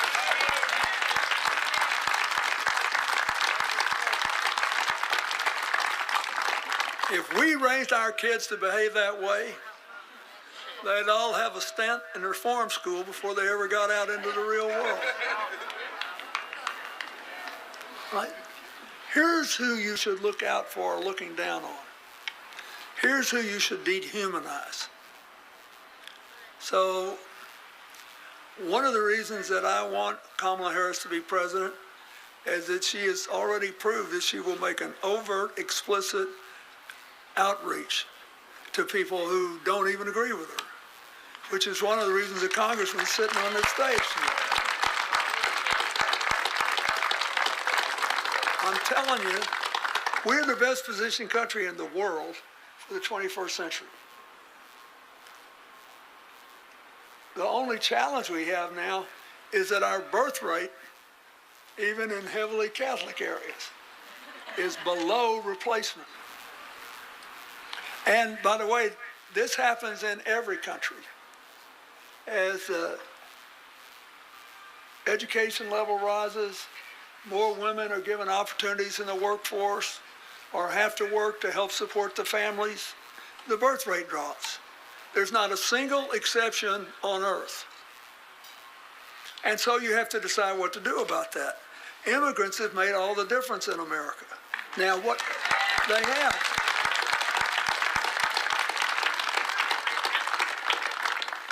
What the problem is, and we'll just start with this, and I'll tell you very briefly why, as a citizen, I'm for Harris.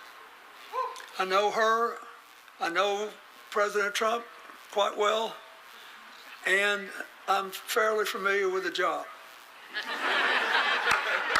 And so, let's talk about immigration for a minute. President Lyndon Johnson, when the Cold War was still raging, signed a bill that had bipartisan support, which said that if you're an immigrant, you show up at our borders with a reasonable threat to your own safety or the safety of your children, then you have a right to, in effect, jump the line and come here and within a couple of months get a permit to go to work. But you can't jump the line on citizenship. That is, if somebody came here through the regular system and were trying to become a citizen, you couldn't go ahead of them on that. But we didn't want you to get killed. And at the time, a lot of the countries south of us were dictatorships that were either sympathetic with international communism or running their operations like it. So Johnson signed the law. We all used it, everybody who served earlier.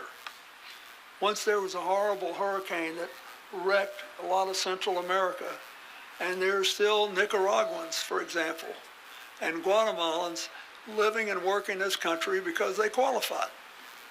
It was fine, and then Ronald Reagan, bless his heart, worked with Tip O'Neill, the Democratic speaker, and they passed an immigration reform bill in 1983 that gave people who'd been here for several years a quicker path to citizenship. But it was built to handle 400,000 people a year. Okay, go to the last 10 years or so. There has been so much upheaval on every continent that there have been more refugees crossing borders than at any time since World War II. And sometimes we have 1 million people, sometimes 1.5 million people show up. There's not a person in this audience that could run a system built to handle 400,000 and do the interviews, do the vets, the living people get through the cracks because there's not enough places for people to live down on the border. And I'm not talking about luxury, just clean. And it's even led to families and children being separated. So Americans have a right to say, you know, we're running a risk here. We're not doing the kind of background checks we need to do. We're going to make some mistakes. And we still have this law, which most of us like in principle, but in practice, it's hard. So, the Vice President and President Biden went before to the Congress and starting in the Senate and told the Republican senators who cared about this, we need to fix this problem. And you write it. You write it and tell us how many people you think we can take a month before we stop. Because we got all this backlog to clean up. And you have a right to an orderly border and to have people properly vetted. But we don't want to turn our backs on people who are terrified. And so we need to build enough housing along the border so that we can keep families together. If you let us do that and hire the people necessary to do the vetting, we'll let you set the monthly quota. And they said, fine. Then what happened? Trump told them not to pass the bill. Donald Trump said, you can't do that. My whole deal is based on division. I need problems. I don't need solutions. I need people torn up and upset. I need people resenting their neighbors. And that's a big reason that he's here.